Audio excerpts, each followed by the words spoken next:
The Kama Sutra of Vatsyayana. By Vatsyayana. Translated from the Sanskrit. Preface. In the literature of all countries there will be found a certain number of works treating especially of love. Everywhere the subject is dealt with differently, and from various points of view. In the present publication it is proposed to give a complete translation of what is considered the standard work on love in Sanskrit literature, and which is called the Vatsyayana Kama Sutra, or Aphorisms on Love, by Vatsyayana. While the introduction will bear with the evidence concerning the date of the writing, and the commentaries written upon it, the chapters following the introduction will give a translation of the work itself. It is, however, advisable to furnish here a brief analysis of works of the same nature, prepared by authors who lived and wrote years after Vatsya had passed away, but who still considered him as a great authority, and always quoted him as the chief guide to Hindu erotic literature. Besides the treatise of Vatsyayana, the following works on the same subject are procurable in India. The Rati Rahasya, or Secrets of Love. The Panchazakya, or the Five Arrows. The Smarapradipa, or the Light of Love. The Rati Manjari, or the Garland of Love. The Rasmanjari, or the Sprout of Love. The Anangarunga, or the Stage of Love, also called Kamaldhiplava, or a boat in the ocean of love. The author of the Secrets of Love, number 1, was a poet named Kukoka. He composed his work to please one Vendudutta, who was perhaps a king. When writing his own name at the end of each chapter he calls himself Siddhapatiya Pandita, i.e., an ingenious man among learned men. The work was translated into Hindi years ago, and in this the author's name was written as Koka. And as the same name crept into all the translations into other languages in India, the book became generally known, and the subject was popularly called Koka Shastra, or Doctrines of Koka, which is identical with the Kama Shastra, or Doctrines of Love, and the words Koka Shastra and Kama Shastra are used indiscriminately. The work contains nearly 800 verses, and is divided into 10 chapters, which are called Pachai Vedas. Some of the things treated of in this work are not to be found in the Vatsyayana, such as the 4 classes of women, viz., the Padmini, Chitrini, Shankini and Hastini, as also the enumeration of the days and hours on which the women of the different classes become subject to love. The author adds that he wrote these things from the opinions of Ganakaputra and Nandikeshwara, both of whom are mentioned by Vatsyayana, but their works are not now extant. It is difficult to give any approximate idea as to the year in which the work was composed. It is only to be presumed that it was written after that of Vatsyayana, and previous to the other works on this subject that are still extant. Vatsyayana gives the names of 10 authors on the subject, all of whose works he had consulted, but none of which are extant, and does not mention this one. This would tend to show that Kukoka wrote after Vatsya. Otherwise Vatsya would assuredly have mentioned him as an author in this branch of literature along with the others. The author of the 5 Arrows, number 2 in the list, was one Jyotirisha. He is called the chief ornament of poets, the treasure of the 64 arts, and the best teacher of the rules of music. He says that he composed the work after reflecting on the aphorisms of love as revealed by the gods, and studying the opinions of Ganakaputra, Muladeva, Babairavya, Ramtideva, Nandikeshwara and Kashimandra. It is impossible to say whether he had perused all the works of these authors, or had only heard about them. Anyhow, none of them appear to be in existence now.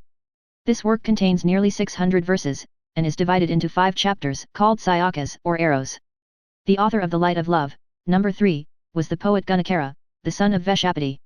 The work contains 400 verses, and gives only a short account of the doctrines of love, dealing more with other matters. The Garland of Love, number 4, is the work of the famous poet Jayadeva, who said about himself that he is a writer on all subjects. This treatise is, however, very short, containing only 125 verses. The author of the Sprout of Love, number 5, was a poet called Bandadatta. It appears from the last verse of the manuscript that he was a resident of the province of Tirhut, the son of a Brahmin named Gaineshwar, who was also a poet. The work, written in Sanskrit, gives the descriptions of different classes of men and women, their classes being made out from their age, description, conduct, etc. It contains 3 chapters, and its date is not known, and cannot be ascertained. The Stage of Love, number 6, was composed by the poet Kulianmul, for the amusement of Ladkan, the son of Ahmed Lodi, the same Ladkan being in some places spoken of as Ladinamul, and in others as Ladinabala. He is supposed to have been a relation or connection of the house of Lodi, which reigned in Hindustan from AD 1450 to 1526.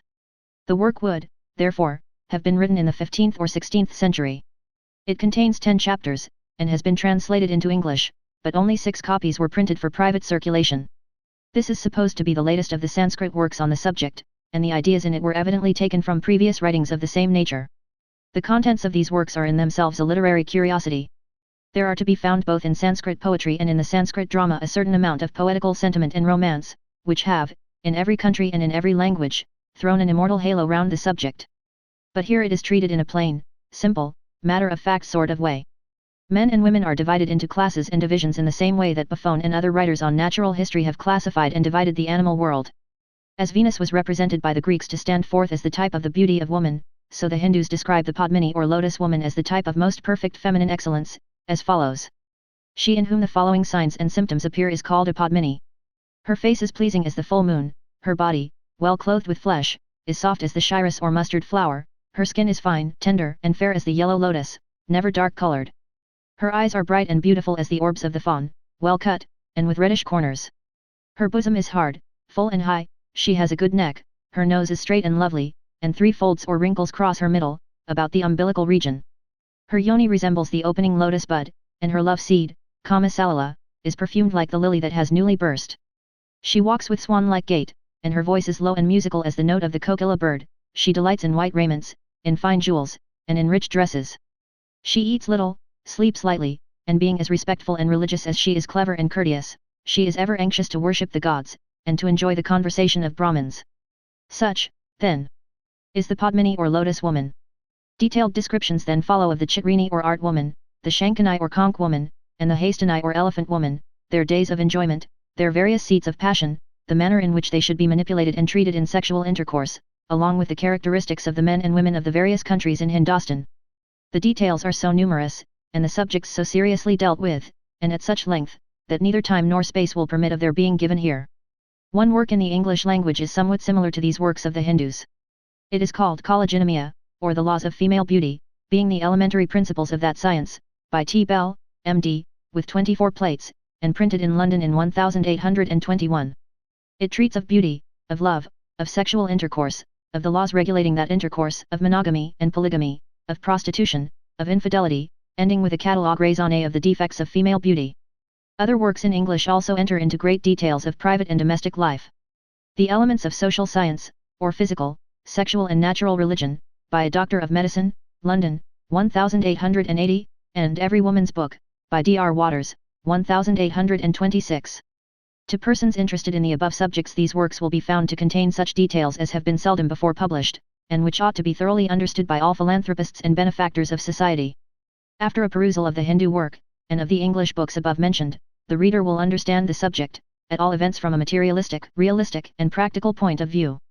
If all science is founded more or less on a stratum of facts, there can be no harm in making known to mankind generally certain matters intimately connected with their private, domestic, and social life. Alas! Complete ignorance of them has unfortunately wrecked many a man and many a woman, while a little knowledge of a subject generally ignored by the masses would have enabled numbers of people to have understood many things which they believed to be quite incomprehensible, or which were not thought worthy of their consideration. Introduction. It may be interesting to some persons to learn how it came about that Vatsyayana was first brought to light and translated into the English language. It happened thus. While translating with the pundits the Anungarunga, or the stage of love, reference was frequently found to be made to one Vatsya. The sage Vatsya was of this opinion, or of that opinion. The sage Vatsya said this, and so on. Naturally questions were asked who the sage was, and the pundits replied that Vatsya was the author of the standard work on love in Sanskrit literature, that no Sanskrit library was complete without his work, and that it was most difficult now to obtain in its entire state. The copy of the manuscript obtained in Bombay was defective, and so the pundits wrote to Benares, Calcutta, and Jaipur for copies of the manuscript from Sanskrit libraries in those places. Copies having been obtained, they were then compared with each other. And with the aid of a commentary called Jayamangla, a revised copy of the entire manuscript was prepared, and from this copy the English translation was made. The following is the certificate of the chief pundit. The accompanying manuscript is corrected by me after comparing 4 different copies of the work. I had the assistance of a commentary called Jayamangla for correcting the portion in the first 5 parts, but found great difficulty in correcting the remaining portion, because, with the exception of 1 copy thereof which was tolerably correct, all the other copies I had were far too incorrect. However, I took that portion as correct in which the majority of the copies agreed with each other. The Aphorisms on Love, by Vatsyayana, contains about 1250 slokas or verses, and are divided into parts, parts into chapters, and chapters into paragraphs. The whole consists of 7 parts, 36 chapters, and 64 paragraphs. Hardly anything is known about the author. His real name is supposed to be Malinaga or Mrulena, Vatsyayana being his family name. At the close of the work this is what he writes about himself. After reading and considering the works of Bhairava and other ancient authors, and thinking over the meaning of the rules given by them, this treatise was composed, according to the precepts of the Holy Writ, for the benefit of the world, by Vatsyayana, while leading the life of a religious student at Benares, and wholly engaged in the contemplation of the deity. This work is not to be used merely as an instrument for satisfying our desires. A person acquainted with the true principles of this science, who preserves his dharma, virtue or religious merit, his artha, worldly wealth, and his kama, pleasure or sensual gratification, and who has regard to the customs of the people, is sure to obtain the mastery over his senses. In short, an intelligent and knowing person, attending to dharma and artha and also to kama, without becoming the slave of his passions, will obtain success in everything that he may do. It is impossible to fix the exact date either of the life of Vatsyayana or of his work.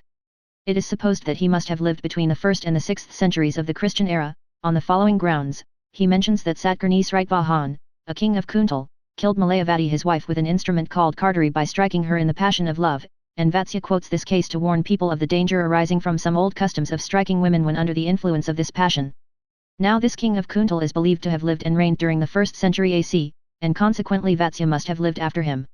On the other hand, Virahamira, in the 18th chapter of his Brihatsanhita, treats of the science of love, and appears to have borrowed largely from Vatsyayana on the subject.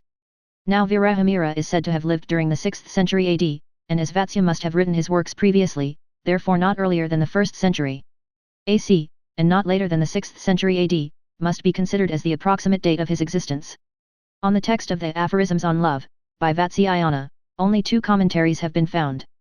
One called Jayamangla or Sutra Bhashya, and the other Sutra Vritti. The date of the Jayamangla is fixed between the 10th and 13th centuries AD, because while treating of the 64 arts an example is taken from the Kavya Prakasha, which was written about the 10th century AD again, the copy of the commentary procured was evidently a transcript of a manuscript which once had a place in the library of a Sholakyan king named Vishaladeva, a fact elicited from the following sentence at the end of it.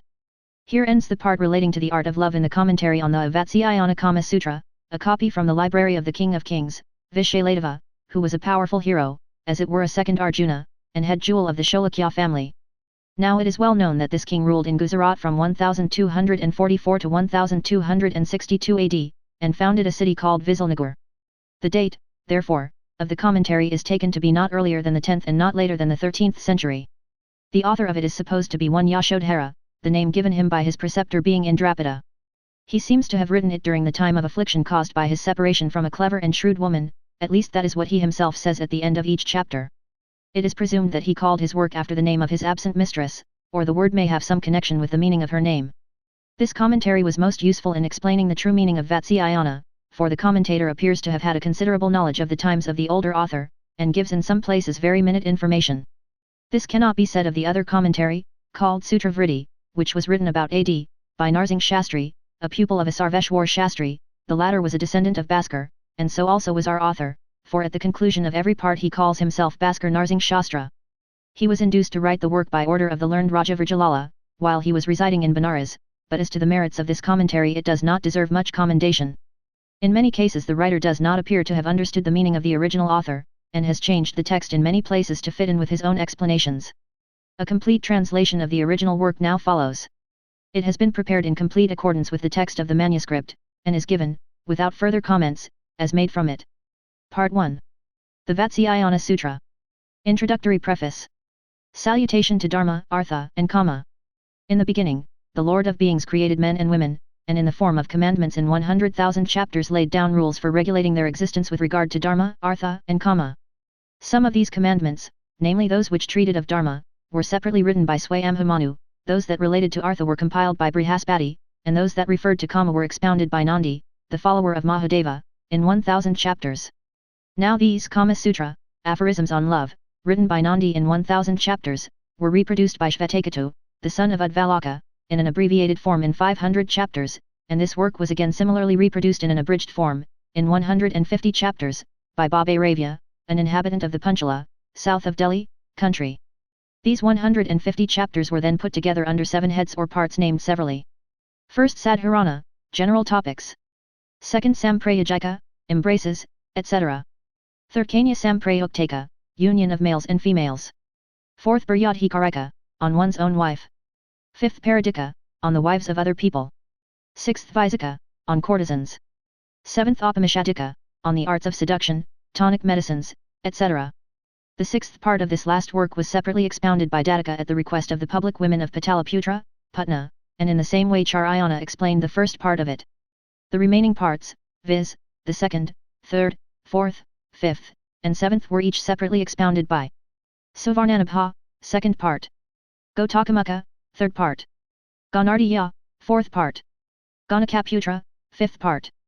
Kukumara, seventh part, respectively. Thus the work being written in parts by different authors was almost unobtainable, and as the parts which were expounded by Dattaka and the others treated only of the particular branches of the subject to which each part related, and moreover as the original work of Bhabaravya was difficult to be mastered on account of its length, Vatsyayana, therefore, composed his work in a small volume as an abstract of the whole of the works of the above-named authors. Part 1. Chapter 1. Being the index to or contents of the work. Chapter 2. Observations on the three worldly attainments of virtue, wealth, and love. Chapter 3. On the study of the 64 arts. Chapter 4. On the arrangements of a house, and household furniture, and about the daily life of a citizen, his companions, amusements, and c. Chapter 5. About classes of women fit and unfit for congress with the citizen, and of friends, and messengers. Part 2. On sexual union. Chapter 1. Kinds of union according to dimensions, force of desire and time, and on the different kinds of love. Chapter 2. Of the embrace. Chapter 3. On kissing.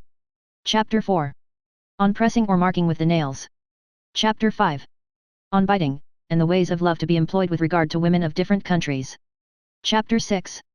On the various ways of lying down, and the different kinds of congress. Chapter 7. On the various ways of striking, and of the sounds appropriate to them. Chapter 8. About females acting the part of males. Chapter 9. On holding the lingam in the mouth. Chapter 10. How to begin and how to end the congress. Different kinds of congress, and love quarrels.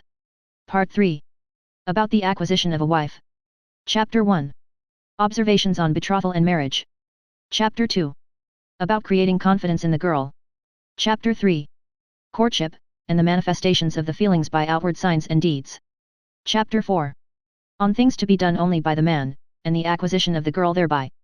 Also what to be done by a girl to gain over a man and subject him to her. Chapter 5. On the different forms of marriage. Part 4. About a wife. Chapter 1. On the manner of living of a virtuous woman, and of her behavior during the absence of her husband. Chapter 2. On the conduct of the eldest wife towards the other wives of her husband, and of the younger wife towards the elder ones. Also on the conduct of a virgin widow remarried, of a wife disliked by her husband, of the women in the king's harem, and of a husband who has more than one wife. Part 5. About the wives of other people. Chapter 1. On the characteristics of men and women, and the reason why women reject the addresses of men. About men who have success with women, and about women who are easily gained over. Chapter 2. About making acquaintance with the woman, and of the efforts to gain her over. Chapter 3. Examination of the state of a woman's mind. Chapter 4. The business of a go-between. Chapter 5. On the love of persons in authority with the wives of other people. Chapter 6. About the women of the royal harem, and of the keeping of one's own wife. Part 6. About courtesans. Chapter 1. On the characteristics of men and women, and the reason why women reject the addresses of men. About men who have success with women, and about women who are easily gained over. Chapter 2. Of a courtesan living with a man as his wife. Chapter 3. Of the means of getting money, of the signs of a lover who is beginning to be weary, and of the way to get rid of him. Chapter 4. About a reunion with a former lover. Chapter 5. Of different kinds of gain. Chapter 6. Of gains and losses, attendant gains and losses, and doubts, and lastly, the different kinds of courtesans. Part 7. On the means of attracting others to oneself. Chapter 1. On personal adornment, subjugating the hearts of others, and of tonic medicines. Chapter 2. Of the means of exciting desire, and of the ways of enlarging the lingam. Miscellaneous experiments and receipts. Part 1. Chapter 2. On the acquisition of Dharma, Artha, and Kama. Man, the period of whose life is 100 years, should practice Dharma, Artha, and Kama at different times and in such a manner that they may harmonize together and not clash in any way. He should acquire learning in his childhood, in his youth and middle age he should attend to Artha and Kama, and in his old age he should perform Dharma, and thus seek to gain moksha, i.e., release from further transmigration. Or, on account of the uncertainty of life, he may practice them at times when they are enjoined to be practiced. But one thing is to be noted, he should lead the life of a religious student until he finishes his education. Dharma is obedience to the command of the Shastra or holy writ of the Hindus to do certain things, such as the performance of sacrifices, which are not generally done because they do not belong to this world, and produce no visible effect, and not to do other things, such as eating meat, which is often done because it belongs to this world, and has visible effects. Dharma should be learnt from the Shruti, Holy Writ, and from those conversant with it. Artha is the acquisition of arts, land, gold, cattle, wealth, equipages, and friends.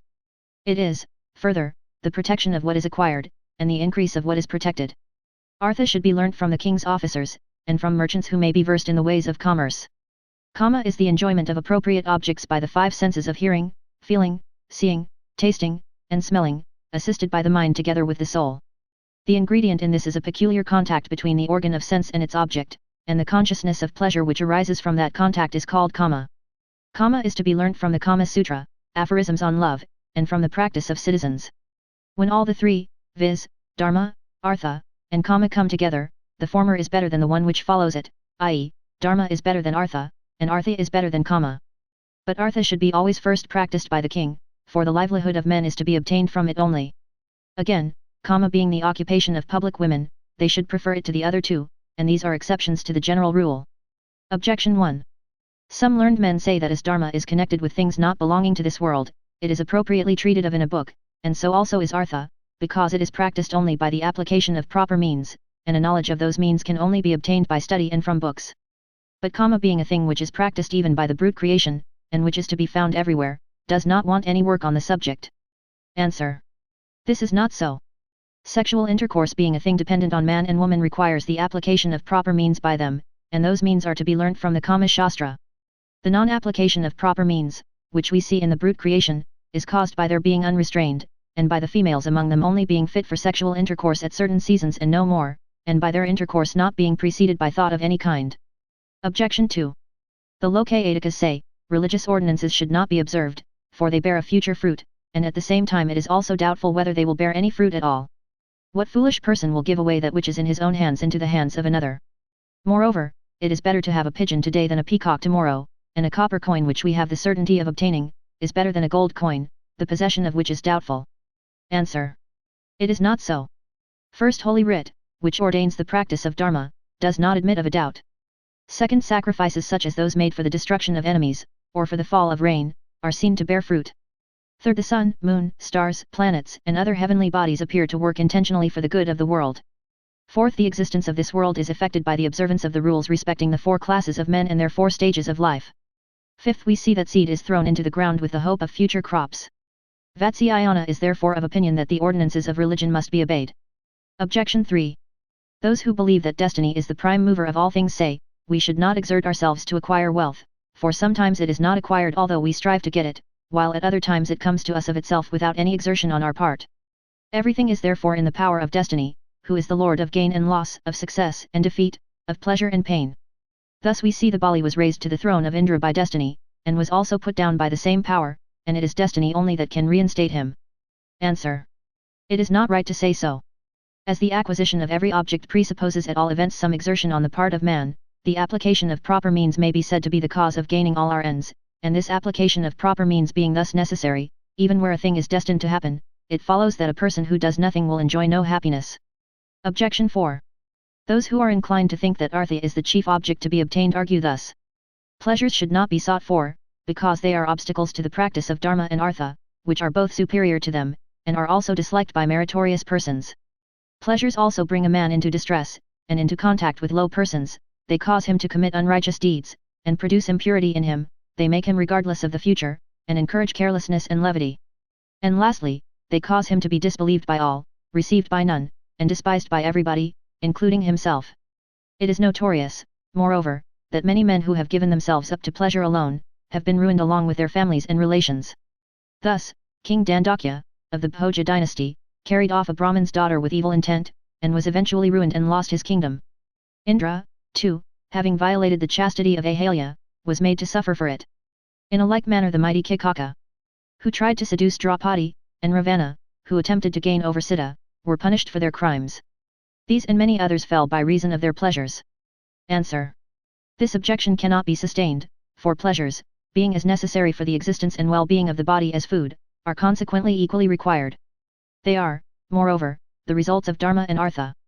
Pleasures are, therefore, to be followed with moderation and caution. No one refrains from cooking food because there are beggars to ask for it, or from sowing seed because there are deer to destroy the corn when it is grown up. Thus a man practicing dharma, artha, and kama enjoys happiness both in this world and in the world to come.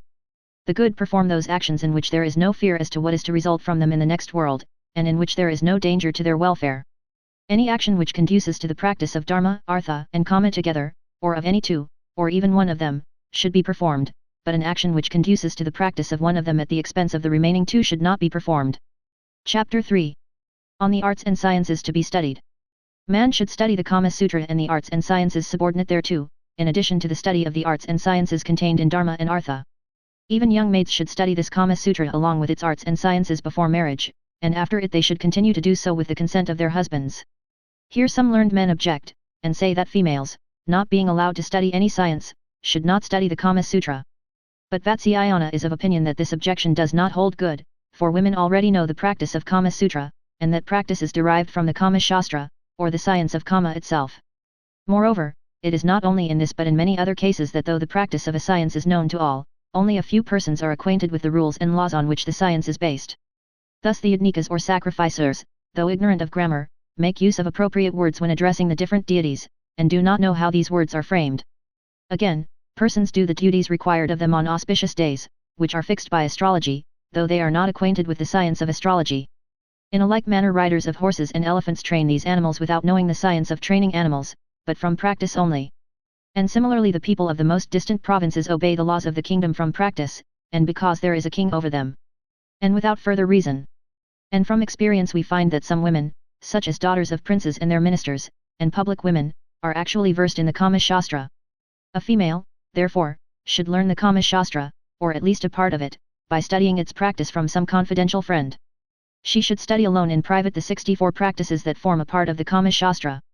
Her teacher should be one of the following persons, viz., the daughter of a nurse brought up with her and already married, or a female friend who can be trusted in everything, or the sister of her mother, i.e., her aunt, or an old female servant, or a female beggar who may have formerly lived in the family, or her own sister, who can always be trusted. The following are the arts to be studied, together with the Kama Sutra. Singing. Playing on musical instruments. Dancing. Union of dancing, singing, and playing instrumental music. Writing and drawing. Tattooing. Arraying and adorning an idol with rice and flowers. Spreading and arraying beds or couches of flowers, or flowers upon the ground. Coloring the teeth, garments, hair, nails, and bodies, i.e., staining, dyeing, coloring and painting the same. Fixing stained glass into a floor. The art of making beds, and spreading out carpets and cushions for reclining. Playing on musical glasses filled with water. Storing and accumulating water in aqueducts, cisterns, and reservoirs. Picture making, trimming, and decorating. Stringing of rosaries, necklaces, garlands and wreaths. Binding of turbans and chaplets, and making crests and top knots of flowers. Scenic representations. Stage playing. Art of making ear ornaments. Art of preparing perfumes and odors. Proper disposition of jewels and decorations, and adornment in dress. Magic or sorcery. Quickness of hand or manual skill. Culinary art, i.e., cooking and cookery. Making lemonades, sherbets, acidulated drinks, and spirituous extracts with proper flavor and color. Tailor's work and sewing. Making parrots, flowers, tufts, tassels, bunches, bosses, knobs, and out of yarn or thread. Solution of riddles, enigmas, covered speeches, verbal puzzles and enigmatical questions. A game, which consisted in repeating verses, and as one person finished, another person had to commence at once, repeating another verse, beginning with the same letter with which the last speaker's verse ended. Whoever failed to repeat was considered to have lost, and to be subject to pay a forfeit or stake of some kind. The art of mimicry or imitation. Reading, including chanting and intoning. Study of sentences difficult to pronounce. It is played as a game chiefly by women and children, and consists of a difficult sentence being given, and when repeated quickly, the words are often transposed or badly pronounced. Practice with sword, single stick, quarter staff, and bow and arrow. Drawing inferences, reasoning, or inferring. Carpentry, or the work of a carpenter. Architecture, or the art of building. Knowledge about gold and silver coins, and jewels and gems. Chemistry and mineralogy. Coloring jewels, gems and beads. Knowledge of mines and quarries. Gardening, knowledge of treating the diseases of trees and plants, of nourishing them, and determining their ages. Art of cock fighting, quail fighting, and ram fighting. Art of teaching parrots and starlings to speak. Art of applying perfumed ointments to the body, and of dressing the hair with unguents and perfumes and braiding it. The art of understanding writing in cipher, and the writing of words in a peculiar way. The art of speaking by changing the forms of words. It is of various kinds. Some speak by changing the beginning and end of words, others by adding unnecessary letters between every syllable of a word, and so on. Knowledge of language and of the vernacular dialects. Art of making flower carriages. Art of framing mystical diagrams, of addressing spells and charms, and binding armlets. Mental exercises, such as completing stanzas or verses on receiving a part of them, or supplying 1, 2, or 3 lines when the remaining lines are given indiscriminately from different verses, so as to make the whole an entire verse with regard to its meaning, or arranging the words of a verse written irregularly by separating the vowels from the consonants, or leaving them out altogether, or putting into verse or prose sentences represented by signs or symbols. There are many other such exercises. Composing poems. Knowledge of dictionaries and vocabularies. Knowledge of ways of changing and disguising the appearance of persons. Knowledge of the art of changing the appearance of things, such as making cotton to appear as silk, coarse and common things to appear as fine and good. Various ways of gambling. Art of obtaining possession of the property of others by means of mantras or incantations. Skill in youthful sports. Knowledge of the rules of society, and of how to pay respects and compliments to others. Knowledge of the art of war, of arms, of armies, and sea. Knowledge of gymnastics. Art of knowing the character of a man from his features. Knowledge of scanning or constructing verses. Arithmetical recreations. Making artificial flowers. Making figures and images in clay. A public woman, endowed with a good disposition, beauty, and other winning qualities, and also versed in the above arts, obtains the name of a Ganika, or public woman of high quality, and receives a seat of honor in an assemblage of men. She is, moreover, always respected by the king, and praised by learned men, and her favor being sought for by all, she becomes an object of universal regard. The daughter of a king too, as well as the daughter of a minister, being learned in the above arts, can make their husbands favorable to them, even though these may have thousands of other wives besides themselves.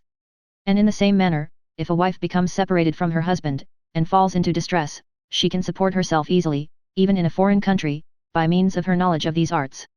Even the bare knowledge of them gives attractiveness to a woman, though the practice of them may be only possible or otherwise according to the circumstances of each case.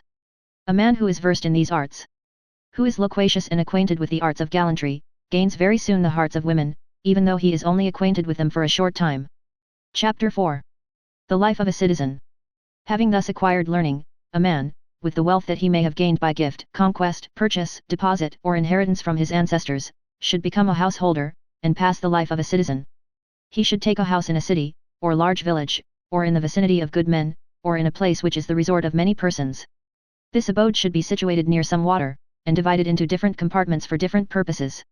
It should be surrounded by a garden, and also contain 2 rooms, an outer and an inner one. The inner room should be occupied by the females, while the outer room, balmy with rich perfumes, should contain a bed, soft, agreeable to the sight, covered with a clean white cloth, low in the middle part, having garlands and bunches of flowers upon it, and a canopy above it, and 2 pillows, one at the top, another at the bottom. There should be also a sort of couch besides, and at the head of this a sort of stool, on which should be placed the fragrant ointments for the night, as well as flowers, pots containing collyrium and other fragrant substances, things used for perfuming the mouth, and the bark of the common citron tree. Near the couch, on the ground, there should be a pot for spitting, a box containing ornaments, and also a lute hanging from a peg made of the tooth of an elephant, a board for drawing, a pot containing perfume, some books, and some garlands of the yellow amaranth flowers. Not far from the couch, and on the ground, there should be a round seat, a toy cart, and a board for playing with dice. Outside the outer room there should be cages of birds, and a separate place for spinning, carving, and such like diversions. In the garden there should be a whirling swing and a common swing, as also a bower of creepers covered with flowers, in which a raised parterre should be made for sitting.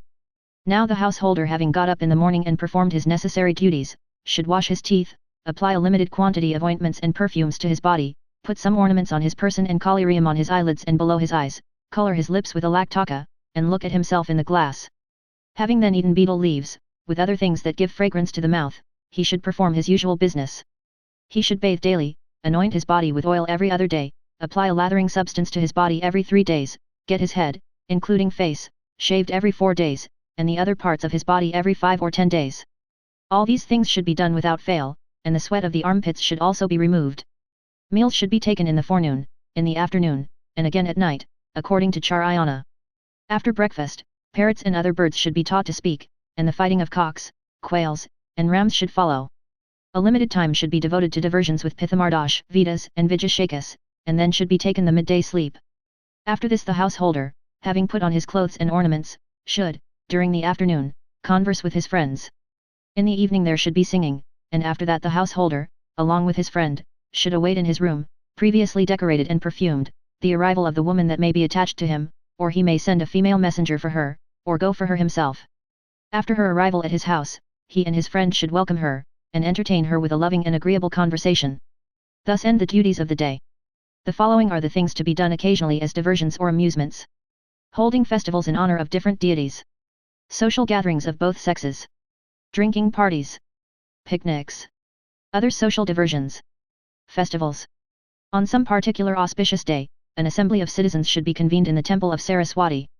There the skill of singers, and of others who may have come recently to the town, should be tested, and on the following day they should always be given some rewards. After that they may either be retained or dismissed, according as their performances are liked or not by the assembly. The members of the assembly should act in concert, both in times of distress as well as in times of prosperity, and it is also the duty of these citizens to show hospitality to strangers who may have come to the assembly. What is said above should be understood to apply to all the other festivals which may be held in honor of the different deities, according to the present rules. Social gatherings. When men of the same age, disposition, and talents, fond of the same diversions and with the same degree of education, sit together in company with public women, or in an assembly of citizens, or at the abode of one among themselves, and engage in agreeable discourse with each other, such is called a sitting in company or a social gathering. The subjects of discourse are to be the completion of verses half composed by others, and the testing the knowledge of one another in the various arts. The women who may be the most beautiful, who may like the same things that the men like, and who may have power to attract the minds of others, are here done homage to. Drinking parties. Men and women should drink in one another's houses. And here the men should cause the public women to drink, and should then drink themselves, liquors such as the Madhu, Arya, Sara, and Asawa, which are of bitter and sour taste, also drinks concocted from the barks of various trees, wild fruits, and leaves.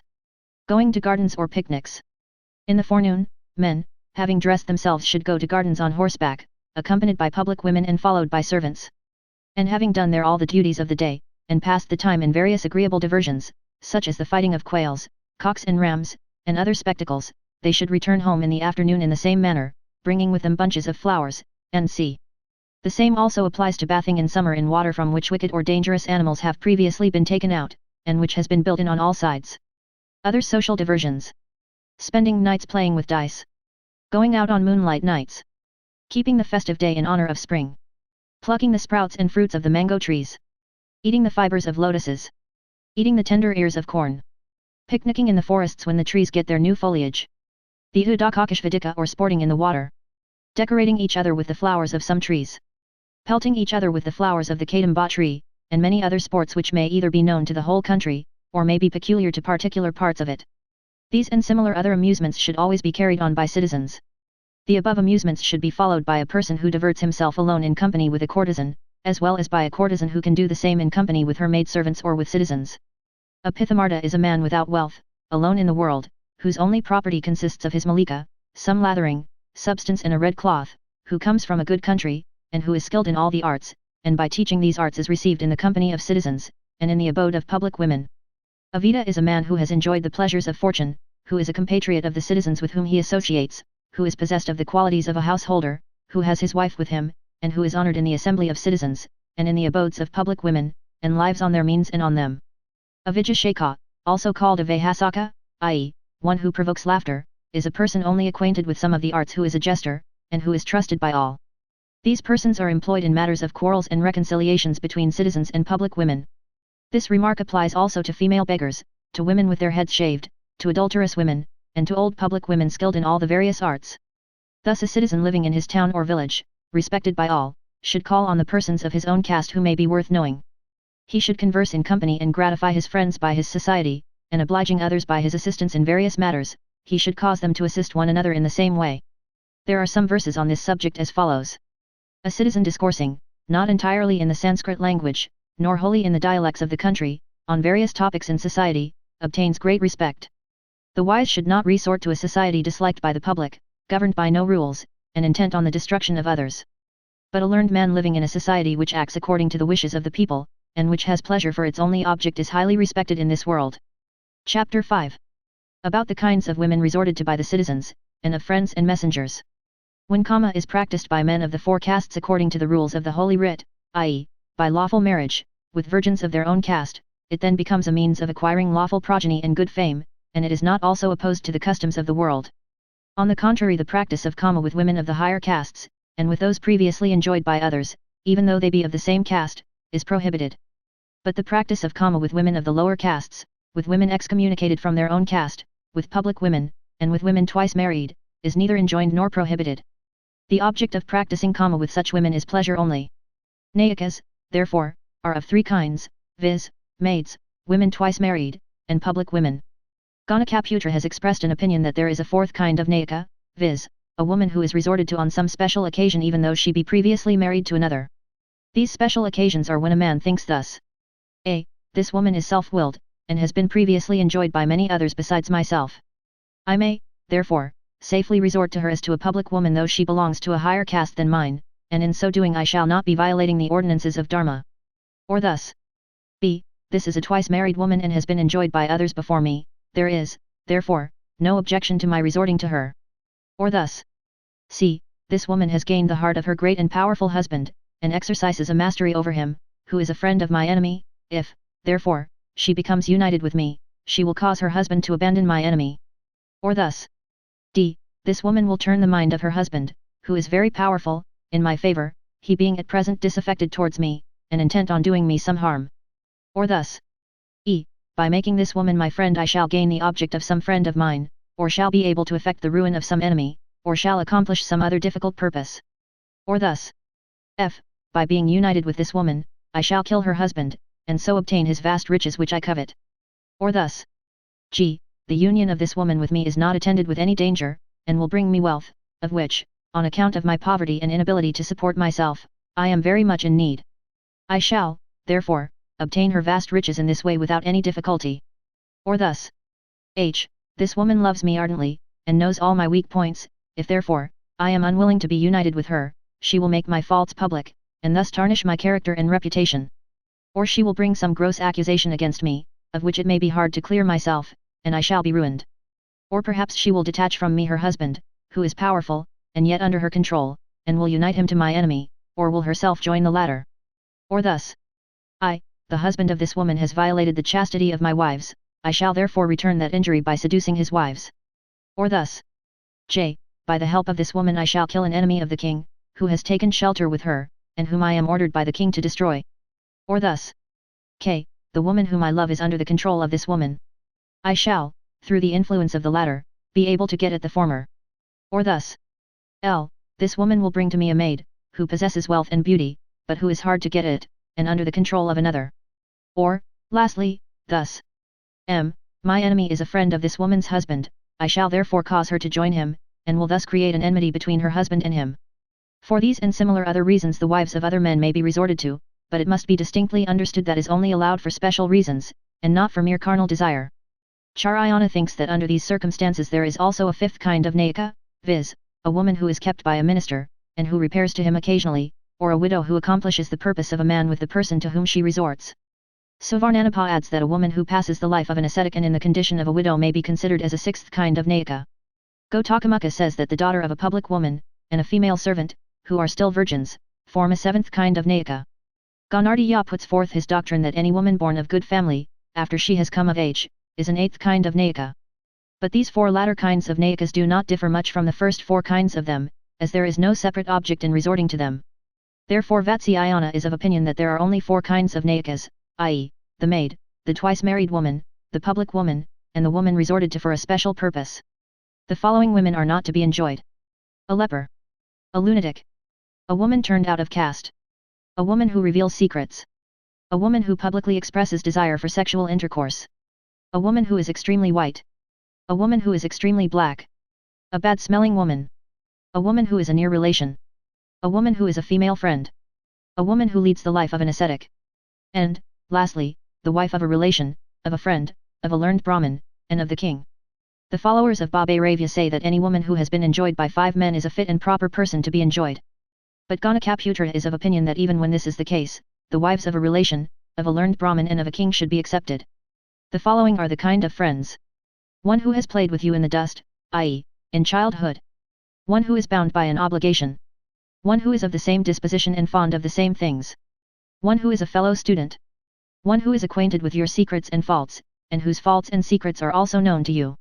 One who is a child of your nurse. One who is brought up with you. One who is an hereditary friend.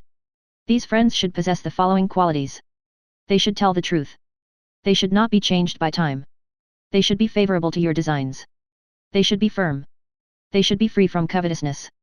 They should not be capable of being gained over by others. They should not reveal your secrets. Charayana says that citizens form friendship with washermen, barbers, cowherds, florists, druggists, betel leaf sellers, tavern keepers, beggars, pithamardash, vidas, and vijashekas, as also with the wives of all these people. A messenger should possess the following qualities. Skillfulness. Boldness. Knowledge of the intention of men by their outward signs. Absence of confusion, i.e., no shyness. Knowledge of the exact meaning of what others do or say. Good manners. Knowledge of appropriate times and places for doing different things. Ingenuity in business. Quick comprehension. Quick application of remedies, i.e., quick and ready resources. And this part ends with a verse. The man who is ingenious and wise, who is accompanied by a friend, and who knows the intentions of others, as also the proper time and place for doing everything, can gain over, very easily, even a woman who is very hard to be obtained. End of Part I. Part 2. Of Sexual Union. Chapter 1. Kinds of sexual union according to A. Dimensions. B. Force of desire or passion. C. Time. Kinds of union. Man is divided into three classes, viz., the hare man, the bull man, and the horse man, according to the size of his lingam. Woman also, according to the depth of her yoni, is either a female deer, a mare, or a female elephant. There are thus 3 equal unions between persons of corresponding dimensions, and there are 6 unequal unions, when the dimensions do not correspond, or 9 in all, as the following table shows. Equal. Unequal. Men. Women. Men. Women. Hare. Deer. Hare. Mare. Bull. Mare. Hare. Elephant. Horse. Elephant. Bull. Deer. Bull. Elephant. Horse. Deer. Horse. Mare. In these unequal unions, when the male exceeds the female in point of size, his union with a woman who is immediately next to him in size is called high union, and is of 2 kinds, while his union with the woman most remote from him in size is called the highest union, and is of 1 kind only. On the other hand, when the female exceeds the male in point of size, her union with a man immediately next to her in size is called low union, and is of 2 kinds, while her union with a man most remote from her in size is called the lowest union, and is of 1 kind only. In other words, the horse and mare, the bull and deer, form the high union, while the horse and deer form the highest union. On the female side, the elephant and bull, the mare and hare, form low unions, while the elephant and the hare make the lowest unions. There are then 9 kinds of union according to dimensions.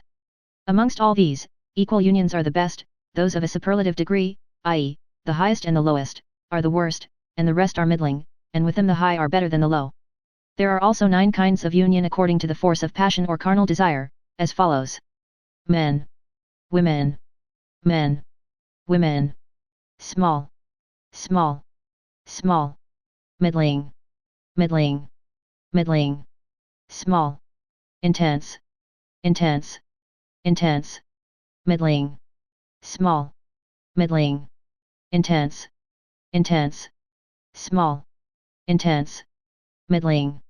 A man is called a man of small passion whose desire at the time of sexual union is not great, whose semen is scanty, and who cannot bear the warm embraces of the female. Those who differ from this temperament are called men of middling passion, while those of intense passion are full of desire. In the same way, women are supposed to have the 3 degrees of feeling as specified above. Lastly, according to time there are 3 kinds of men and women, viz., the short-timed, the moderate-timed, and the long-timed, and of these as in the previous statements, there are 9 kinds of union. But on this last head there is a difference of opinion about the female, which should be stated. Audalika says, females do not emit as males do. The males simply remove their desire, while the females, from their consciousness of desire, feel a certain kind of pleasure, which gives them satisfaction, but it is impossible for them to tell you what kind of pleasure they feel. The fact from which this becomes evident is, that males, when engaged in coition, cease of themselves after emission, and are satisfied, but it is not so with females. This opinion is, however, objected to on the grounds that if a male be a long-timed, the female loves him the more, but if he be short-timed, she is dissatisfied with him. And this circumstance, some say, would prove that the female emits also. But this opinion does not hold good, for if it takes a long time to allay a woman's desire, and during this time she is enjoying great pleasure, it is quite natural then that she should wish for its continuation. And on this subject there is a verse as follows. By union with men the lust, desire, or passion of women is satisfied, and the pleasure derived from the consciousness of it is called their satisfaction. The followers of Bhairava, however, say that the semen of women continues to fall from the beginning of the sexual union to its end, and it is right that it should be so, for if they had no semen there would be no embryo. To this there is an objection. In the beginning of coition the passion of the woman is middling, and she cannot bear the vigorous thrusts of her lover, but by degrees her passion increases until she ceases to think about her body, and then finally she wishes to stop from further coition. This objection, however, does not hold good, for even in ordinary things that revolve with great force, such as a potter's wheel, or a top, we find that the motion at first is slow, but by degrees it becomes very rapid. In the same way the passion of the woman having gradually increased, she has a desire to discontinue coition, when all the semen has fallen away. And there is a verse with regard to this as follows. The fall of the semen of the man takes place only at the end of coition, while the semen of the woman falls continually, and after the semen of both has all fallen away then they wish for the discontinuance of coition. Lastly, Vatsyayana is of opinion that the semen of the female falls in the same way as that of the male. Now some may ask here, if men and women are beings of the same kind, and are engaged in bringing about the same result, why should they have different works to do?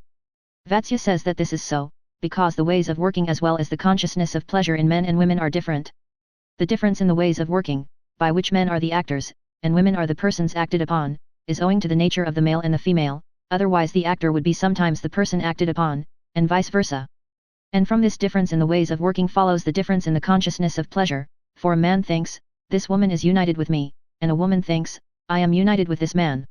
It may be said that if the ways of working in men and women are different, why should not there be a difference, even in the pleasure they feel, and which is the result of those ways? But this objection is groundless, for the person acting and the person acted upon being of different kinds, there is a reason for the difference in their ways of working, but there is no reason for any difference in the pleasure they feel, because they both naturally derive pleasure from the act they perform. On this again some may say that when different persons are engaged in doing the same work, we find that they accomplish the same end or purpose, while, on the contrary, in the case of men and women we find that each of them accomplishes his or her own end separately, and this is inconsistent. But this is a mistake, for we find that sometimes two things are done at the same time, as for instance in the fighting of rams, both the rams receive the shock at the same time on their heads. Again, in throwing one wood apple against another, and also in a fight or struggle of wrestlers. If it be said that in these cases the things employed are of the same kind, it is answered that even in the case of men and women, the nature of the two persons is the same. And as the difference in their ways of working arises from the difference of their conformation only, it follows that men experience the same kind of pleasure as women do. There is also a verse on this subject as follows, men and women being of the same nature, feel the same kind of pleasure, and therefore a man should marry such a woman as will love him ever afterwards. The pleasure of men and women being thus proved to be of the same kind, it follows that in regard to time, there are 9 kinds of sexual intercourse, in the same way as there are 9 kinds, according to the force of passion. There being thus 9 kinds of union with regard to dimensions, force of passion, and time, respectively, by making combinations of them, innumerable kinds of union would be produced. Therefore in each particular kind of sexual union, men should use such means as they may think suitable for the occasion. At the first time of sexual union the passion of the male is intense, and his time is short, but in subsequent unions on the same day the reverse of this is the case. With the female, however, it is the contrary, for at the first time her passion is weak, and then her time long, but on subsequent occasions on the same day, her passion is intense and her time short, until her passion is satisfied. On the different kinds of love. Men learned in the humanities are of opinion that love is of 4 kinds, viz. Love acquired by continual habit. Love resulting from the imagination. Love resulting from belief. Love resulting from the perception of external objects. 1. Love resulting from the constant and continual performance and habit, as for instance the love of sexual intercourse, the love of hunting, the love of drinking, the love of gambling, etc., etc. 2.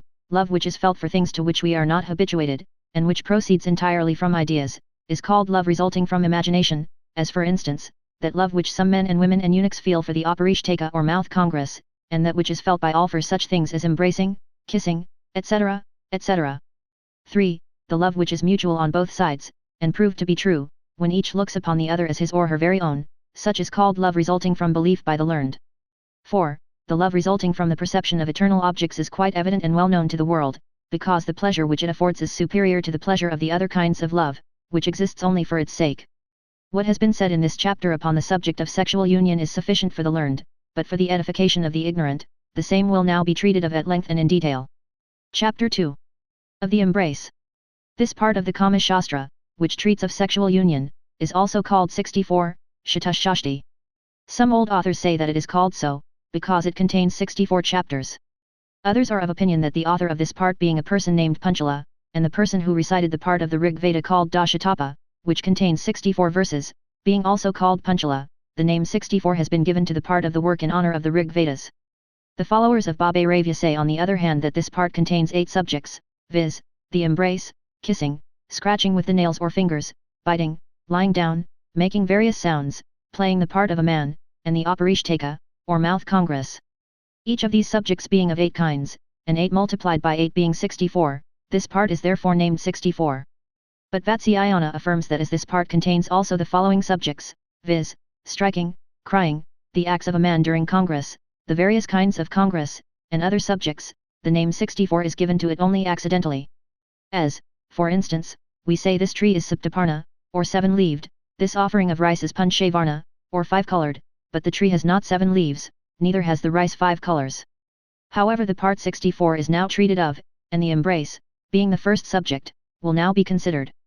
Now the embrace which indicates the mutual love of a man and woman who have come together is of 4 kinds, viz. touching, piercing, rubbing, pressing.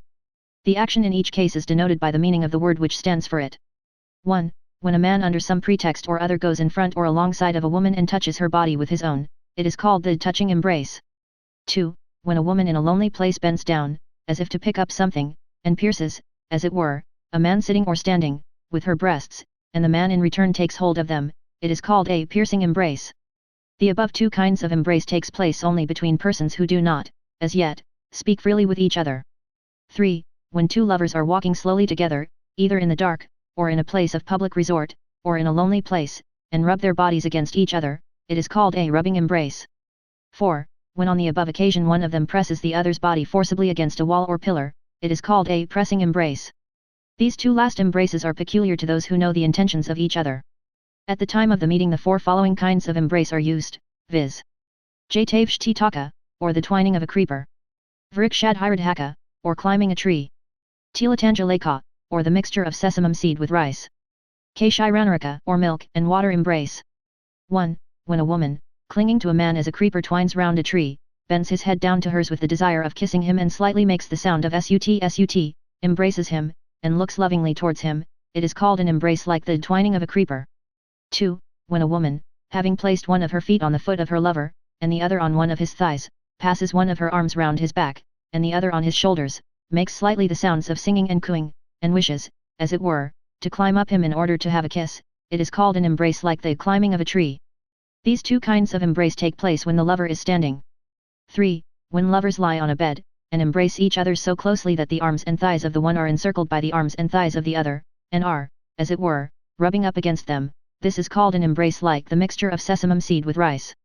4. When a man and a woman are very much in love with each other, and not thinking of any pain or hurt, embrace each other as if they were entering into each other's bodies, either while the woman is sitting on the lap of the man or in front of him, or on a bed, then it is called an embrace like a mixture of milk and water. These 2 kinds of embrace take place at the time of sexual union. Baba Ravya has thus related to us the above 8 kinds of embraces. Suvarnanabha, moreover, gives us 4 ways of embracing simple members of the body, which are the embrace of the thighs, the embrace of the jagana, i.e., the part of the body from the navel downwards to the thighs, the embrace of the breasts, the embrace of the forehead. 1. When one of 2 lovers presses forcibly one or both of the thighs of the other between his or her own, it is called the embrace of thighs. 2. When a man presses the jagana or middle part of the woman's body against his own, and mounts upon her to practice, either scratching with the nail or finger, or biting, or striking, or kissing, the hair of the woman being loose and flowing, it is called the embrace of the jagana. 3. When a man places his breast between the breasts of a woman, and presses her with it, it is called the embrace of the breasts. 4. When either of the lovers touches the mouth, the eyes and the forehead of the other with his or her own, it is called the embrace of the forehead. Some say that even shampooing is a kind of embrace, because there is a touching of bodies in it. But Vatsyayana thinks that shampooing is performed at a different time, and for a different purpose, and it is also of a different character, it cannot be said to be included in the embrace. There are also some verses on the subject as follows: the whole subject of embracing is of such a nature that men who ask questions about it, or who hear about it, or who talk about it, acquire thereby a desire for enjoyment. Even those embraces that are not mentioned in the Kama Shastra should be practiced at the time of sexual enjoyment, if they are in any way conducive to the increase of love or passion. The rules of the Shastra apply so long as the passion of man is middling, but when the wheel of love is once set in motion, there is then no Shastra and no order. Chapter 3. On Kissing. It is said by some that there is no fixed time or order between the embrace, the kiss, and the pressing or scratching with the nails or fingers, but that all these things should be done generally before sexual union takes place, while striking and making the various sounds generally takes place at the time of the union.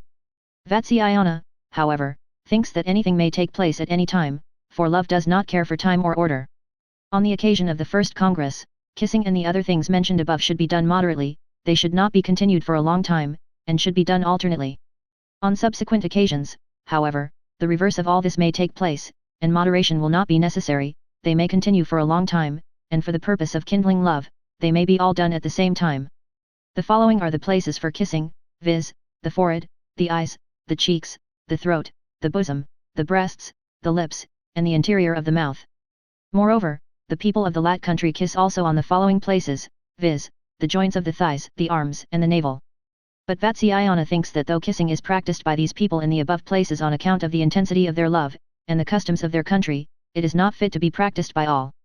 Now in a case of a young girl there are three sort of kisses, viz. The nominal kiss, the throbbing kiss, the touching kiss. 1. When a girl only touches the mouth of her lover with her own, but does not herself do anything, it is called the nominal kiss.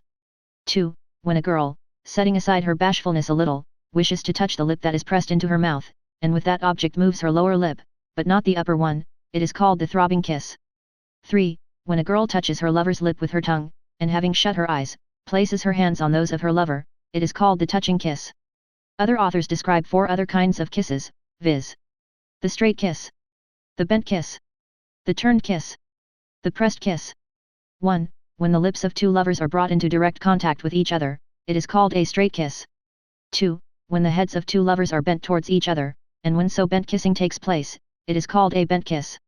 3. When one of them turns up the face of the other by holding the head and chin, and then kissing, it is called a turned kiss. 4. Lastly, when the lower lip is pressed with much force, it is called a pressed kiss. There is also a 5th kind of kiss called the greatly pressed kiss, which is effected by taking hold of the lower lip between 2 fingers, and then after touching it with the tongue, pressing it with great force with the lip.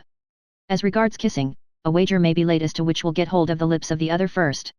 If the woman loses, she should pretend to cry, should keep her lover off by shaking her hands, and turn away from him and dispute with him, saying let another wager be laid. If she loses this a second time, she should appear doubly distressed, and when her lover is off his guard or asleep, she should get hold of his lower lip, and hold it in her teeth, so that it should not slip away, and then she should laugh, make a loud noise, deride him, dance about, and say whatever she likes in a joking way, moving her eyebrows, and rolling her eyes. Such are the wagers and quarrels as far as kissing is concerned, but the same may be applied with regard to the pressing or scratching with the nails and fingers, biting and striking. All these, however, are only peculiar to men and women of intense passion. When a man kisses the upper lip of a woman, while she in return kisses his lower lip, it is called the kiss of the upper lip. When one of them takes both the lips of the other between his or her own, it is called a clasping kiss. A woman, however, only takes this kind of kiss from a man who has no mustache. And on the occasion of this kiss, if one of them touches the teeth, the tongue, and the palate of the other, with his or her tongue, it is called the fighting of the tongue. In the same way, the pressing of the teeth of the one against the mouth of the other is to be practiced. Kissing is of 4 kinds, viz., moderate, contracted, pressed, and soft, according to the different parts of the body which are kissed, for different kinds of kisses are appropriate for different parts of the body. When a woman looks at the face of her lover while he is asleep, and kisses it to show her intention or desire, it is called a kiss that kindles love. When a woman kisses her lover while he is engaged in business, or while he is quarreling with her, or while he is looking at something else, so that his mind may be turned away, it is called a kiss that turns away.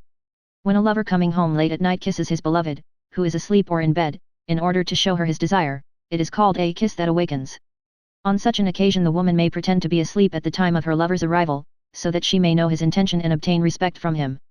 When a person kisses the reflection of the person he loves in a mirror, in water, or on a wall, it is called a kiss showing the intention. When a person kisses a child sitting on his lap, or a picture, or an image, or figure, in the presence of the person beloved by him, it is called a transferred kiss. When at night at a theatre, or in an assembly of caste men, a man coming up to a woman kisses a finger of her hand if she be standing, or a toe of her foot if she be sitting, or when a woman is shampooing her lover's body, places her face on his thigh, as if she was sleepy, so as to inflame his passion, and kisses his thigh or great toe, it is called a demonstrative kiss. There is also a verse on the subject as follows. Whatever things may be done by one of the lovers to the other, the same should be returned by the other, i.e., if the woman kisses him he should kiss her in return, if she strikes him he should also strike her in return. Chapter 4. On pressing, or marking, or scratching with the nails.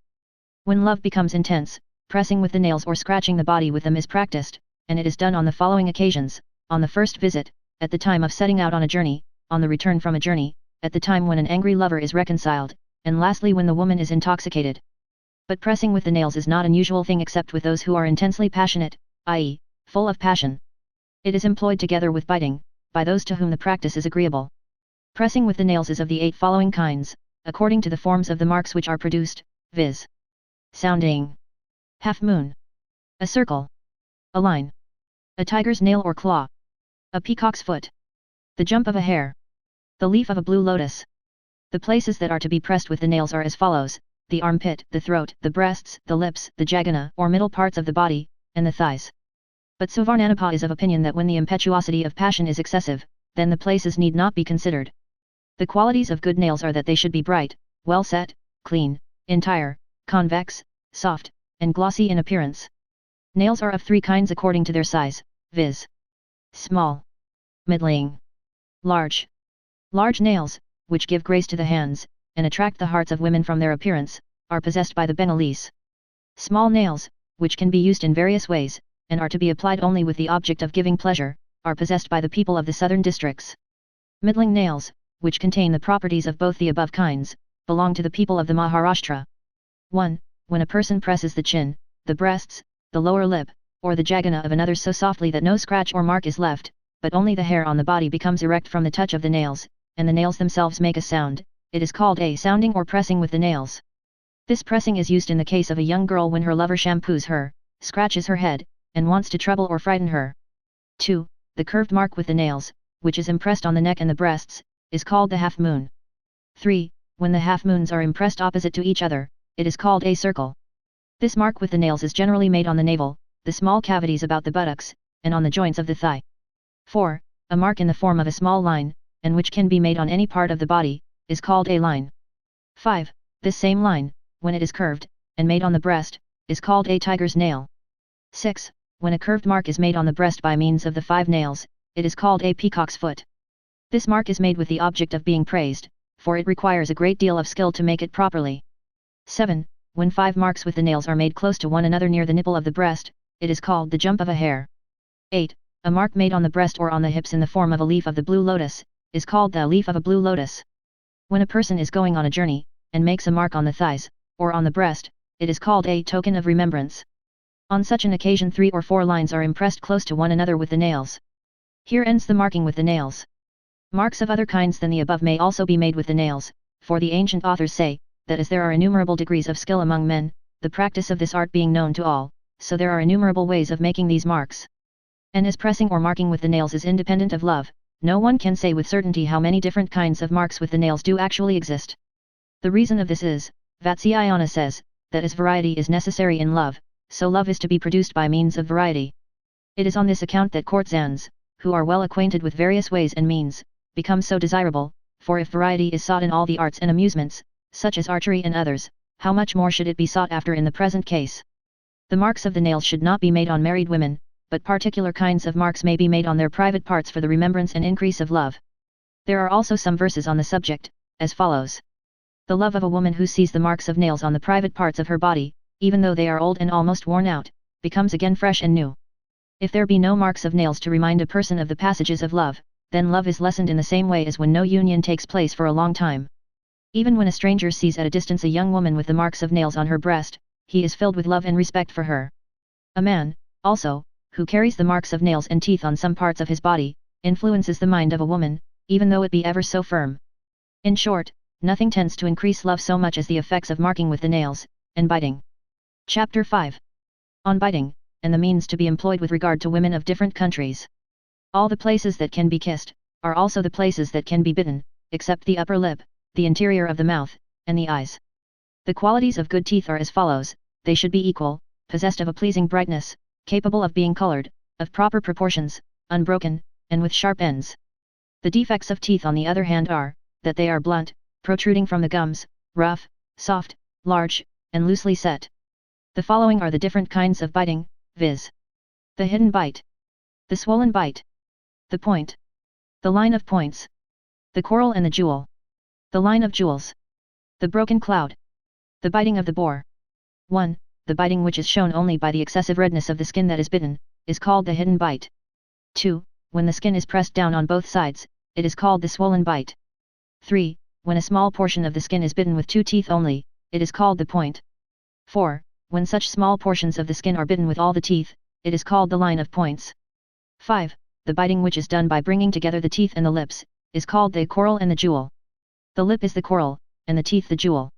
6. When biting is done with all the teeth, it is called the line of jewels. 7. The biting which consists of unequal risings in a circle, and which comes from the space between the teeth, is called the broken cloud. This is impressed on the breasts. 8. The biting which consists of many broad rows of marks near to one another, and with red intervals, is called the biting of a boar. This is impressed on the breasts and the shoulders, and these 2 last modes of biting are peculiar to persons of intense passion. The lower lip is the place on which the hidden bite, the swollen bite, and the point are made. Again the swollen bite, and the coral and the jewel bite are done on the cheek.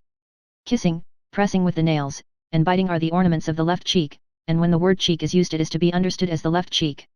Both the line of points and the line of jewels are to be impressed on the throat, the armpit, and the joints of the thighs, but the line of points alone is to be impressed on the forehead and the thighs. The marking with the nails, and the biting of the following things, viz., an ornament of the forehead, an ear ornament, a bunch of flowers, a betel leaf, or a tamala leaf, which are worn by, or belong to the woman that is beloved, are signs of the desire of enjoyment. Here end the different kinds of biting. In the affairs of love a man should do such things as are agreeable to the women of different countries. The women of the central countries, i.e., between the Ganges and the Jumna, are noble in their character, not accustomed to disgraceful practices, and dislike pressing the nails and biting. The women of the Balhuka country are gained over by striking. The women of Avantika are fond of foul pleasures, and have not good manners. The women of the Maharashtra are fond of practicing the 64 arts, they utter low and harsh words, and like to be spoken to in the same way, and have an impetuous desire of enjoyment. The women of Pataliputra, i.e., the modern Putna, are of the same nature as the women of the Maharashtra, but show their likings only in secret.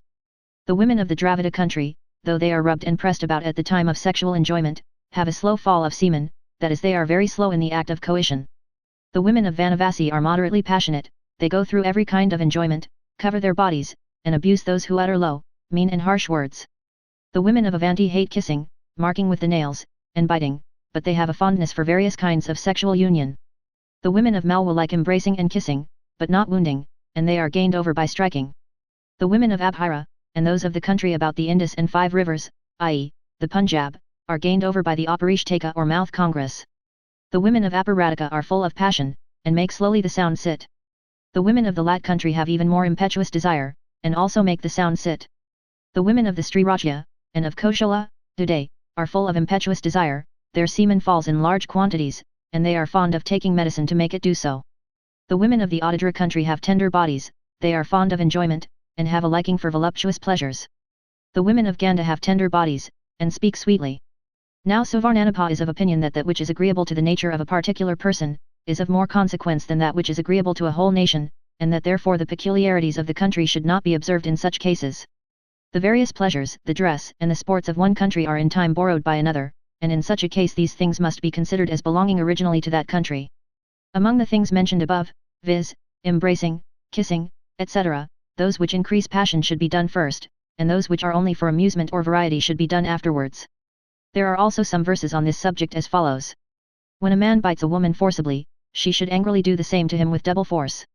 Thus a point should be returned with a line of points, and a line of points with a broken cloud, and if she be excessively chafed, she should at once begin a love quarrel with him. At such a time she should take hold of her lover by the hair, and bend his head down, and kiss his lower lip, and then, being intoxicated with love, she should shut her eyes and bite him in various places. Even by day, and in a place of public resort, when her lover shows her any mark that she may have inflicted on his body, she should smile at the sight of it, and turning her face as if she were going to chide him, she should show him with an angry look the marks on her own body that have been made by him. Thus if men and women act according to each other's liking, their love for each other will not be lessened even in 100 years. Chapter 6. Of the different ways of lying down, and various kinds of congress.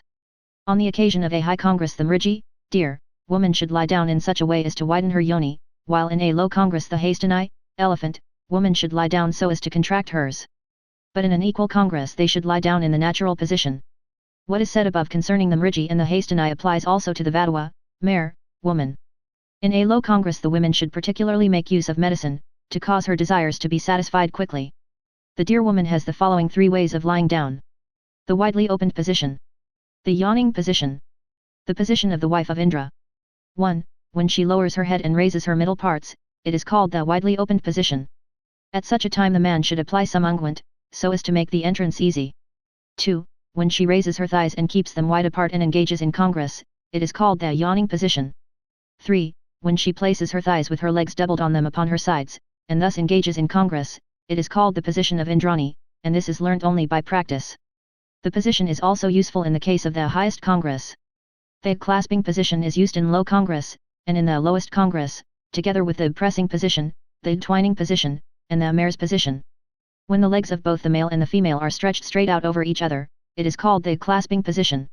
It is of 2 kinds, the side position and the supine position, according to the way in which they lie down. In the side position the male should invariably lie on his left side, and cause the woman to lie on her right side, and this rule is to be observed in lying down with all kinds of women. When, after congress has begun in the clasping position, the woman presses her lover with her thighs, it is called the pressing position. When the woman places one of her thighs across the thigh of her lover, it is called the twining position. When a woman forcibly holds in her yoni the lingam after it is in, it is called the mare's position. This is learnt by practice only, and is chiefly found among the women of the Andhra country. The above are the different ways of lying down, mentioned by Bhabaravya. Suvarnanabha, however, gives the following in addition. When the female raises both of her thighs straight up, it is called the rising position. When she raises both of her legs, and places them on her lover's shoulders, it is called the yawning position. When the legs are contracted, and thus held by the lover before his bosom, it is called the pressed position. When only one of her legs is stretched out, it is called the half-pressed position. When the woman places one of her legs on her lover's shoulder, and stretches the other out, and then places the latter on his shoulder, and stretches out the other, and continues to do so alternately, it is called the splitting of a bamboo. When one of her legs is placed on the head, and the other is stretched out, it is called the fixing of a nail. This is learnt by practice only. When both the legs of the woman are contracted, and placed on her stomach, it is called the crab's position. When the thighs are raised and placed one upon the other, it is called the packed position. When the shanks are placed one upon the other, it is called the lotus-like position. When a man, during congress, turns round and enjoys the woman without leaving her, while she embraces him round the back all the time, it is called the turning position, and is learnt only by practice.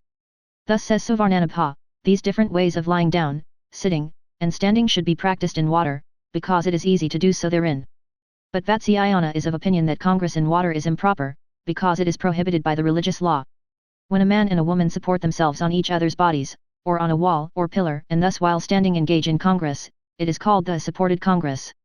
When a man supports himself against a wall, and the woman, sitting on his hands joined together and held underneath her, throws her arms round his neck, and putting her thighs alongside his waist, moves herself by her feet, which are touching the wall against which the man is leaning, it is called the suspended congress. When a woman stands on her hands and feet like a quadruped, and her lover mounts her like a bull, it is called the congress of a cow. At this time everything that is ordinarily done on the bosom should be done on the back. In the same way can be carried on the congress of a dog, the congress of a goat, the congress of a deer, the forcible mounting of an ass, the congress of a cat, the jump of a tiger, the pressing of an elephant, the rubbing of a boar, and the mounting of a horse. And in all these cases the characteristics of these different animals should be manifested by acting like them. When a man enjoys 2 women at the same time, both of whom love him equally, it is called the united congress. When a man enjoys many women altogether, it is called the congress of a herd of cows. The following kinds of congress, viz., sporting in water, or the congress of an elephant with many female elephants, which is said to take place only in the water, the congress of a collection of goats, the congress of a collection of deer, take place in imitation of these animals. In Gramanary many young men enjoy a woman that may be married to one of them, either one after the other, or at the same time.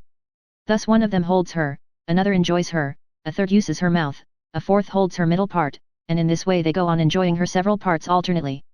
The same things can be done when several men are sitting in company with one courtesan, or when one courtesan is alone with many men. In the same way this can be done by the women of the king's harem when they accidentally get hold of a man. The people in the southern countries have also a congress in the anus, that is called the lower congress. Thus ends the various kinds of congress. There are also 2 verses on the subject as follows. An ingenious person should multiply the kinds of congress after the fashion of the different kinds of beasts and of birds. For these different kinds of congress, performed according to the usage of each country, and the liking of each individual, generate love, friendship, and respect in the hearts of women. Chapter 7. Of the various modes of striking, and of the sounds appropriate to them. Sexual intercourse can be compared to a quarrel, on account of the contrarieties of love and its tendency to dispute. The place of striking with passion is the body, and on the body the special places are the shoulders, the head, the space between the breasts, the back, the jagana, or middle part of the body, the sides. Striking is of 4 kinds, viz. Striking with the back of the hand, striking with the fingers a little contracted, striking with the fist, striking with the open palm of the hand. On account of its causing pain, striking gives rise to the hissing sound, which is of various kinds, and to the 8 kinds of crying, viz. The sound hin, the thundering sound, the cooing sound, the weeping sound, the sound phut, the sound fat, the sound sut, the sound plat. Besides these, there are also words having a meaning, such as mother, and those that are expressive of prohibition, sufficiency, desire of liberation, pain or praise, and to which may be added sounds like those of the dove, the cuckoo, the green pigeon, the parrot, the bee, the sparrow, the flamingo, the duck, and the quail, which are all occasionally made use of. Blows with the fist should be given on the back of the woman, while she is sitting on the lap of the man, and she should give blows in return, abusing the man as if she were angry, and making the cooing and the weeping sounds. While the woman is engaged in congress the space between the breasts should be struck with the back of the hand, slowly at first, and then proportionately to the increasing excitement, until the end. At this time the sounds hin and others may be made, alternately or optionally, according to habit. When the man, making the sound fat, strikes the woman on the head, with the fingers of his hand a little contracted, it is called prasritaka, which means striking with the fingers of the hand a little contracted. In this case the appropriate sounds are the cooing sound, the sound fat, and the sound phut in the interior of the mouth, and at the end of congress the sighing and weeping sounds. The sound fat is an imitation of the sound of a bamboo being split, while the sound phut is like the sound made by something falling into water. At all times when kissing and such like things are begun, the woman should give a reply with a hissing sound. During the excitement when the woman is not accustomed to striking, she continually utters words expressive of prohibition, sufficiently, or desire of liberation, as well as the words father, mother, intermingled with the sighing, weeping, and thundering sounds. Towards the conclusion of the congress, the breasts, the jagana, and the sides of the woman should be pressed with the open palms of the hand, with some force, until the end of it, and then sounds like those of the quail, or the goose should be made. There are also 2 verses on the subject as follows. The characteristics of manhood are said to consist of roughness and impetuosity, while weakness, tenderness, sensibility, and an inclination to turn away from unpleasant things are the distinguishing marks of womanhood. The excitement of passion, and peculiarities of habit may sometimes cause contrary results to appear, but these do not last long, and in the end the natural state is resumed. The wedge on the bosom, the scissors on the head, the piercing instrument on the cheeks, and the pincers on the breasts and sides, may also be taken into consideration with the other 4 modes of striking, and thus give 8 ways altogether. But these 4 ways of striking with instruments are peculiar to the people of the southern countries, and the marks caused by them are seen on the breasts of their women. They are local peculiarities, but Vatsyayana is of opinion that the practice of them is painful, barbarous, and base, and quite unworthy of imitation. In the same way anything that is a local peculiarity should not always be adopted elsewhere, and even in the place where the practice is prevalent, excess of it should always be avoided. Instances of the dangerous use of them may be given as follows. The king of the Panchalas killed the courtesan Madhavesna by means of the wedge during congress. King Shatakarni Shatavahana of the Kuntalas deprived his great queen Malayavati of her life by a pair of scissors, and Naradeva, whose hand was deformed, blinded a dancing girl by directing a piercing instrument in a wrong way. There are also 2 verses on the subject as follows. About these things there cannot be either enumeration or any definite rule. Congress having once commenced, passion alone gives birth to all the acts of the parties. Such passionate actions and amorous gesticulations or movements, which arise on the spur of the moment, and during sexual intercourse, cannot be defined, and are as irregular as dreams. A horse having once attained the 5th degree of motion goes on with blind speed, regardless of pits, ditches, and posts in his way, and in the same manner a loving pair become blind with passion in the heat of congress, and go on with great impetuosity, paying not the least regard to excess. For this reason one who is well acquainted with the science of love, and knowing his own strength, as also the tenderness, impetuosity and strength of the young woman, should act accordingly. The various modes of enjoyment are not for all times or for all persons, but they should only be used at the proper time, and in the proper countries and places. Chapter 8. About women acting the part of a man, and of the work of a man. When a woman sees that her lover is fatigued by constant congress, without having his desires satisfied, she should, with his permission, lay him down upon his back, and give him assistance by acting his part. She may also do this to satisfy the curiosity of her lover, or her own desire of novelty. There are two ways of doing this. The first is when during congress she turns round, and gets on the top of her lover, in such a manner as to continue the congress, without obstructing the pleasure of it, and the other is when she acts the man's part from the beginning. At such a time, with flowers in her hair hanging loose, and her smiles broken by hard breathings, she should press upon her lover's bosom with her own breasts, and lowering her head frequently, should do in return the same actions which he used to do before, returning his blows and chaffing him, should say, I was laid down by you, and fatigued with hard congress, I shall now therefore lay you down in return. She should then again manifest her own bashfulness, her fatigue, and her desire of stopping the congress.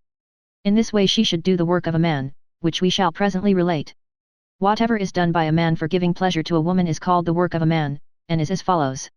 While the woman is lying on his bed, and is as it were abstracted by his conversation, he should loosen the knot of her undergarments, and when she begins to dispute with him, he should overwhelm her with kisses.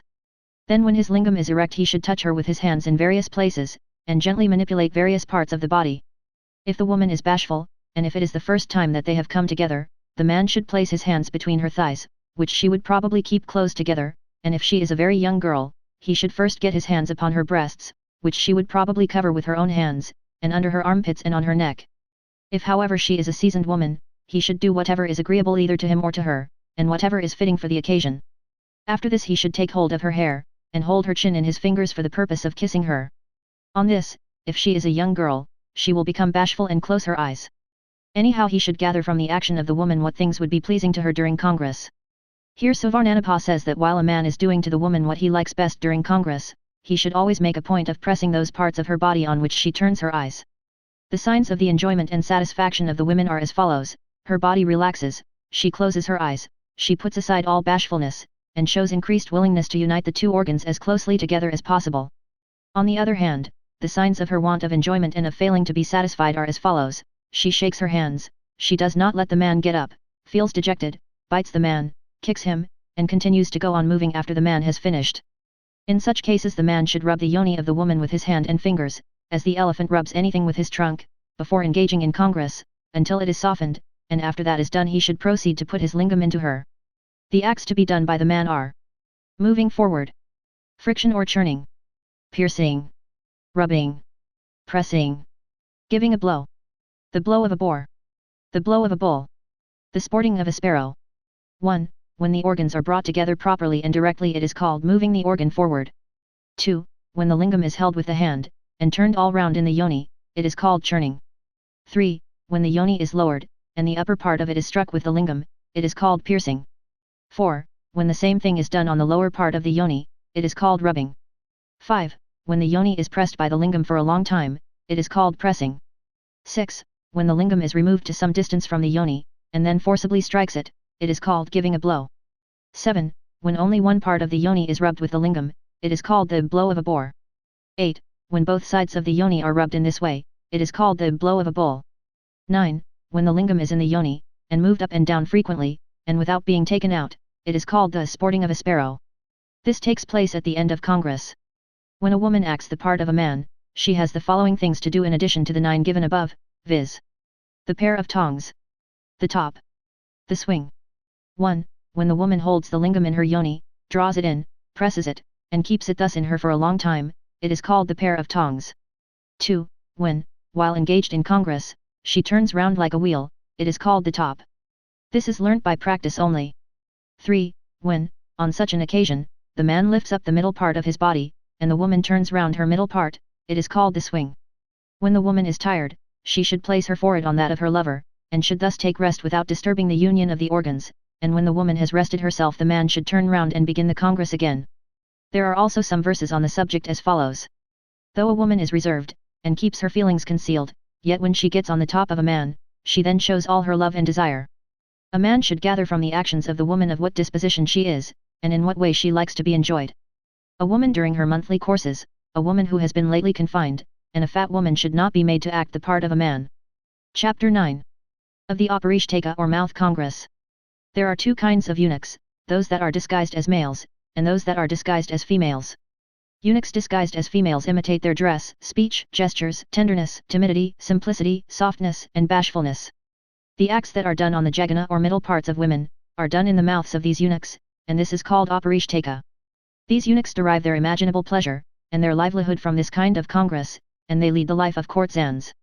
So much concerning eunuchs disguised as females. Eunuchs disguised as males keep their desires secret, and when they wish to do anything they lead the life of shampooers. Under the pretense of shampooing, an eunuch of this kind embraces and draws towards himself the thighs of the man whom he is shampooing, and after this he touches the joints of his thighs and his jagana, or central portions of his body.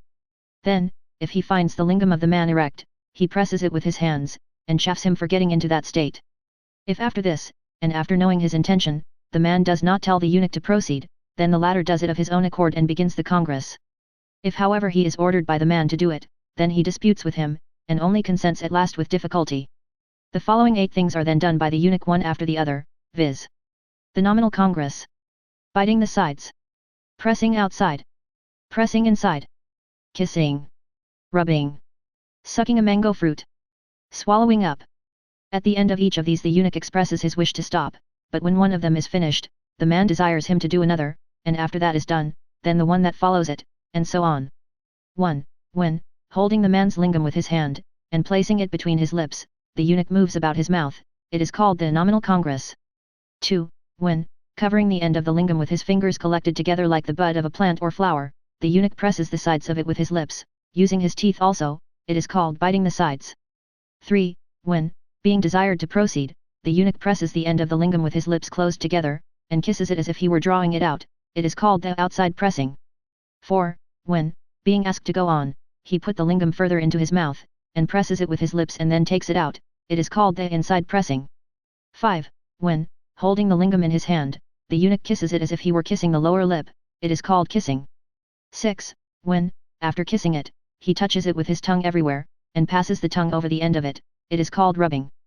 7. When, in the same way, he puts the half of it into his mouth, and forcibly kisses and sucks it, this is called sucking a mango fruit. 8. And lastly, when, with the consent of the man, the eunuch puts the whole lingam into his mouth, and presses it to the very end, as if he were going to swallow it up, it is called swallowing up. Striking, scratching, and other things may also be done during this kind of congress. The Auparishtaka is practiced only by unchaste and wanton women, female attendants, and serving maids, i.e., those who are not married to anybody, but who live by shampooing. The Acharyas, i.e., ancient and venerable authors, are of opinion that this Auparishtaka is the work of a dog and not of a man, because it is a low practice, and opposed to the orders of the Holy Writ, and because the man himself suffers by bringing his lingam into contact with the mouths of eunuchs and women. But Vatsyayana says that the orders of the Holy Writ do not affect those who resort to courtesans, and the law prohibits the practice of the Auparishtaka with married women only. As regards the injury to the male, that can be easily remedied. The people of eastern India do not resort to women who practice the Auparishtaka. The people of Ahikatra resort to such women, but do nothing with them, so far as the mouth is concerned. The people of Sakata do with these women every kind of mouth congress, while the people of Nagara do not practice this, but do every other thing. The people of the Shurasena country, on the southern bank of the Jumna, do everything without any hesitation, for they say that women being naturally unclean, no one can be certain about their character, their purity, their conduct, their practices, their confidences, or their speech. They are not however on this account to be abandoned, because religious law, on the authority of which they are reckoned pure, lays down that the udder of a cow is clean at the time of milking, though the mouth of a cow, and also the mouth of her calf, are considered unclean by the Hindus. Again, a dog is clean when he seizes a deer in hunting, though food touched by a dog is otherwise considered very unclean. A bird is clean when it causes a fruit to fall from a tree by pecking at it, though things eaten by crows and other birds are considered unclean. And the mouth of a woman is clean for kissing and such like things at the time of sexual intercourse. Vatsyayana moreover thinks that in all these things connected with love, everybody should act according to the custom of his country, and his own inclination. There are also the following verses on the subject. The male servants of some men carry on the mouth congress with their masters. It is also practiced by some citizens, who know each other well, among themselves. Some women of the harem, when they are amorous, do the acts of the mouth on the yonis of one another, and some men do the same thing with women. The way of doing this, i.e., of kissing the yoni, should be known from kissing the mouth. When a man and woman lie down in an inverted order, i.e., with the head of the one towards the feet of the other and carry on this congress, it is called the congress of a crow. For the sake of such things courtesans abandon men possessed of good qualities, liberal and clever, and become attached to low persons, such as slaves and elephant drivers. The aparishtaka, or mouth congress, should never be done by a learned Brahmin, by a minister that carries on the business of a state, or by a man of good reputation, because though the practice is allowed by the Shastras, there is no reason why it should be carried on, and need only be practiced in particular cases. As for instance, the taste, and the strength, and the digestive qualities of the flesh of dogs are mentioned in works on medicine, but it does not therefore follow that it should be eaten by the wise. In the same way there are some men, some places, and some times, with respect to which these practices can be made use of. A man should therefore pay regard to the place, to the time, and to the practice which is to be carried out, as also as to whether it is agreeable to his nature and to himself. And then he may or may not practice these things according to circumstances. But after all, these things being done secretly, and the mind of the man being fickle, how can it be known what any person will do at any particular time and for any particular purpose? Chapter 10. Of the way how to begin and how to end the congress. Different kinds of congress and love quarrels. In the pleasure room, decorated with flowers, and fragrant with perfumes, attended by his friends and servants, the citizen should receive the woman, who will come bathed and dressed, and will invite her to take refreshment and to drink freely. He should then seat her on his left side, and holding her hair, and touching also the end and knot of her garment, he should gently embrace her with his right arm. They should then carry on an amusing conversation on various subjects, and may also talk suggestively of things which would be considered as coarse, or not to be mentioned generally in society. They may then sing, either with or without gesticulations, and play on musical instruments, talk about the arts, and persuade each other to drink. At last when the woman is overcome with love and desire, the citizen should dismiss the people that may be with him, giving them flowers, ointment, and betel leaves, and then when the two are left alone, they should proceed as has been already described in the previous chapters. Such is the beginning of sexual union. At the end of the congress, the lovers with modesty, and not looking at each other, should go separately to the washing room. After this, sitting in their own places, they should eat some betel leaves, and the citizen should apply with his own hand to the body of the woman some pure sandalwood ointment, or ointment of some other kind. He should then embrace her with his left arm, and with agreeable words should cause her to drink from a cup held in his own hand, or he may give her water to drink. They can then eat sweetmeats, or anything else, according to their likings, and may drink fresh juice, soup, gruel, extracts of meat, sherbet, the juice of mango fruits, the extract of the juice of the citron tree mixed with sugar, or anything that may be liked in different countries, and known to be sweet, soft, and pure. The lovers may also sit on the terrace of the palace or house, and enjoy the moonlight, and carry on an agreeable conversation. At this time, too, while the woman lies in his lap, with her face towards the moon, the citizen should show her the different planets, the morning star, the polar star, and the 7 rishis, or Great Bear. This is the end of sexual union. Congress is of the following kinds, viz. Loving Congress, Congress of subsequent love, Congress of artificial love, Congress of transferred love, Congress like that of eunuchs, Deceitful Congress, Congress of spontaneous love. 1. When a man and a woman, who have been in love with each other for some time, come together with great difficulty, or when one of the two returns from a journey, or is reconciled after having been separated on account of a quarrel, then Congress is called the loving Congress. It is carried on according to the liking of the lovers, and as long as they choose.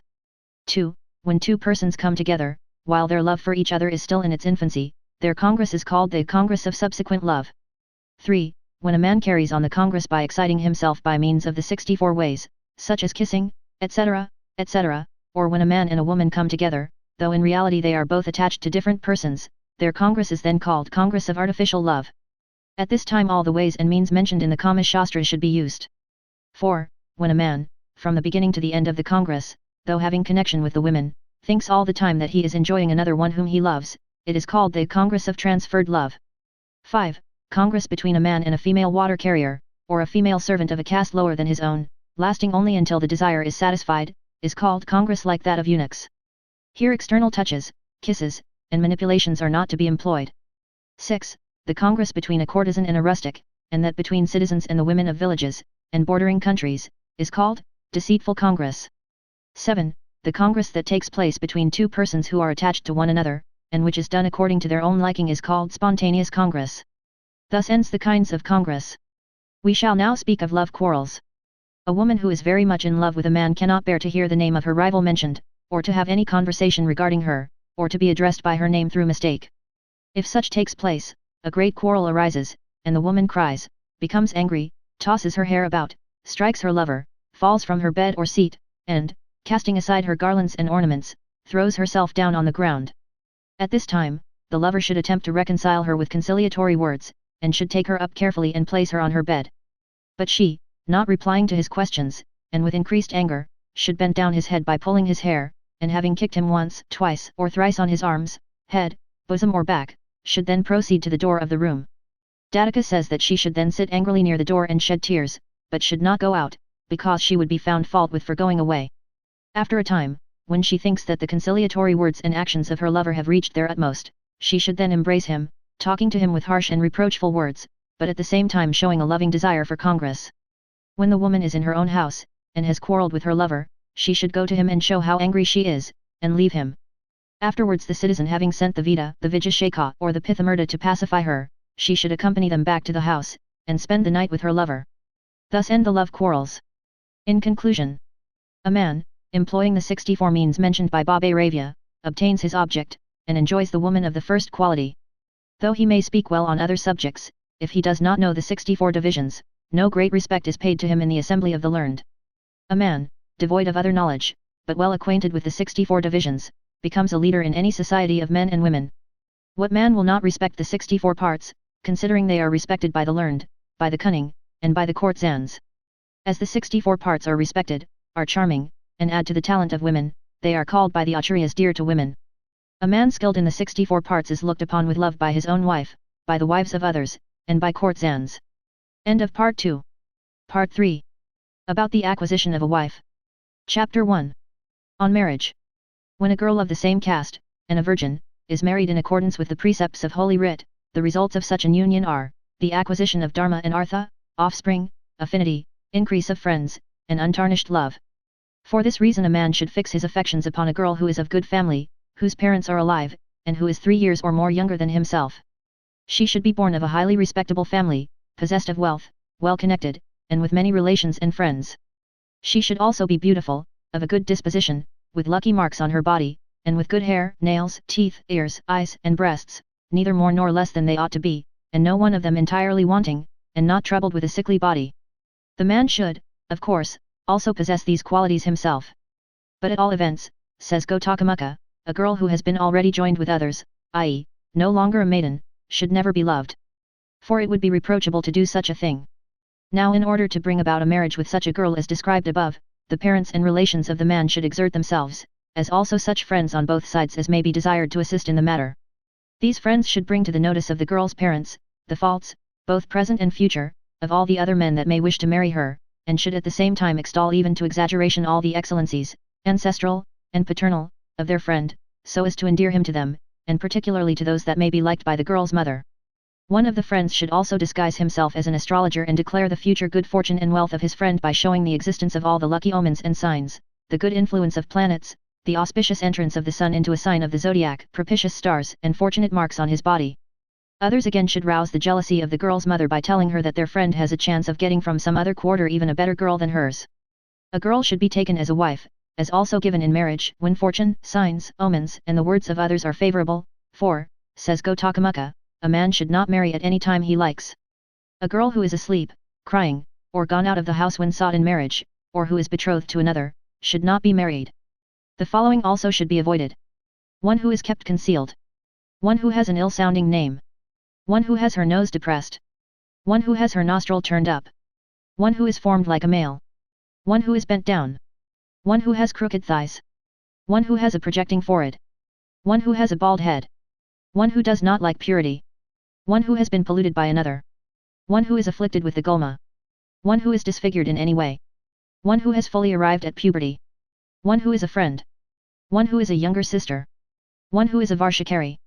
In the same way a girl who is called by the name of one of the 27 stars, or by the name of a tree, or of a river, is considered worthless, as also a girl whose name ends in R or L. But some authors say that prosperity is gained only by marrying that girl to whom one becomes attached, and that therefore no other girl but the one who is loved should be married by anyone. When a girl becomes marriageable her parents should dress her smartly, and should place her where she can be easily seen by all.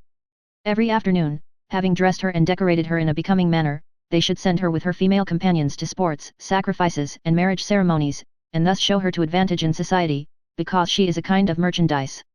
They should also receive with kind words and signs of friendliness those of an auspicious appearance who may come accompanied by their friends and relations for the purpose of marrying their daughter, and under some pretext or other having first dressed her becomingly, should then present her to them. After this they should await the pleasure of fortune, and with this object should appoint a future day on which a determination could be come to with regard to their daughter's marriage. On this occasion when the persons have come, the parents of the girl should ask them to bathe and dine, and should say, everything will take place at the proper time, and should not then comply with the request, but should settle the matter later. When a girl is thus acquired, either according to the custom of the country, or according to his own desire, the man should marry her in accordance with the precepts of the Holy Writ, according to one of the 4 kinds of marriage. Thus ends marriage. There are also some verses on the subject as follows. Amusement in society, such as completing verses begun by others, marriages and auspicious ceremonies should be carried on neither with superiors, nor inferiors, but with our equals. That should be known as a high connection when a man, after marrying a girl, has to serve her and her relations afterwards like a servant, and such a connection is censured by the good. On the other hand, that reproachable connection, where a man, together with his relations, lords it over his wife, is called a low connection by the wise. But when both the man and the woman afford mutual pleasure to each other, and when the relatives on both sides pay respect to one another, such is called a connection in the proper sense of the word. Therefore a man should contract neither a high connection by which he is obliged to bow down afterwards to his kinsman, nor a low connection, which is universally reprehended by all. Chapter 2. Of creating confidence in the girl. For the first 3 days after marriage, the girl and her husband should sleep on the floor, abstain from sexual pleasures, and eat their food without seasoning it either with alkali or salt. For the next 7 days they should bathe amidst the sounds of auspicious musical instruments, should decorate themselves, dine together, and pay attention to their relations as well as to those who may have come to witness their marriage. This is applicable to persons of all castes. On the night of the 10th day the man should begin in a lonely place with soft words, and thus create confidence in the girl. Some authors say that for the purpose of winning her over he should not speak to her for 3 days, but the followers of Baba Ravya are of opinion that if the man does not speak with her for 3 days, the girl may be discouraged by seeing him spiritless like a pillar, and, becoming dejected, she may begin to despise him as an eunuch. Vatsyayana says that the man should begin to win her over, and to create confidence in her, but should abstain at first from sexual pleasures. Women being of a tender nature, want tender beginnings, and when they are forcibly approached by men with whom they are but slightly acquainted, they sometimes suddenly become haters of sexual connection, and sometimes even haters of the male sex. The man should therefore approach the girl according to her liking, and should make use of those devices by which he may be able to establish himself more and more into her confidence. These devices are as follows. He should embrace her first of all in a way she likes most, because it does not last for a long time. He should embrace her with the upper part of his body because that is easier and simpler. If the girl is grown up, or if the man has known her for some time, he may embrace her by the light of a lamp, but if he is not well acquainted with her, or if she is a young girl, he should then embrace her in darkness. When the girl accepts the embrace, the man should put a tumbula or screw of betel nut and betel leaves in her mouth, and if she will not take it, he should induce her to do so by conciliatory words, entreaties, oaths, and kneeling at her feet, for it is an universal rule that however bashful or angry a woman may be, she never disregards a man kneeling at her feet. At the time of giving this tumbula he should kiss her mouth softly and gracefully without making any sound. When she is gained over in this respect he should then make her talk, and so that she may be induced to talk he should ask her questions about things of which he knows or pretends to know nothing, and which can be answered in a few words. If she does not speak to him, he should not frighten her, but should ask her the same thing again and again in a conciliatory manner. If she does not then speak he should urge her to give a reply, because as Gotakamuka says, all girls hear everything said to them by men, but do not themselves sometimes say a single word. When she is thus importuned, the girl should give replies by shakes of the head, but if she quarrelled with the man she should not even do that. When she is asked by the man whether she wishes for him, and whether she likes him, she should remain silent for a long time, and when at last importuned to reply, should give him a favourable answer by a nod of the head. If the man is previously acquainted with the girl he should converse with her by means of a female friend, who may be favourable to him, and in the confidence of both, and carry on the conversation on both sides. On such an occasion the girl should smile with her head bent down, and if the female friend say more on her part than she was desired to do, she should chide her and dispute with her. The female friend should say in jest even what she is not desired to say by the girl, and add, she says so, on which the girl should say indistinctly and prettily, oh no, I did not say so. And she should then smile and throw an occasional glance towards the man. If the girl is familiar with the man, she should place near him, without saying anything, the tumbula, the ointment, or the garland that he may have asked for, or she may tie them up in his upper garment. While she is engaged in this, the man should touch her young breasts in the sounding way of pressing with the nails, and if she prevents him doing this he should say to her, "I will not do it again if you will embrace me," and should in this way cause her to embrace him. While he is being embraced by her he should pass his hand repeatedly over and about her body. By and by he should place her in his lap, and try more and more to gain her consent, and if she will not yield to him he should frighten her by saying, "I shall impress marks of my teeth and nails on your lips and breasts, and then make similar marks on my own body, and shall tell my friends that you did them. What will you say then?" In this and other ways, as fear and confidence are created in the minds of children, so should the man gain her over to his wishes. On the second and third nights, after her confidence has increased still more, he should feel the whole of her body with his hands, and kiss her all over. He should also place his hands upon her thighs and shampoo them, and if he succeed in this he should then shampoo the joints of her thighs. If she tries to prevent him doing this he should say to her, "What harm is there in doing it?" and should persuade her to let him do it. After gaining this point he should touch her private parts, should loosen her girdle and the knot of her dress, and turning up her lower garment should shampoo the joints of her naked thighs. Under various pretenses he should do all these things, but he should not at that time begin actual congress. After this he should teach her the 64 arts, should tell her how much he loves her, and describe to her the hopes which he formerly entertained regarding her.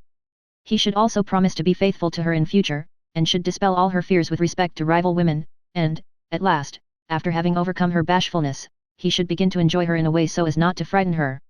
So much about creating confidence in the girl, and there are, moreover, some verses on the subject as follows. A man acting according to the inclinations of a girl should try and gain her over so that she may love him and place her confidence in him. A man does not succeed either by implicitly following the inclination of a girl, or by wholly opposing her, and he should therefore adopt a middle course. He who knows how to make himself beloved by women, as well as to increase their honor and create confidence in them, this man becomes an object of their love. But he, who neglects a girl thinking she is too bashful, is despised by her as a beast ignorant of the working of the female mind. Moreover, a girl forcibly enjoyed by one who does not understand the hearts of girls becomes nervous, uneasy, and dejected, and suddenly begins to hate the man who has taken advantage of her, and then, when her love is not understood or returned, she sinks into despondency, and becomes either a hater of mankind altogether, or, hating her own man, she has recourse to other men. Chapter 3. On Courtship, and the manifestation of the feelings by outward signs and deeds. A poor man possessed of good qualities, a man born of a low family possessed of mediocre qualities, a neighbor possessed of wealth, and one under the control of his father, mother, or brothers, should not marry without endeavoring to gain over the girl from her childhood to love and esteem them. Thus a boy separated from his parents, and living in the house of his uncle, should try to gain over the daughter of his uncle, or some other girl, even though she be previously betrothed to another.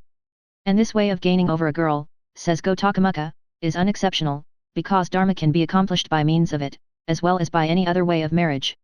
When a boy has thus begun to woo the girl he loves, he should spend his time with her and amuse her with various games and diversions fitted for their age and acquaintanceship, such as picking and collecting flowers, making garlands of flowers, playing the parts of members of a fictitious family, cooking food, playing with dice, playing with cards, the game of odd and even, the game of finding out the middle finger, the game of 6 pebbles, and such other games as may be prevalent in the country, and agreeable to the disposition of the girl.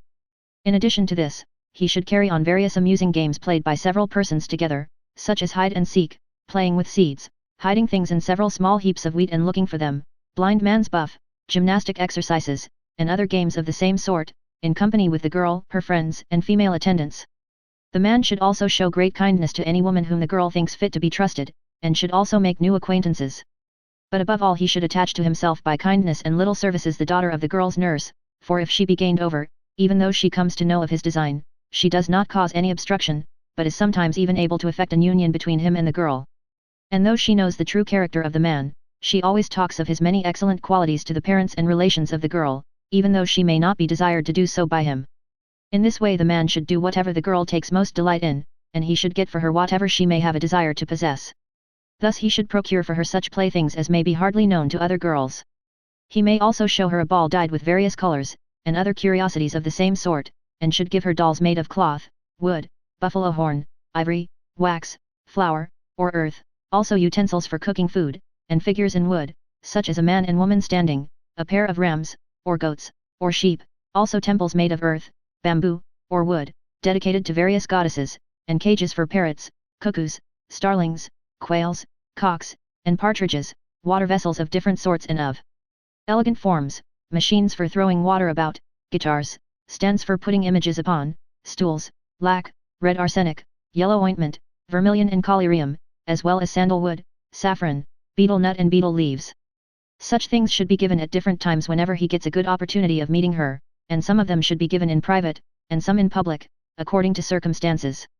In short, he should try in every way to make her look upon him as one who would do for her everything that she wanted to be done.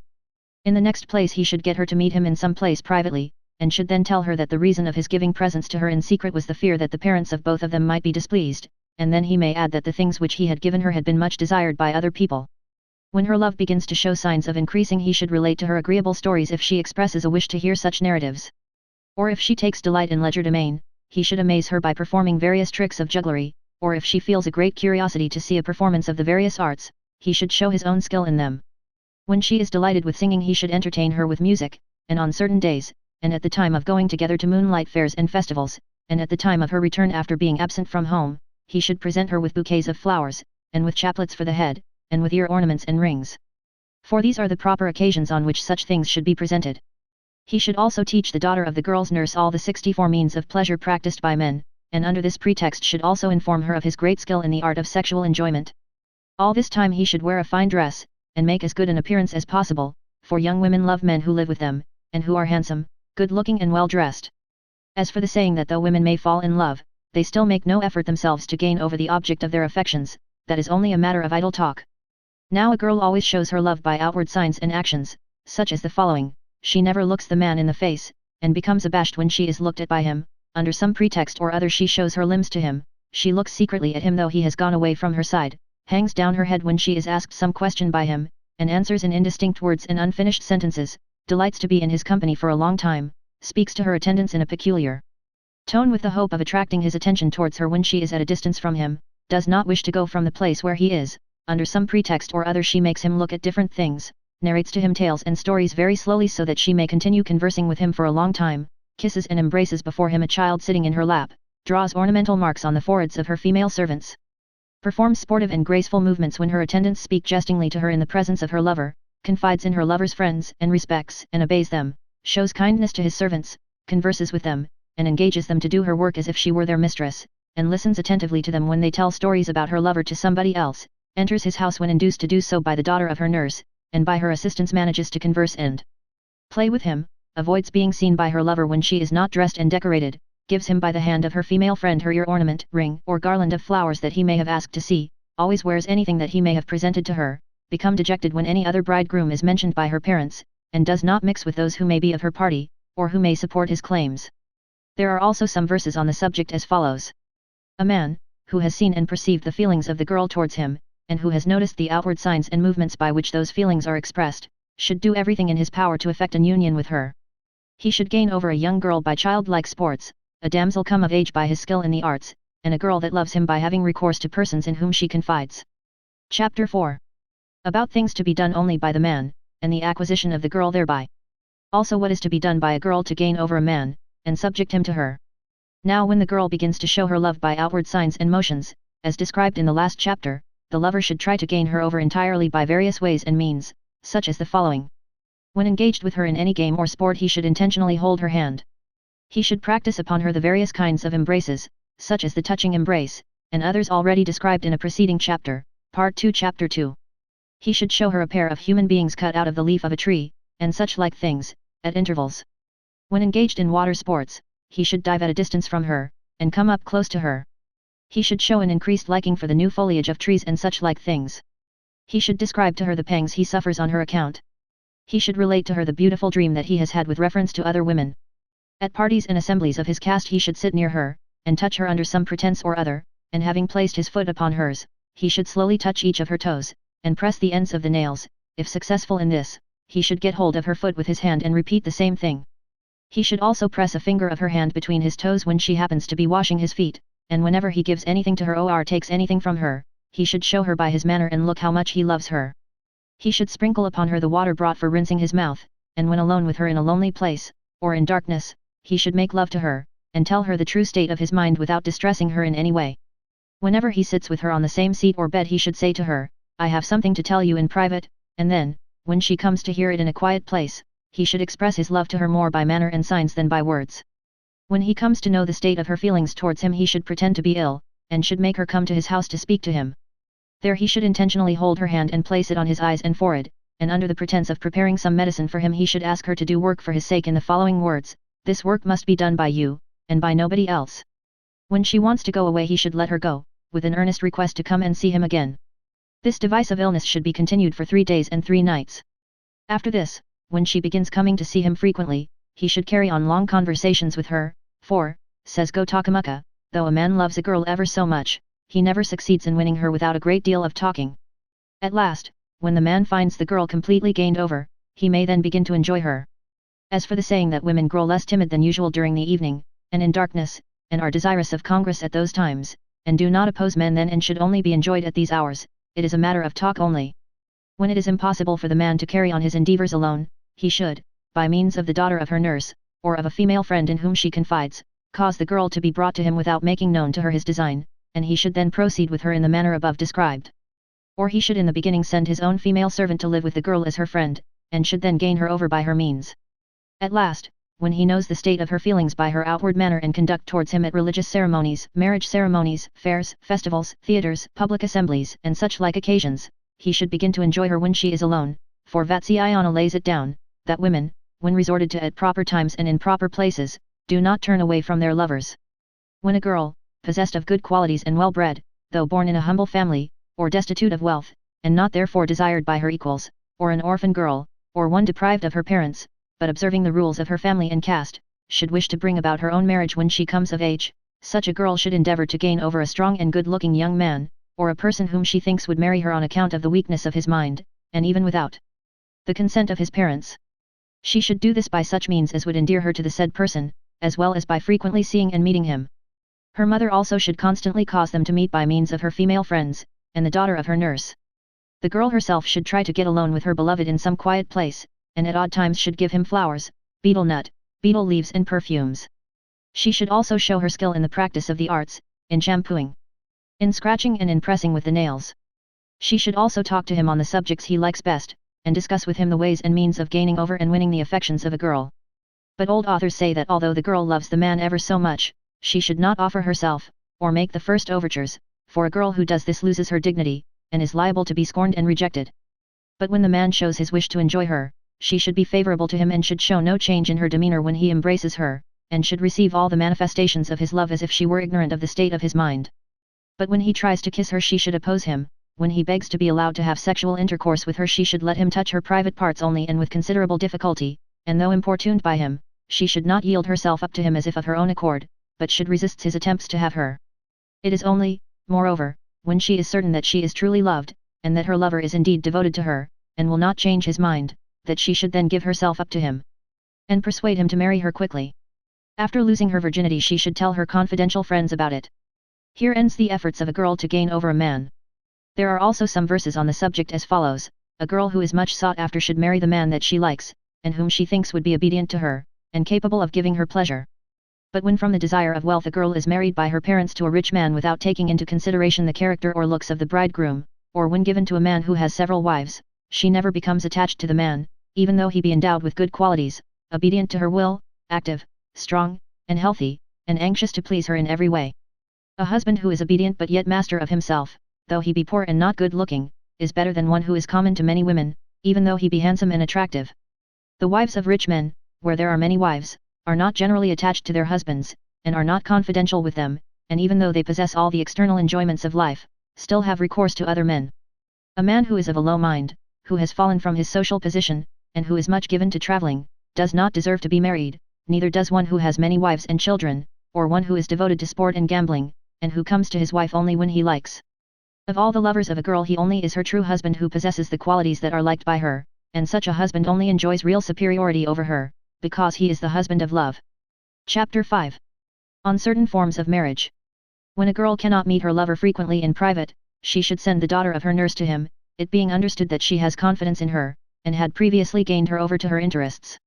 On seeing the man, the daughter of the nurse should, in the course of conversation, describe to him the noble birth, the good disposition, the beauty, talent, skill, knowledge of human nature and affection of the girl in such a way as not to let him suppose that she has been sent by the girl, and should thus create affection for the girl in the heart of the man.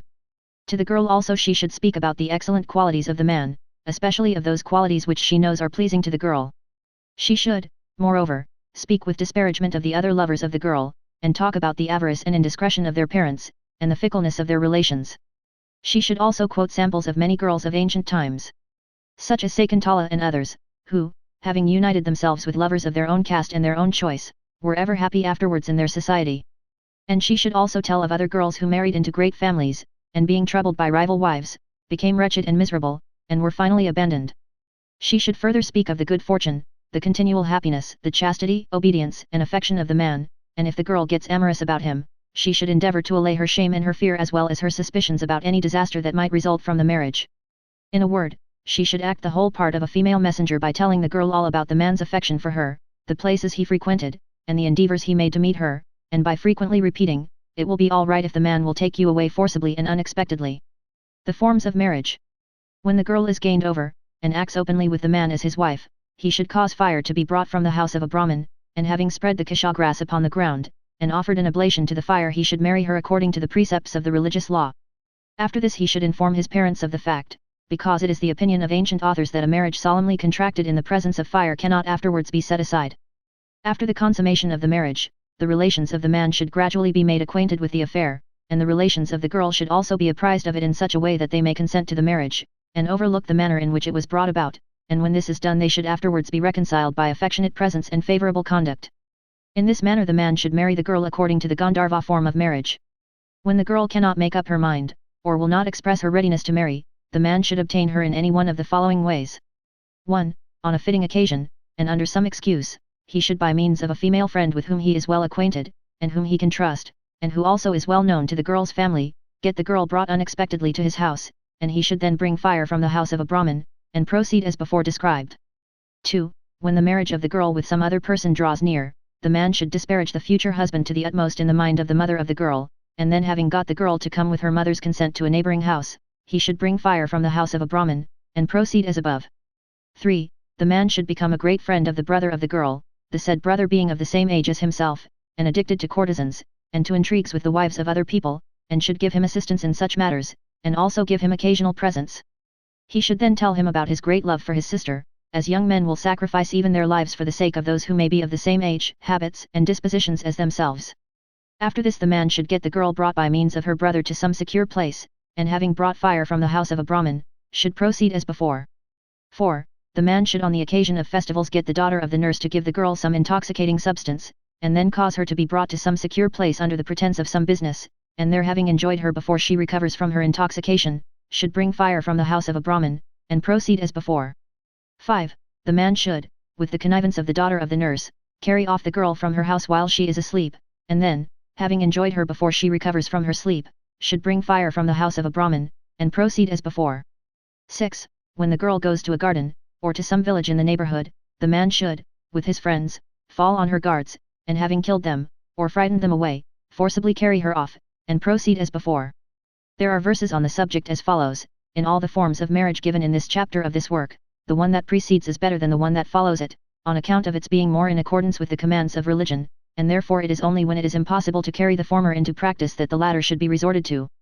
As the fruit of all good marriages is love, the Gandharva form of marriage is respected, even though it is formed under unfavorable circumstances, because it fulfills the object sought for. Another cause of the respect accorded to the Gandharva form of marriage is, that it brings forth happiness, causes less trouble in its performance than any other forms of marriage, and is above all the result of previous love. End of Part 3. Part 4. About a wife. Chapter 1. On the manner of living of a virtuous woman, and of her behavior during the absence of her husband. A virtuous woman, who has affection for her husband, should act in conformity with his wishes as if he were a divine being, and with his consent should take upon herself the whole care of his family. She should keep the whole house well cleaned, and arrange flowers of various kinds in different parts of it, and make the floor smooth and polished so as to give the whole a neat and becoming appearance. She should surround the house with a garden, and place ready in it all the materials required for the morning, noon, and even sacrifices. Moreover, she should herself revere the sanctuary of the household gods, for says Ganardiya, nothing so much attracts the heart of a householder to his wife as a careful observance of the things mentioned above. Towards the parents, relations, friends, sisters, and servants of her husband she should behave as they deserve. In the garden she should plant beds of green vegetables, bunches of the sugar cane, and clumps of the fig tree, the mustard plant, the parsley plant, the fennel plant, and the Xanthochymus pictorius. Clusters of various flowers, such as the Trippa bispinosa, the jasmine, the Gasminum grandiflorum, the yellow amaranth, the wild jasmine, the Tabernamontana coronaria, the Nidyawarta, the China rose and others, should likewise be planted, together with the fragrant grass Andropogon schænanthus, and the fragrant root of the plant Andropogon miricatus. She should also have seats and arbors made in the garden, in the middle of which a well, tank, or pool should be dug.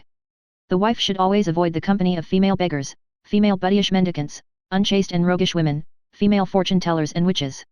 As regards meals she should always consider what her husband likes and dislikes, and what things are good for him, and what are injurious to him. When she hears the sounds of his footsteps coming home she should at once get up, and be ready to do whatever he may command her, and either order her female servant to wash his feet, or wash them herself. When going anywhere with her husband, she should put on her ornaments, and without his consent she should not either give or accept invitations, or attend marriages and sacrifices, or sit in the company of female friends, or visit the temples of the gods. And if she wants to engage in any kind of games or sports, she should not do it against his will. In the same way she should always sit down after him, and get up before him, and should never awaken him when he is asleep. The kitchen should be situated in a quiet and retired place, so as not to be accessible to strangers, and should always look clean. In the event of any misconduct on the part of her husband, she should not blame him excessively though she be a little displeased. She should not use abusive language towards him, but rebuke him with conciliatory words, whether he be in the company of friends or alone. Moreover, she should not be a scold, for says Gonardiya, there is no cause of dislike on the part of a husband so great as this characteristic in a wife. Lastly she should avoid bad expressions, sulky looks, speaking aside, standing in the doorway, and looking at passers-by, conversing in the pleasure groves, and remaining in a lonely place for a long time, and finally she should always keep her body, her teeth, her hair and everything belonging to her tidy, sweet, and clean. When the wife wants to approach her husband in private her dress should consist of many ornaments, various kinds of flowers, and a cloth decorated with different colors, and some sweet-smelling ointments or unguents. But her everyday dress should be composed of a thin, close-textured cloth, a few ornaments and flowers, and a little scent, not too much. She should also observe the fasts and vows of her husband, and when he tries to prevent her doing this, she should persuade him to let her do it. At appropriate times of the year, and when they happen to be cheap, she should buy earth, bamboos, firewood, skins, and iron pots, as also salt and oil. Fragrant substances, vessels made of the fruit of the plant Rhydia antidysenterica, or oval-leaved Rhydia, medicines and other things which are always wanted, should be obtained when required and kept in a secret place of the house. The seeds of the radish, the potato, the common beet, the Indian wormwood, the mango, the cucumber, the eggplant, the kushmanda, the pumpkin gourd, the surina, the bignonia indica, the sandalwood, the prina spinosa, the garlic plant, the onion and other vegetables, should be bought and sown at the proper seasons. The wife, moreover, should not tell to strangers the amount of her wealth, nor the secrets which her husband has confided to her. She should surpass all the women of her own rank in life in her cleverness, her appearance, her knowledge of cookery, her pride and her manner of serving her husband. The expenditure of the year should be regulated by the profits. The milk that remains after the meals should be turned into ghee or clarified butter. Oil and sugar should be prepared at home, spinning and weaving should also be done there, and a store of ropes and cords, and barks of trees for twisting into ropes should be kept. She should also attend to the pounding and cleaning of rice, using its small grain and chaff in some way or other. She should pay the salaries of the servants, look after the tilling of the fields, and keeping of the flocks and herds, superintend the making of vehicles, and take care of the rams, cocks, quails, parrots, starlings, cuckoos, peacocks, monkeys, and deer. And finally adjust the income and expenditure of the day. The worn-out clothes should be given to those servants who have done good work, in order to show them that their services have been appreciated, or they may be applied to some other use. The vessels in which wine is prepared, as well as those in which it is kept, should be carefully looked after, and put away at the proper time. All sales and purchases should also be well attended to. The friends of her husband she should welcome by presenting them with flowers, ointment, incense, betel leaves, and betel nut. Her father-in-law and mother-in-law she should treat as they deserve, always remaining dependent on their will, never contradicting them, speaking to them in few and not harsh words, not laughing loudly in their presence, and acting with their friends and enemies as with her own. In addition to the above she should not be vain, or too much taken up with her enjoyments. She should be liberal towards her servants, and reward them on holidays and festivals, and not give away anything without first making it known to her husband. Thus ends the manner of living of a virtuous woman. During the absence of her husband on a journey the virtuous woman should wear only her auspicious ornaments, and observe the fasts in honor of the gods. While anxious to hear the news of her husband, she should still look after her household affairs. She should sleep near the elder women of the house, and make herself agreeable to them. She should look after and keep in repair the things that are liked by her husband, and continue the works that have been begun by him. To the abode of her relations she should not go except on occasions of joy and sorrow, and then she should go in her usual traveling dress, accompanied by her husband's servants, and not remain there for a long time. The fasts and feasts should be observed with the consent of the elders of the house. The resources should be increased by making purchases and sales according to the practice of the merchants, and by means of honest servants, superintended by herself. The income should be increased, and the expenditure diminished as much as possible. And when her husband returns from his journey, she should receive him at first in her ordinary clothes, so that he may know in what way she has lived during his absence, and should bring to him some presents, as also materials for the worship of the deity. Thus ends the part relating to the behavior of a wife during the absence of her husband on a journey. There are also some verses on the subject as follows. The wife, whether she be a woman of noble family, or a virgin widow remarried, or a concubine, should lead a chaste life, devoted to her husband, and doing everything for his welfare. Women acting thus, acquire dharma, artha, and kama, obtain a high position, and generally keep their husbands devoted to them. Chapter 2. On the conduct of the elder wife towards the other wives of her husband, and on that of a younger wife towards the elder ones. Also on the conduct of a virgin widow remarried, of a wife disliked by her husband, of the women in the king's harem, and lastly on the conduct of a husband towards many wives. The causes of remarrying during the lifetime of the wife are as follows. The folly or ill temper of the wife. Her husband's dislike to her. The want of offspring. The continual birth of daughters. The incontinence of the husband. From the very beginning the wife should endeavor to attract the heart of her husband, by showing to him continually her devotion, her good temper, and her wisdom. If however she bears him no children, she should herself tell her husband to marry another woman. And when the second wife is married, and brought to the house, the first wife should give her a position superior to her own, and look upon her as a sister. In the morning the elder wife should forcibly make the younger one decorate herself in the presence of their husband, and should not mind all the husband's favor being given to her. If the younger wife does anything to displease her husband the elder one should not neglect her, but should always be ready to give her most careful advice, and should teach her to do various things in the presence of her husband. Her children she should treat as her own, her attendants she should look upon with more regard, even than on her own servants, her friends she should cherish with love and kindness, and her relations with great honor. When there are many other wives besides herself, the elder wife should associate with the one who is immediately next to her in rank and age, and should instigate the wife who has recently enjoyed her husband's favor to quarrel with the present favorite. After this she should sympathize with the former, and having collected all the other wives together, should get them to denounce the favorite as a scheming and wicked woman, without however committing herself in any way. If the favorite wife happens to quarrel with the husband, then the elder wife should take her part and give her false encouragement, and thus cause the quarrel to be increased.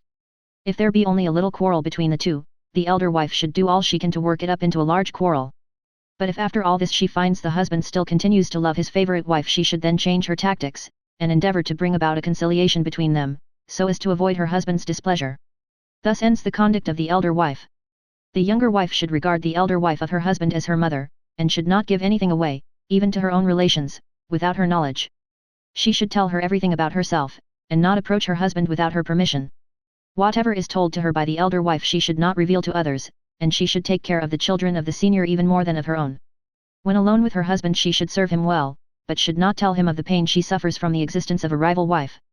She may also obtain secretly from her husband some marks of his particular regard for her, and may tell him that she lives only for him, and for the regard that he has for her.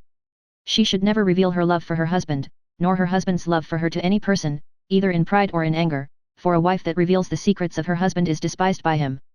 As for seeking to obtain the regard of her husband, Ganardiya says that it should always be done in private, for fear of the elder wife. If the elder wife be disliked by her husband, or be childless, she should sympathize with her, and should ask her husband to do the same, but should surpass her in leading the life of a chaste woman. Thus ends the conduct of the younger wife towards the elder. A widow in poor circumstances, or of a weak nature, and who allies herself again to a man, is called a widow remarried. The followers of Bhairava say that a virgin widow should not marry a person whom she may be obliged to leave on account of his bad character, or of his being destitute of the excellent qualities of a man, she thus being obliged to have recourse to another person. Ganardiya is of opinion that as the cause of a widow's marrying again is her desire for happiness, and as happiness is secured by the possession of excellent qualities in her husband, joined to love of enjoyment, it is better therefore to secure a person endowed with such qualities in the first instance. Vatsyayana however thinks that a widow may marry any person that she likes, and that she thinks will suit her. At the time of her marriage the widow should obtain from her husband the money to pay the cost of drinking parties, and picnics with her relations, and of giving them and her friends kindly gifts and presents, or she may do these things at her own cost if she likes. In the same way she may wear either her husband's ornaments or her own. As to the presents of affection mutually exchanged between the husband and herself, there is no fixed rule about them. If she leaves her husband after marriage of her own accord, she should restore to him whatever he may have given her, with the exception of the mutual presents. If however she is driven out of the house by her husband, she should not return anything to him.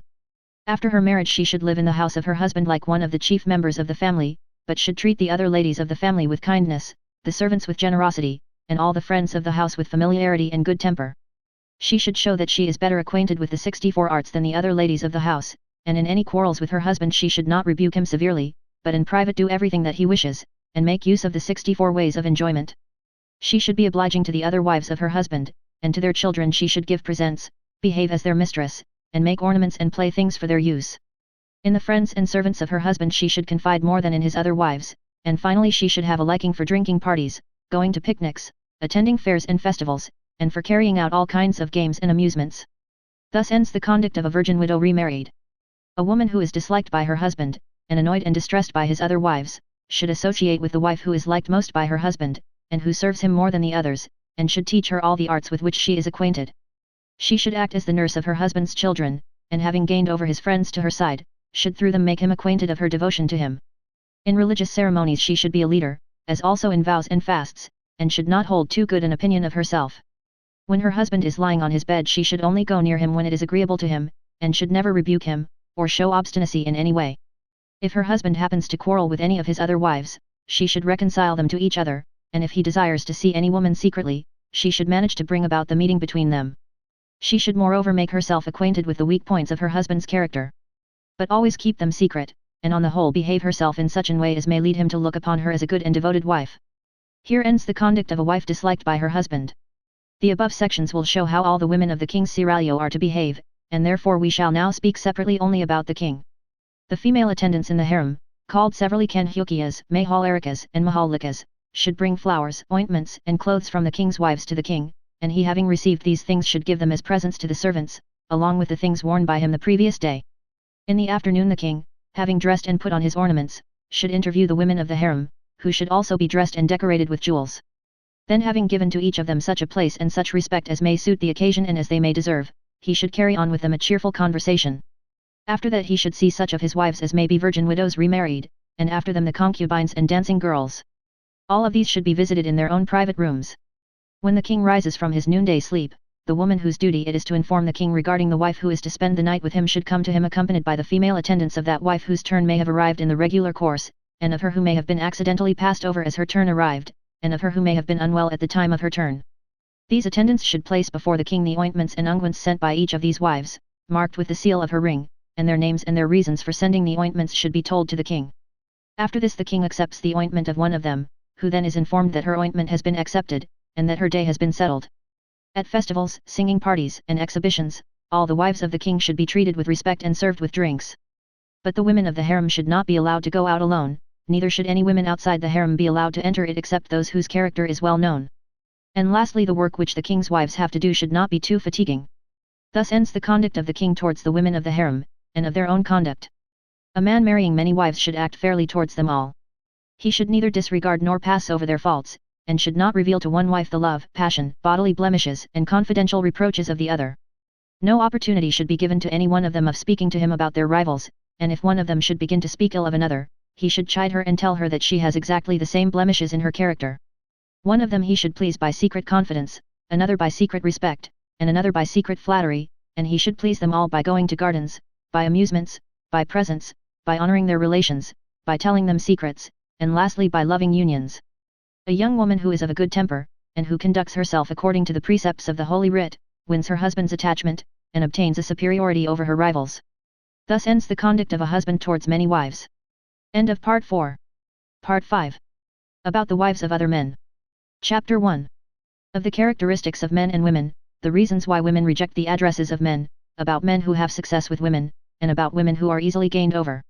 The wives of other people may be resorted to on the occasions already described in Part I, Chapter 5, of this work, but the possibility of their acquisition, their fitness for cohabitation, the danger to oneself in uniting with them, and the future effect of these unions, should first of all be examined. A man may resort to the wife of another, for the purpose of saving his own life, when he perceives that his love for her proceeds from one degree of intensity to another. These degrees are 10 in number, and are distinguished by the following marks. Love of the eye. Attachment of the mind. Constant reflection. Destruction of sleep. Emaciation of the body. Turning away from objects of enjoyment. Removal of shame. Madness. Fainting. Death. Ancient authors say that a man should know the disposition, truthfulness, purity, and will of a young woman, as also the intensity, or weakness of her passions, from the form of her body, and from her characteristic marks and signs. But Vatsyayana is of opinion that the forms of bodies, and the characteristic marks or signs are but erring tests of character, and that women should be judged by their conduct, by the outward expression of their thoughts, and by the movements of their bodies. Now as a general rule Ganakaputra says that a woman falls in love with every handsome man she sees, and so does every man at the sight of a beautiful woman, but frequently they do not take any further steps, owing to various considerations. In love the following circumstances are peculiar to the woman. She loves without regard to right or wrong, and does not try to gain over a man simply for the attainment of some particular purpose. Moreover, when a man first makes up to her she naturally shrinks from him, even though she may be willing to unite herself with him. But when the attempts to gain her are repeated and renewed, she at last consents. But with a man, even though he may have begun to love, he conquers his feelings from a regard for morality and wisdom, and although his thoughts are often on the woman, he does not yield, even though an attempt be made to gain him over. He sometimes makes an attempt or effort to win the object of his affections, and having failed, he leaves her alone for the future. In the same way, when a woman is once gained, he often becomes indifferent about her. As for the saying that a man does not care for what is easily gained, and only desires a thing which cannot be obtained without difficulty, it is only a matter of talk. The causes of a woman rejecting the addresses of a man are as follows. Affection for her husband. Desire of lawful progeny. Want of opportunity. Anger at being addressed by the man too familiarly. Difference in rank of life. Want of certainty on account of the man being devoted to traveling. Thinking that the man may be attached to some other person. Fear of the man's not keeping his intentions secret. Thinking that the man is too devoted to his friends, and has too great a regard for them. 0. The apprehension that he is not in earnest. Bashfulness on account of his being an illustrious man. Fear on account of his being powerful, or possessed of too impetuous passion, in the case of the dear woman. Bashfulness on account of his being too clever. The thought of having once lived with him on friendly terms only. Contempt of his want of knowledge of the world. Distrust of his low character. Disgust at his want of perception of her love for him. In the case of an elephant woman, the thought that he is a hare man, or a man of weak passion. Compassion lest anything should befall him on account of his passion. Despair at her own imperfections. Fear of discovery. Disillusion at seeing his grey hair or shabby appearance. Fear that he may be employed by her husband to test her chastity. The thought that he has too much regard for morality. Whichever of the above causes a man may detect, he should endeavor to remove it from the very beginning. Thus, the bashfulness that may arise from his greatness or his ability, he should remove by showing his great love and affection for her. The difficulty of the want of opportunity, or of his inaccessibility, he should remove by showing her some easy way of access. The excessive respect entertained by the woman for him should be removed by making himself very familiar. The difficulties that arise from his being thought a low character he should remove by showing his valor and his wisdom, those that come from neglect by extra attention, and those that arise from fear by giving her proper encouragement. The following are the men who generally obtain success with women. Men well versed in the science of love. Men skilled in telling stories. Men acquainted with women from their childhood. Men who have secured their confidence. Men who send presents to them. Men who talk well. Men who do things that they like. Men who have not loved other women previously. Men who act as messengers. Men who knew their weak points. Men who are desired by good women. Men who are united with their female friends. Men who are good-looking. Men who have been brought up with them. Men who are their neighbors. Men who are devoted to sexual pleasures, even though these be their own servants. The lovers of the daughters of their nurse. Men who have been lately married. Men who like picnics and pleasure parties. Men who are liberal. Men who are celebrated for being very strong, bold men. Enterprising and brave men. Men who surpass their husbands in learning and good looks, in good quality, and in liberality. Men whose dress and manner of living are magnificent. The following are the women who are easily gained over. Women who stand at the doors of their houses. Women who are always looking out on the street. Women who sit conversing in their neighbor's house. A woman who is always staring at you. A female messenger. A woman who looks sideways at you. A woman whose husband has taken another wife without any just cause. A woman who hates her husband or is hated by him. A woman who has nobody to look after her, or keep her in check. A woman who has not had any children. A woman whose family or caste is not well known. A woman whose children are dead. A woman who is very fond of society. A woman who is apparently very affectionate with her husband. The wife of an actor. A widow. A poor woman. A woman fond of enjoyments. The wife of a man with many younger brothers. A vain woman. A woman whose husband is inferior to her in rank or abilities. A woman who is proud of her skill in the arts. A woman disturbed in mind by the folly of her husband. A woman who has been married in her infancy to a rich man, and not liking him when she grows up, desires a man possessing a disposition, talents, and wisdom suitable to her own tastes. A woman who is slighted by her husband without any cause. A woman who is not respected by other women of the same rank or beauty as herself. A woman whose husband is devoted to traveling. The wife of a jeweler. A jealous woman. A covetous woman. An immoral woman. A barren woman. A lazy woman. A cowardly woman. A humpbacked woman. A dwarfish woman. A deformed woman. A vulgar woman. An ill-smelling woman. A sick woman. An old woman. There was also 2 verses on the subject as follows. Desire, which springs from nature, and which is increased by art, and from which all danger is taken away by wisdom, becomes firm and secure. A clever man, depending on his own ability, and observing carefully the ideas and thoughts of women, and removing the causes of their turning away from men, is generally successful with them. Chapter 2. About making acquaintance with the woman, and of the efforts to gain her over. Ancient authors are of opinion that girls are not so easily seduced by employing female messengers as by the efforts of the man himself, but that the wives of others are more easily got at by the aid of female messengers than by the personal efforts of a man. But Vatsyayana lays it down that whenever it is possible a man should always act himself in these matters, and it is only when such is impracticable, or impossible, that female messengers should be employed. As for the saying that women who act and talk boldly and freely are to be won by the personal efforts of the man, and that women who do not possess those qualities are to be got at by female messengers, it is only a matter of talk. Now when a man acts himself in the matter he should first of all make the acquaintance of the woman he loves in the following manner. First he should arrange to be seen by the woman either on a natural or special opportunity. A natural opportunity is when one of them goes to the house of the other, and a special opportunity is when they meet either at the house of a friend, or a caste fellow, or a minister, or a physician, as also on the occasion of marriage ceremonies, sacrifices, festivals, funerals, and garden parties. Second, when they do meet, the man should be careful to look at her in such a way as to cause the state of his mind to be made known to her. He should pull about his mustache, make a sound with his nails, cause his own ornaments to tinkle, bite his lower lip, and make various other signs of that description. When she is looking at him he should speak to his friends about her and other women, and should show to her his liberality and his appreciation of enjoyments. When sitting by the side of a female friend he should yawn and twist his body, contract his eyebrows, speak very slowly as if he were weary, and listen to her indifferently. A conversation having 2 meanings should also be carried on with a child or some other person, apparently having regard to a third person, but really having reference to the woman he loves, and in this way his love should be made manifest under the pretext of referring to others rather than to herself. He should make marks that have reference to her, on the earth with his nails, or with a stick, and should embrace and kiss a child in her presence, and give it the mixture of betel nut and betel leaves with his tongue, and press its chin with his fingers in a caressing way. All these things should be done at the proper time and in proper places.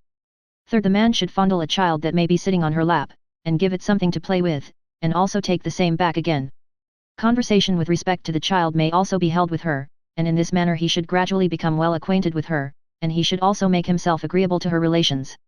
Afterwards, this acquaintance should be made a pretext for visiting her house frequently, and on such occasions he should converse on the subject of love in her absence, but within her hearing. As his intimacy with her increases he should place in her charge some kind of deposit or trust, and take away from it a small portion at a time, or he may give her some fragrant substances, or betel nuts to be kept for him by her. After this he should endeavor to make her well acquainted with his own wife, and get them to carry on confidential conversations, and to sit together in lonely places. In order to see her frequently he should arrange that the same goldsmith, the same jeweler, the same basket maker, the same dyer, and the same washerman should be employed by the 2 families. And he should also pay her long visits openly under the pretense of being engaged with her on business, and one business should lead to another, so as to keep up the intercourse between them. Whenever she wants anything, or is in need of money, or wishes to acquire skill in one of the arts, he should cause her to understand that he is willing and able to do anything that she wants, to give her money, or teach her one of the arts, all these things being quite within his ability and power. In the same way he should hold discussions with her in company with other people, and they should talk of the doings and sayings of other persons, and examine different things, like jewelry, precious stones, etc. On such occasions he should show her certain things with the values of which she may be unacquainted, and if she begins to dispute with him about the things or their value, he should not contradict her, but point out that he agrees with her in every way. Thus ends the ways of making the acquaintance of the woman desired. Now after a girl has become acquainted with the man as above described, and has manifested her love to him by the various outward signs, and by the motions of her body, the man should make every effort to gain her over. But as girls are not acquainted with sexual union, they should be treated with the greatest delicacy, and the man should proceed with considerable caution, though in the case of other women, accustomed to sexual intercourse, this is not necessary. When the intentions of the girl are known, and her bashfulness put aside, the man should begin to make use of her money, and an interchange of clothes, rings, and flowers should be made. In this the man should take particular care that the things given by him are handsome and valuable. He should moreover receive from her a mixture of betel nut and betel leaves, and when he is going to a party he should ask for the flower in her hair, or for the flower in her hand. If he himself gives her a flower it should be a sweet-smelling one, and marked with marks made by his nails or teeth. With increasing assiduity he should dispel her fears, and by degrees get her to go with him to some lonely place, and there he should embrace and kiss her. And finally at the time of giving her some betel nut, or of receiving the same from her, or at the time of making an exchange of flowers, he should touch and press her private parts, thus bringing his efforts to a satisfactory conclusion. When a man is endeavoring to seduce one woman, he should not attempt to seduce any other at the same time. But after he had succeeded with the first, and enjoyed her for a considerable time, he can keep her affections by giving her presents that she likes, and then commence making up to another woman. When a man sees the husband of a woman going to some place near his house, he should not enjoy the woman then, even though she may be easily gained over at that time. A wise man having a regard for his reputation should not think of seducing a woman who is apprehensive, timid, not to be trusted, well guarded, or possessed of a father-in-law, or mother-in-law. Chapter 3. Examination of the state of a woman's mind. When a man is trying to gain over a woman he should examine the state of her mind, and acts as follows. If she listens to him, but does not manifest to him in any way her own intentions, he should then try to gain her over by means of a go-between. If she meets him once, and again comes to meet him better dressed than before, or comes to him in some lonely place, he should be certain that she is capable of being enjoyed by the use of a little force. A woman who lets a man make up to her, but does not give herself up, even after a long time, should be considered as a trifler in love, but owing to the fickleness of the human mind, even such a woman can be conquered by always keeping up a close acquaintance with her. When a woman avoids the attentions of a man, and on account of respect for him, and pride in herself, will not meet him or approach him, she can be gained over with difficulty, either by endeavoring to keep on familiar terms with her, or else by an exceedingly clever go-between. When a man makes up to a woman, and she reproaches him with harsh words, she should be abandoned at once. When a woman reproaches a man, but at the same time acts affectionately towards him, she should be made love to in every way. A woman who meets a man in lonely places, and puts up with the touch of his foot, but pretends, on account of the indecision of her mind, not to be aware of it, should be conquered by patience, and by continued efforts as follows. If she happens to go to sleep in his vicinity he should put his left arm round her, and see when she awakes whether she repulses him in reality, or only repulses him in such a way as if she were desirous of the same thing being done to her again.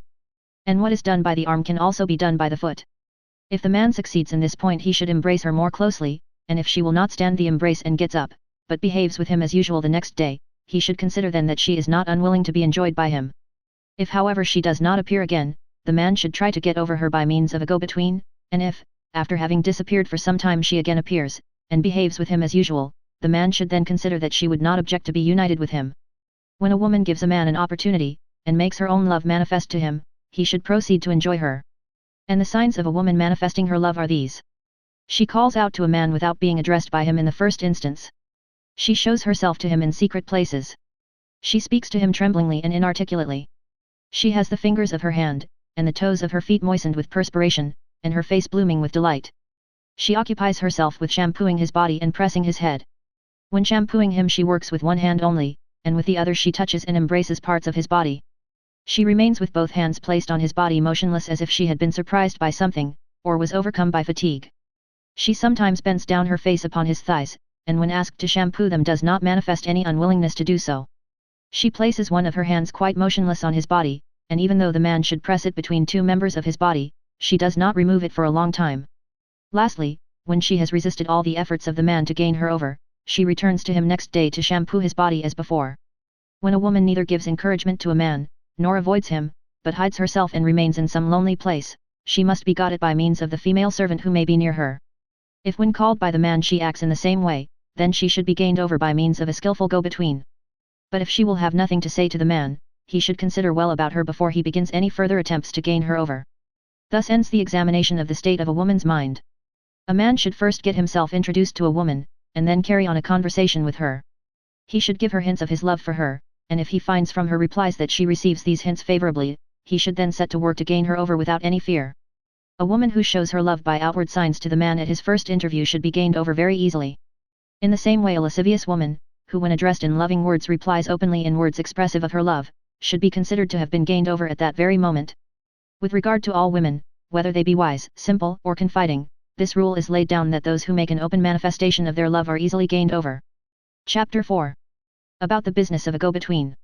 If a woman has manifested her love or desire, either by signs or by motions of her body, and is afterwards rarely or never seen anywhere, or if a woman is met for the first time, the man should get a go-between to approach her. Now the go-between, having wheedled herself into the confidence of the woman by acting according to her disposition, should try to make her hate or despise her husband by holding artful conversations with her, by telling her about medicines for getting children, by talking to her about other people, by tales of various kinds, by stories about the wives of other men, and by praising her beauty, wisdom, generosity, and good nature, and then saying to her, "It is indeed a pity that you, who are so excellent a woman in every way, should be possessed of a husband of this kind. Beautiful lady, he is not fit even to serve you." The go-between should further talk to the woman about the weakness of the passion of her husband, his jealousy, his roguery, his ingratitude, his aversion to enjoyments, his dullness, his meanness, and all the other faults that he may have, and with which she may be acquainted. She should particularly harp upon that fault or that failing by which the wife may appear to be the most affected. If the wife be a dear woman, and the husband a hare man, then there would be no fault in that direction, but in the event of his being a hare man, and she a mare woman or elephant woman, then this fault should be pointed out to her. Ganakaputra is of opinion that when it is the first affair of the woman, or when her love has only been very secretly shown, the man should then secure and send to her a go-between, with whom she may be already acquainted, and in whom she confides. But to return to our subject. The go-between should tell the woman about the obedience and love of the man, and as her confidence and affection increase, she should then explain to her the thing to be accomplished in the following way. Hear this, O beautiful lady, that this man, born of a good family, having seen you, has gone mad on your account.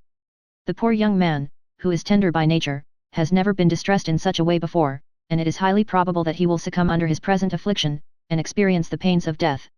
If the woman listens with a favorable ear, then on the following day the go-between, having observed marks of good spirits in her face, in her eyes, and in her manner of conversation, should again converse with her on the subject of the man, and should tell her the stories of Ahalya and Indra, of Sakuntala and Dushyanta, and such others as may be fitted for the occasion. She should also describe to her the strength of the man, his talents, his skill in the 64 sorts of enjoyments mentioned by Vatsyayana, his good looks, and his liaison with some praiseworthy woman, no matter whether this last ever took place or not. In addition to this, the go-between should carefully note the behavior of the woman, which if favorable would be as follows: she would address her with a smiling look, would seat herself close beside her, and ask her, "Where have you been? What have you been doing? Where did you dine? Where did you sleep? Where have you been sitting?" Moreover, the woman would meet the go-between in lonely places and tell her stories there, would yawn contemplatively, draw long sighs, give her presents, remember her on occasions of festivals, dismiss her with a wish to see her again, and say to her jestingly, "Oh, well-speaking woman, why do you speak these bad words to me?" Would discourse on the sin of her union with the man, would not tell her about any previous visits or conversations that she may have had with him, but wish to be asked about these, and lastly would laugh at the man's desire, but would not reproach him in any way.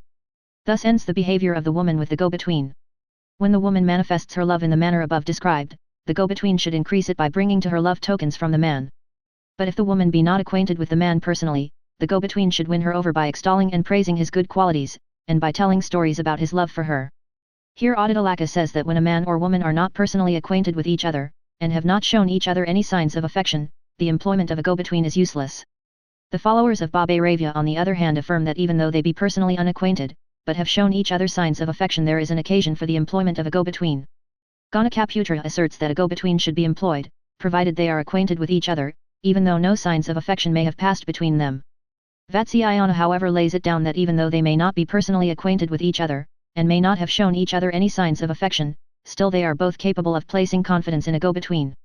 Now the go-between should show the woman the presents, such as the betel nut and betel leaves, the perfumes, the flowers, and the rings which the man may have given to her for the sake of the woman, and on these presents should be impressed the marks of the man's teeth and nails and other signs. On the cloth that he may send he should draw with saffron both his hands joined together as if in earnest entreaty. The go-between should also show to the woman ornamental figures of various kinds cut in leaves, together with ear ornaments, and chaplets made of flowers containing love letters expressive of the desire of the man, and she should cause her to send affectionate presents to the man in return. After they have mutually accepted each other's presents, then a meeting should be arranged between them on the faith of the go-between. The followers of Bhairava say that this meeting should take place at the time of going to the temple of a deity, or on occasions of fairs, garden parties, theatrical performances, marriages, sacrifices, festivals and funerals, as also at the time of going to the river to bathe, or at times of natural calamities, fear of robbers or hostile invasions of the country. Ganakaputra is of opinion however that these meetings had better be brought about in the abodes of female friends, mendicants, astrologers and ascetics. But Vatsyayana decides that that place is only well suited for the purpose which has proper means of ingress and egress, and where arrangements have been made to prevent any accidental occurrence, and when a man who has once entered the house, can also leave it at the proper time without any disagreeable encounter. Now go-betweens or female messengers are of the following different kinds, viz. A go-between who takes upon herself the whole burden of the business. A go-between who does only a limited part of the business. A go-between who is the bearer of a letter only. A go-between acting on her own account. The go-between of an innocent young woman. A wife serving as a go-between. A mute go-between. A go-between who acts the part of the wind. 1. A woman who, having observed the mutual passion of a man and woman, brings them together and arranges it by the power of her own intellect. Such an one is called a go-between who takes upon herself the whole burden of the business. This kind of go-between is chiefly employed when the man and the woman are already acquainted with each other, and have conversed together, and in such cases she is sent not only by the man, as is always done in all other cases, but by the woman also. The above name is also given to a go-between who, perceiving that the man and the woman are suited to each other, tries to bring about a union between them, even though they be not acquainted with each other. 2. A go-between who, perceiving that some part of the affair is already done, or that the advances on the part of the man are already made, completes the rest of the business, is called a go-between who performs only a limited part of the business. 3. A go-between, who simply carries messages between a man and a woman, who love each other, but who cannot frequently meet, is called the bearer of a letter or message. This name is also given to one who is sent by either of the lovers to acquaint either the one or the other with the time and place of their meeting. 4. A woman who goes herself to a man, and tells him of her having enjoyed sexual union with him in a dream, and expresses her anger at his wife having rebuked him for calling her by the name of her rival instead of by her own name, and gives him something bearing the marks of her teeth and nails, and informs him that she knew she was formerly desired by him, and asks him privately whether she or his wife is the best looking. Such a person is called a woman who is a go-between for herself. Now such a woman should be met and interviewed by the man in private and secretly. The above name is also given to a woman who, having made an agreement with some other woman to act as her go-between, gains over the man to herself, by the means of making him personally acquainted with herself, and thus causes the other woman to fail. The same applies to a man who, acting as a go-between for another, and having no previous connection with the woman, gains her over for himself, and thus causes the failure of the other man. 5. A woman, who has gained the confidence of the innocent young wife of any man, and who has learned her secrets without exercising any pressure on her mind, and found out from her how her husband behaves to her, if this woman then teaches her the art of securing his favor, and decorates her so as to show her love, and instructs her how and when to be angry, or to pretend to be so, and then, having herself made marks of the nails and teeth on the body of the wife, gets the latter to send for her husband to show these marks to him, and thus excite him for enjoyment, such is called the go-between of an innocent young woman. In such cases the man should send replies to his wife through the same woman. 6. When a man gets his wife to gain the confidence of a woman whom he wants to enjoy, and to call on her and talk to her about the wisdom and ability of her husband, that wife is called a wife serving as a go-between. In this case the feelings of the woman with regard to the man should also be made known through the wife. 7. When any man sends a girl or a female servant to any woman under some pretext or other, and places a letter in her bouquet of flowers, or in her ear ornaments, or marks something about her with his teeth or nails, that girl or female servant is called a mute go-between. In this case the man should expect an answer from the woman through the same person. 8. A person, who carries a message to a woman, which has a double meaning, or which relates to some past transactions, or which is unintelligible to other people, is called a go-between who acts the part of the wind. In this case the reply should be asked for through the same woman. Thus end the different kinds of go-betweens. A female astrologer, a female servant, a female beggar, or a female artist are well acquainted with the business of a go-between, and very soon gain the confidence of other women. Any one of them can raise enmity between any two persons if she wishes to do so, or extol the loveliness of any woman that she wishes to praise, or describe the arts practiced by other women in sexual union.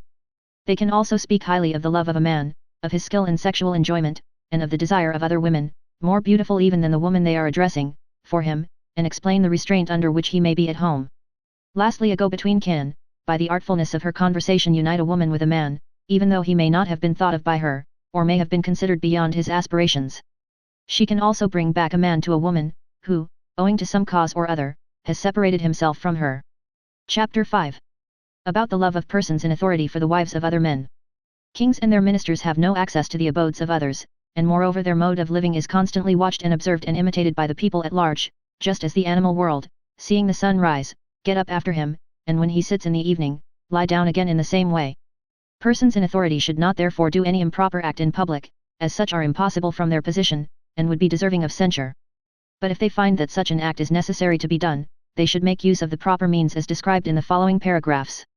The headman of the village, the king's officer employed there, and the man whose business it is to glean corn, can gain over female villagers simply by asking them. It is on this account that this class of women are called unchaste women by voluptuaries. The union of the above-mentioned men with this class of women takes place on the occasions of unpaid labor, of filling the granaries in their houses, of taking things in and out of the house, of cleaning the houses, of working in the fields, and of purchasing cotton, wool, flax, hemp, and thread, and at the season of the purchase, sale, and exchange of various other articles, as well as at the time of doing various other works. In the same way the superintendents of cow pens enjoy the women in the cow pens, and the officers, who have the superintendence of widows, of the women who are without supporters, and of women who have left their husbands, have sexual intercourse with these women. The intelligent accomplish their object by wandering at night in the village, and while villagers also unite with the wives of their sons, being much alone with them. Lastly, the superintendents of markets have a great deal to do with the female villagers at the time of their making purchases in the market. During the festival of the 8th moon, i.e., during the bright half of the month of Nargashirsha, as also during the moonlight festival of the month of Kartika, and the spring festival of Kshetra, the women of cities and towns generally visit the women of the king's harem in the royal palace. These visitors go to the several apartments of the women of the harem, as they are acquainted with them, and pass the night in conversation, and in proper sports and amusement, and go away in the morning. On such occasions a female attendant of the king, previously acquainted with the woman whom the king desires, should loiter about, and accost this woman when she sets out to go home, and induce her to come and see the amusing things in the palace. Previous to these festivals even, she should have caused it to be intimated to this woman that on the occasion of this festival she would show her all the interesting things in the royal palace. Accordingly she should show her the bower of the coral creeper, the garden house with its floor inlaid with precious stones, the bower of grapes, the building on the water, the secret passages in the walls of the palace, the pictures, the sporting animals, the machines, the birds, and the cages of the lions and the tigers. After this, when alone with her, she should tell her about the love of the king for her, and should describe to her the good fortune which would attend upon her union with the king, giving her at the time a strict promise of secrecy. If the woman does not accept the offer, she should conciliate and please her with handsome presents befitting the position of the king, and having accompanied her for some distance should dismiss her with great affection. 2. Or, having made the acquaintance of the husband of the woman whom the king desires, the wives of the king should get the wife to pay them a visit in the harem, and on this occasion a female attendant of the king, having been sent thither, should act as above described. 3. Or, one of the king's wives should get acquainted with the woman that the king desires, by sending one of the female attendants to her, who should, on their becoming more intimate, induce her to come and see the royal abode. Afterwards, when she has visited the harem, and acquired confidence, a female confidant of the king, sent thither, should act as before described.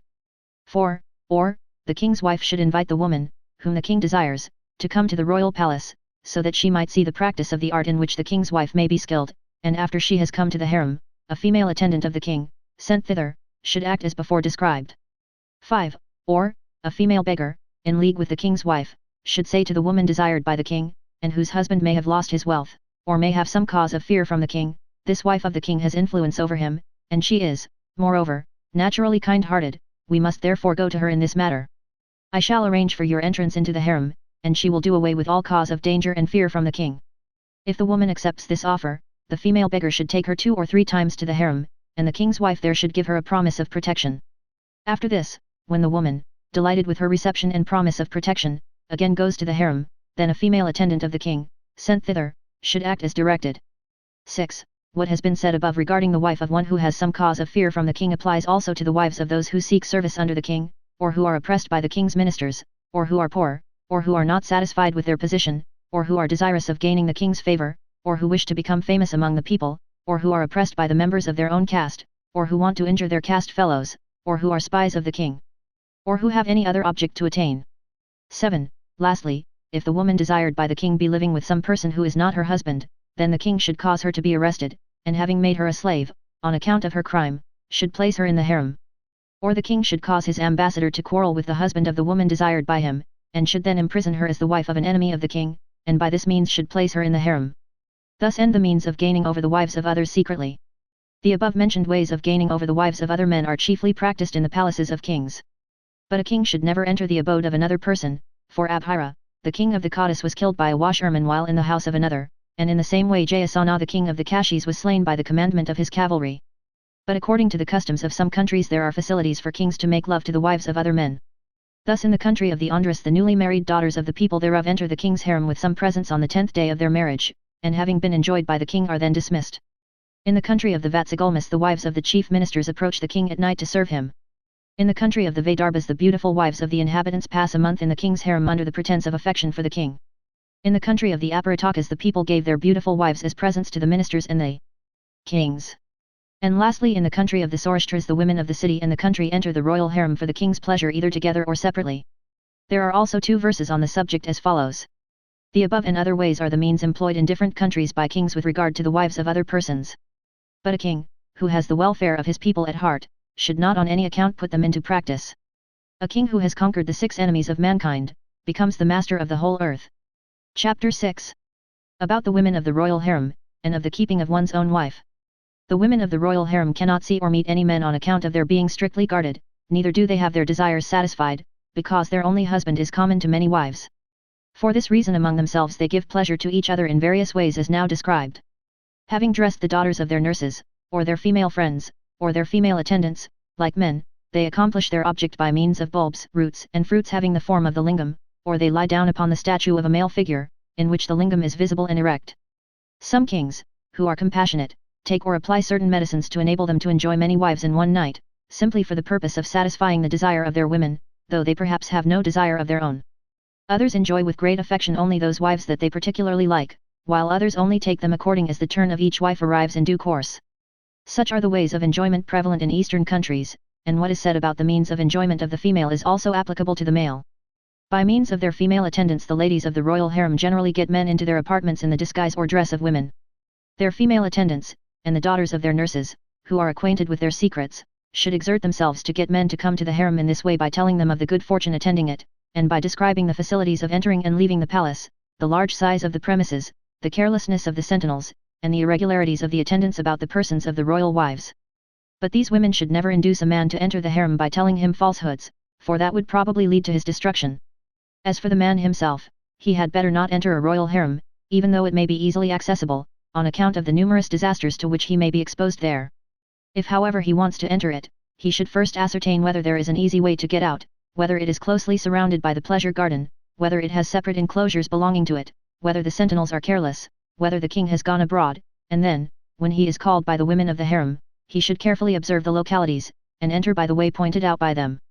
If he is able to manage it, he should hang about the harem every day, and, under some pretext or other, make friends with the sentinels, and show himself attached to the female attendants of the harem, who may have become acquainted with his design, and to whom he should express his regret at not being able to obtain the object of his desire. Lastly he should cause the whole business of a go-between to be done by the woman who may have access to the harem, and he should be careful to be able to recognize the emissaries of the king. When a go-between has no access to the harem, then the man should stand in some place where the lady, whom he loves, and whom he is anxious to enjoy, can be seen. If that place is occupied by the king's sentinels, he should then disguise himself as a female attendant of the lady who comes to the place, or passes by it. When she looks at him he should let her know his feelings by outward signs and gestures, and should show her pictures, things with double meanings, chaplets of flowers, and rings. He should carefully mark the answer she gives, whether by word or by sign, or by gesture, and should then try and get into the harem. If he is certain of her coming to some particular place he should conceal himself there, and at the appointed time should enter along with her as one of the guards. He may also go in and out, concealed in a folded bed, or bed covering, or with his body made invisible, by means of external applications, a receipt for one of which is as follows. The heart of an ichneumon, the fruit of the long gourd, tumbi, and the eyes of the serpent, should all be burnt without letting out the smoke, the ashes should then be ground and mixed in equal quantities with water. By putting this mixture upon the eyes a man can go about unseen. Other means of invisibility are prescribed by Dhyana Brahmins and Yogashiras. Again the man may enter the harem during the festival of the 8th moon in the month of Nargashirsha, and during the moonlight festivals when the female attendants of the harem are all busily occupied, or in confusion. The following principles are laid down on this subject. The entrance of young men into harems, and their exit from them, generally take place when things are being brought into the palace, or when things are being taken out of it, or when drinking festivals are going on, or when the female attendants are in a hurry, or when the residence of some of the royal ladies is being changed, or when the king's wives go to gardens, or to fairs, or when they enter the palace on their return from them, or, lastly, when the king is absent on a long pilgrimage. The women of the royal harem know each other's secrets, and having but one object to attain, they give assistance to each other. A young man, who enjoys all of them, and who is common to them all, can continue enjoying his union with them so long as it is kept quiet, and is not known abroad. Now in the country of the Aparatakas the royal ladies are not well protected, and consequently many young men are passed into the harem by the women who have access to the royal palaces. The wives of the king of the Ahira country accomplish their objects with those sentinels in the harem who bear the name of Kashtriyas. The royal ladies in the country of the Vatsagulmas cause such men as are suitable to enter into the harem along with their female messengers. In the country of the Vaidarbhas the sons of the royal ladies enter the royal harem when they please, and enjoy the women, with the exception of their own mothers. In the Srirajya the wives of the king are enjoyed by his caste fellows and relations.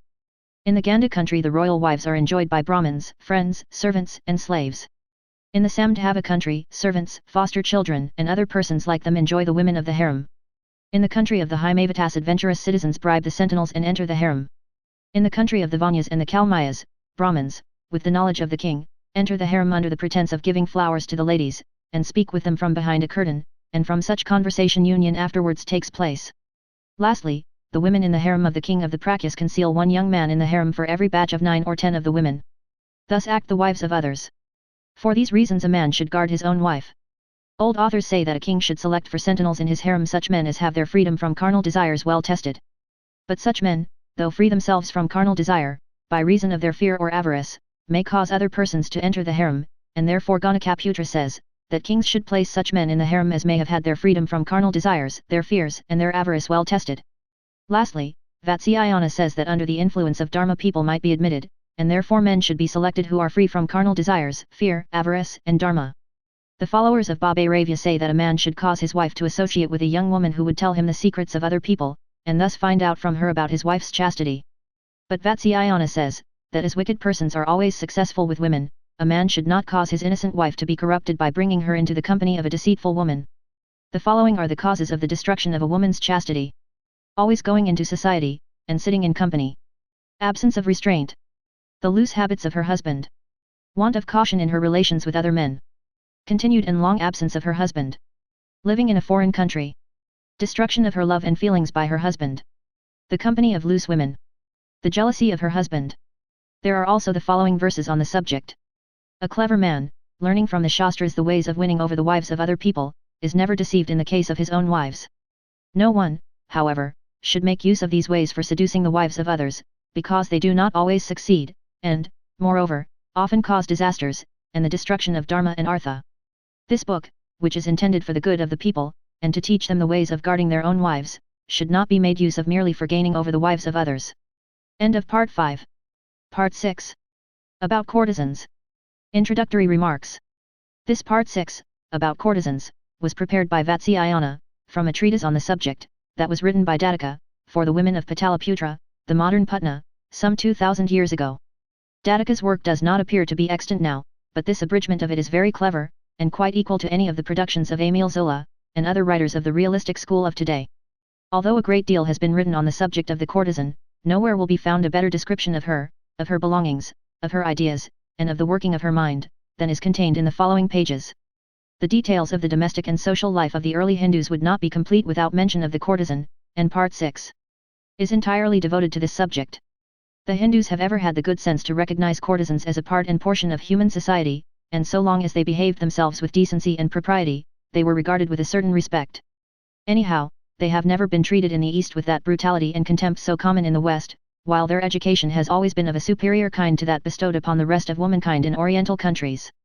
In the earlier days the well-educated Hindu dancing girl and courtesan doubtless resembled the hetera of the Greeks, and being educated and amusing, were far more acceptable as companions than the generality of the married or unmarried women of that period. At all times and in all countries, there has ever been a little rivalry between the chaste and the unchaste. But while some women are born courtesans, and follow the instincts of their nature in every class of society, it has been truly said by some authors that every woman has got an inkling of the profession in her nature, and does her best, as a general rule, to make herself agreeable to the male sex. The subtlety of women, their wonderful perceptive powers, their knowledge and their intuitive appreciation of men and things, are all shown in the following pages, which may be looked upon as a concentrated essence that has been since worked up into detail by many writers in every quarter of the globe. Chapter 1. Of the causes of a courtesan resorting to men, of the means of attaching to herself the man desired, and of the kind of man that it is desirable to be acquainted with. By having intercourse with men, courtesans obtain sexual pleasure, as well as their own maintenance. Now when a courtesan takes up with a man from love, the action is natural, but when she resorts to him for the purpose of getting money, her action is artificial or forced. Even in the latter case, however, she should conduct herself as if her love were indeed natural, because men repose their confidence on those women who apparently love them. In making known her love to the man she should show an entire freedom from avarice, and for the sake of her future credit she should abstain from acquiring money from him by unlawful means. A courtesan, well dressed and wearing her ornaments, should sit or stand at the door of her house, and without exposing herself too much, should look on the public road so as to be seen by the passers-by, she being like an object on view for sale. She should form friendships with such persons as would enable her to separate men from other women, and attach them to herself, and repair her own misfortunes, to acquire wealth, and to protect her from being bullied, or set upon by persons with whom she may have dealings of some kind or another. These persons are the guards of the town, or the police, the officers of the courts of justice, astrologers, powerful men, or men with interest, learned men, teachers of the 64 arts, pithamardash or confidants, Vedas or parasites, Vijashakas or jesters, flower sellers, perfumers, vendors of spirits, washermen, barbers, beggars, and such other persons as may be found necessary for the particular object to be acquired. The following kinds of men may be taken up with simply for the purpose of getting their money. Men of independent income, young men, men who are free from any ties, men who hold places of authority under the king, men who have secured their means of livelihood without difficulty, men possessed of unfailing sources of income, men who consider themselves handsome, men who are always praising themselves, one who is an eunuch, but wishes to be thought a man, one who hates his equals, one who is naturally liberal, one who has influence with the king or his ministers, one who is always fortunate, one who is proud of his wealth, one who disobeys the orders of his elders, one upon whom the members of his caste keep an eye, the only son whose father is wealthy, an ascetic who is internally troubled with desire, a brave man, a physician of the king. Previous acquaintance. On the other hand, those who are possessed of excellent qualities are to be resorted to for the sake of love, and fame. Such men are as follows. Men of high birth, learned, with a good knowledge of the world, and doing the proper things at the proper times, poets, good storytellers, eloquent men, energetic men, skilled in various arts, far-seeing into the future, possessed of great minds, full of perseverance, of a firm devotion, free from anger, liberal, affectionate to their parents, and with a liking for all social gatherings, skilled in completing verses begun by others and in various other sports, free from all disease, possessed of a perfect body, strong, and not addicted to drinking, powerful in sexual enjoyment, sociable, showing love towards women and attracting their hearts to himself, but not entirely devoted to them, possessed of independent means of livelihood, free from envy, and last of all free from suspicion. Such are the good qualities of a man. The woman also should have the following characteristics, viz. She should be possessed of beauty, and amiability, with auspicious body marks. She should have a liking for good qualities in other people, as also a liking for wealth. She should take delight in sexual unions resulting from love, and should be of a firm mind, and of the same class as the man with regard to sexual enjoyment. She should always be anxious to acquire and obtain experience and knowledge, be free from avarice, and always have a liking for social gatherings, and for the arts. The following are the ordinary qualities of all women, viz. To be possessed of intelligence, good disposition, and good manners, to be straightforward in behavior, and to be grateful, to consider well the future before doing anything, to possess activity, to be of consistent behavior, and to have a knowledge of the proper times and places for doing things, to speak always without meanness, loud laughter, malignity, anger, avarice, dullness, or stupidity, to have a knowledge of the Kama Sutra, and to be skilled in all the arts connected with it. The faults of the women are to be known by the absence of any of the above-mentioned good qualities. The following kinds of men are not fit to be resorted to by courtesans, viz. One who is consumptive, one who is sickly, one whose mouth contains worms, one whose breath smells like human excrement, one whose wife is dear to him, one who speaks harshly, one who is always suspicious, one who is avaricious, one who is pitiless, one who is a thief, one who is self-conceited, one who has a liking for sorcery, one who does not care for respect or disrespect, one who can be gained over even by his enemies by means of money, and lastly, one who is extremely bashful. Ancient authors are of opinion that the causes of a courtesan resorting to men are love, fear, money, pleasure, returning some act of enmity, curiosity, sorrow, constant intercourse, dharma, celebrity, compassion, the desire of having a friend, shame, the likeness of the man to some beloved person, the search after good fortune, the getting rid of the love of somebody else, the being of the same class as the man with respect to sexual union, living in the same place, constancy and poverty. But Vatsyayana decides that desire of wealth, freedom from misfortune, and love, are the only causes that affect the union of courtesans with men. Now a courtesan should not sacrifice money to her love, because money is the chief thing to be attended to. But in cases of fear, etc., she should pay regard to strength and other qualities. Moreover, even though she be invited by any man to join him, she should not at once consent to an union, because men are apt to despise things which are easily acquired. On such occasions she should first send the shampooers, and the singers, and the jesters, who may be in her service, or, in their absence the pithamardash or confidants and others, to find out the state of his feelings, and the condition of his mind. By means of these persons she should ascertain whether the man is pure or impure, affected, or the reverse, capable of attachment, or indifferent, liberal or niggardly, and if she finds him to her liking, she should then employ the Veda and others to attach his mind to her. Accordingly, the Pithamarda should bring the man to her house, under the pretense of seeing the fights of quails, cocks, and rams, of hearing the maina, a kind of starling, talk, or of seeing some other spectacle, or the practice of some art, or he may take the woman to the abode of the man. After this, when the man comes to her house the woman should give him something capable of producing curiosity, and love in his heart, such as an affectionate present, telling him that it was specially designed for his use. She should also amuse him for a long time by telling him such stories, and doing such things as he may take most delight in. When he goes away she should frequently send to him a female attendant, skilled in carrying on a jesting conversation, and also a small present at the same time. She should also sometimes go to him herself under the pretense of some business, and accompanied by the Pithamarda. Thus end the means of attaching to herself the man desired. There are also some verses on the subject as follows. When a lover comes to her abode, a courtesan should give him a mixture of betel leaves and betel nut, garlands of flowers, and perfumed ointments, and, showing her skill in arts, should entertain him with a long conversation. She should also give him some loving presents, and make an exchange of her own things with his, and at the same time should show him her skill in sexual enjoyment. When a courtesan is thus united with her lover she should always delight him by affectionate gifts, by conversation and by the application of tender means of enjoyment. Chapter 2. Of living like a wife. When a courtesan is living as a wife with her lover, she should behave like a chaste woman, and do everything to his satisfaction. Her duty in this respect, in short, is, that she should give him pleasure, but should not become attached to him, though behaving as if she were really attached. Now the following is the manner in which she is to conduct herself, so as to accomplish the above-mentioned purpose. She should have a mother dependent on her, one who should be represented as very harsh, and who looked upon money as her chief object in life. In the event of there being no mother, then an old and confidential nurse should play the same role. The mother or nurse, on their part, should appear to be displeased with the lover, and forcibly take her away from him. The woman herself should always show pretended anger, dejection, fear, and shame on this account, but should not disobey the mother or nurse at any time. She should make out to the mother or nurse that the man is suffering from bad health, and making this a pretext for going to see him, she should go on that account. She is, moreover, to do the following things for the purpose of gaining the man's favor, viz.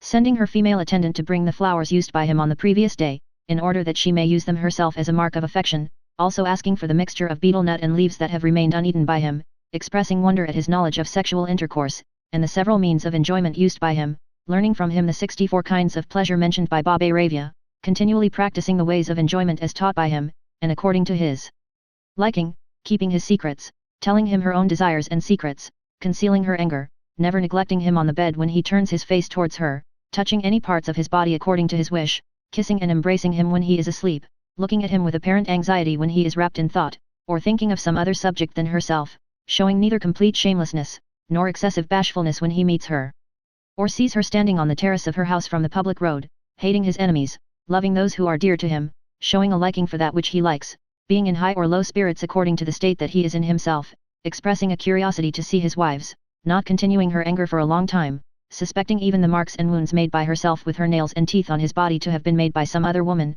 keeping her love for him unexpressed by words, but showing it by deeds, and signs, and hints, remaining silent when he is asleep, intoxicated, or sick, being very attentive when he describes his good actions, and reciting them afterwards to his praise and benefit, giving witty replies to him if he be sufficiently attached to her, listening to all his stories, except those that relate to her rivals, expressing feelings of dejection and sorrow if he sighs, yawns, or falls down, pronouncing the words live long when he sneezes, pretending to be ill, or to have the desire of pregnancy, when she feels dejected, abstaining from praising the good qualities of anybody else, and from censuring those who possess the same faults as her own man, wearing anything that may have been given to her by him, abstaining from putting on her ornaments, and from taking food when he is in pain, sick, low-spirited, or suffering from misfortune, and condoling and lamenting with him over the same, wishing to accompany him if he happens to leave the country himself or if he be banished from it by the king, expressing a desire not to live after him, telling him that the whole object and desire of her life was to be united with him, offering previously promised sacrifices to the deity when he acquires wealth,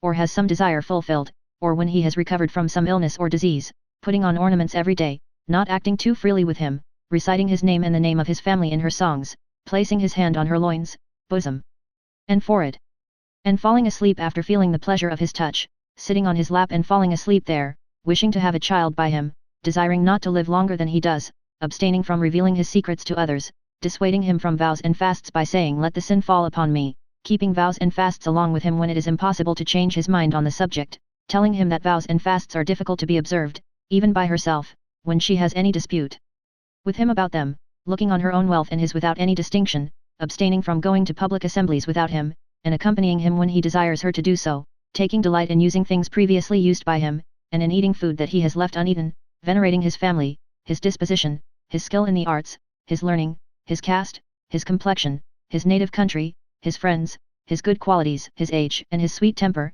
asking him to sing, and to do other such like things, if able to do them, going to him without paying any regard to fear, to cold, to heat, or to rain, saying with regard to the next world that he should be her lover even there, adapting her tastes, disposition and actions to his liking, abstaining from sorcery, disputing continually with her mother on the subject of going to him, and, when forcibly taken by her mother to some other place, expressing her desire to die by taking poison, by starving herself to death, by stabbing herself with some weapon, or by hanging herself, and lastly assuring the man of her constancy and love by means of her agents, and receiving money herself, but abstaining from any dispute with her mother with regard to pecuniary matters. When the man sets out on a journey, she should make him swear that he will return quickly, and in his absence should put aside her vows of worshipping the deity, and should wear no ornaments except those that are lucky. If the time fixed for his return has passed, she should endeavor to ascertain the real time of his return from omens, from the reports of the people, and from the positions of the planets, the moon, and the stars. On occasions of amusement, and of auspicious dreams, she should say let me be soon united to him. If, moreover, she feels melancholy, or sees any inauspicious omen, she should perform some rite to appease the deity. When the man does return home she should worship the god Kama, i.e., the Indian Cupid, and offer oblations to other deities, and having caused a pot filled with water to be brought by her friends, she should perform the worship in honor of the crow who eats the offerings which we make to the manes of deceased relations. After the first visit is over she should ask her lover also to perform certain rites, and this he will do if he is sufficiently attached to her. Now a man is said to be sufficiently attached to a woman when his love is disinterested, when he has the same object in view as his beloved one, when he is quite free from any suspicions on her account, and when he is indifferent to money with regard to her. Such is the manner of a courtesan living with a man like a wife, and set forth here for the sake of guidance from the rules of Datika. What is not laid down here should be practiced according to the custom of the people, and the nature of each individual man. There are also 2 verses on the subject as follows. The extent of the love of women is not known, even to those who are the objects of their affection, on account of its subtlety, and on account of the avarice, and natural intelligence of womankind. Women are hardly ever known in their true light, though they may love men, or become indifferent towards them, may give them delight, or abandon them, or may extract from them all the wealth that they may possess. Chapter 3. Of the means of getting money. Of the signs of the change of a lover's feelings, and of the way to get rid of him. Money is got out of a lover in 2 ways, viz. by natural or lawful means, and by artifices. Old authors are of opinion that when a courtesan can get as much money as she wants from her lover, she should not make use of artifice. But Vatsyayana lays down that though she may get some money from him by natural means, yet when she makes use of artifice he gives her doubly more, and therefore artifice should be resorted to for the purpose of extorting money from him at all events. Now the artifices to be used for getting money from her lover are as follows. First, taking money from him on different occasions, for the purpose of purchasing various articles, such as ornaments, food, drink, flowers, perfumes, and cloths, and either not buying them, or getting from him more than their cost. Second, praising his intelligence to his face. Third, pretending to be obliged to make gifts on occasion of festivals connected with vows, trees, gardens, temples, or tanks. Fourth, pretending that at the time of going to his house, her jewels have been stolen either by the king's guards, or by robbers. Fifth, alleging that her property has been destroyed by fire, by the falling of her house, or by the carelessness of her servants. Sixth, pretending to have lost the ornaments of her lover along with her own. Seventh, causing him to hear through other people of the expenses incurred by her in coming to see him. 8th contracting debts for the sake of her lover. 9th disputing with her mother on account of some expense incurred by her for her lover, and which was not approved of by her mother. 10th not going to parties and festivities in the houses of her friends for the want of presents to make to them, she having previously informed her lover of the valuable presents given to her by these very friends. 11th not performing certain festive rites under the pretense that she has no money to perform them with. 12th engaging artists to do something for her lover. 13th entertaining physicians and ministers for the purpose of attaining some object. 14th assisting friends and benefactors both on festive occasions, and in misfortune. 15th performing household rites. 16th having to pay the expenses of the ceremony of marriage of the son of a female friend. 17th having to satisfy curious wishes during her state of pregnancy. 18th pretending to be ill, and charging her cost of treatment. 19th having to remove the troubles of a friend. 20th selling some of her ornaments, so as to give her lover a present. 21st pretending to sell some of her ornaments, furniture, or cooking utensils to a trader, who has been already tutored how to behave in the matter. 22nd having to buy cooking utensils of greater value than those of other people, so that they might be more easily distinguished, and not changed for others of an inferior description.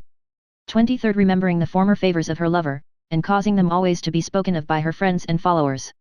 24th informing her lover of the great gains of other courtesans. 25th describing before them, and in the presence of her lover, her own great gains, and making them out to be greater even than theirs, though such may not have been really the case. 26th openly opposing her mother when she endeavors to persuade her to take up with men with whom she has been formerly acquainted, on account of the great gains to be got from them. 27th lastly, pointing out to her lover the liberality of his rivals. Thus end the ways and means of getting money. A woman should always know the state of the mind, of the feelings, and of the disposition of her lover towards her, from the changes of his temper, his manner, and the color of his face. The behavior of a waning lover is as follows. First, he gives the woman either less than is wanted, or something else than that which is asked for. Second, he keeps her in hopes by promises. Third, he pretends to do one thing, and does something else. Fourth, he does not fulfill her desires. Fifth, he forgets his promises, or does something else than that which he has promised. Sixth, he speaks with his own servants in a mysterious way. Seventh, he sleeps in some other house under the pretense of having to do something for a friend. Eighth, lastly, he speaks in private with the attendants of a woman with whom he was formerly acquainted. Now when a courtesan finds that her lover's disposition towards her is changing, she should get possession of all his best things before he becomes aware of her intentions, and allow a supposed creditor to take them away forcibly from her in satisfaction of some pretended debt. After this, if the lover is rich, and has always behaved well towards her, she should ever treat him with respect, but if he is poor and destitute, she should get rid of him as if she had never been acquainted with him in any way before. The means of getting rid of a lover are as follows. First, describing the habits and vices of the lover as disagreeable and censurable, with the sneer of the lip, and the stamp of the foot. Second, speaking on a subject with which he is not acquainted. Third, showing no admiration for his learning, and passing a censure upon it. Fourth, putting down his pride. Fifth, seeking the company of men who are superior to him in learning and wisdom. Sixth, showing a disregard for him on all occasions. Seventh, censuring men possessed of the same faults as her lover.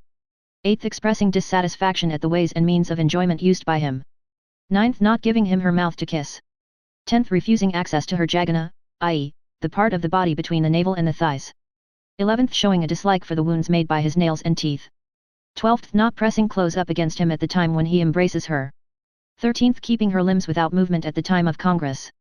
14th, desiring him to employ her when he is fatigued. 15th, laughing at his attachment to her. 16th, not responding to his embraces. 17th, turning away from him when he begins to embrace her.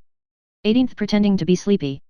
19th, going out visiting, or into company, when she perceives his desire to enjoy her during the daytime. 20th, misconstructing his words.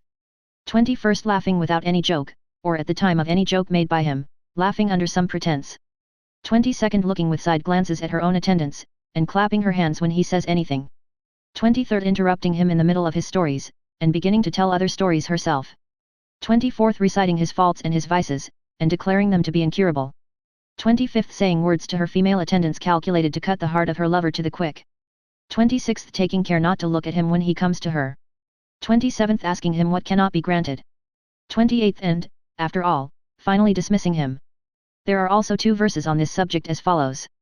The duty of a courtesan consists in forming connections with suitable men after due and full consideration, and attaching the person with whom she is united to herself, in obtaining wealth from the person who is attached to her, and then dismissing him after she has taken away all his possessions. A courtesan leading in this manner the life of a wife is not troubled with too many lovers, and yet obtains abundance of wealth. Chapter 4. About reunion with a former lover. When a courtesan abandons her present lover after all his wealth is exhausted, she may then consider about her reunion with a former lover. But she should return to him only if he has acquired fresh wealth, or is still wealthy, and if he is still attached to her. And if this man be living at the time with some other women, she should consider well before she acts. Now such a man can only be in one of the 6 following conditions, viz. First, he may have left the first woman of his own accord, and may even have left another woman since then. Second, he may have been driven away from both women. Third, he may have left the one woman of his own accord, and be living with another woman. Fifth, he may have been driven away from the one woman, and left the other of his own accord.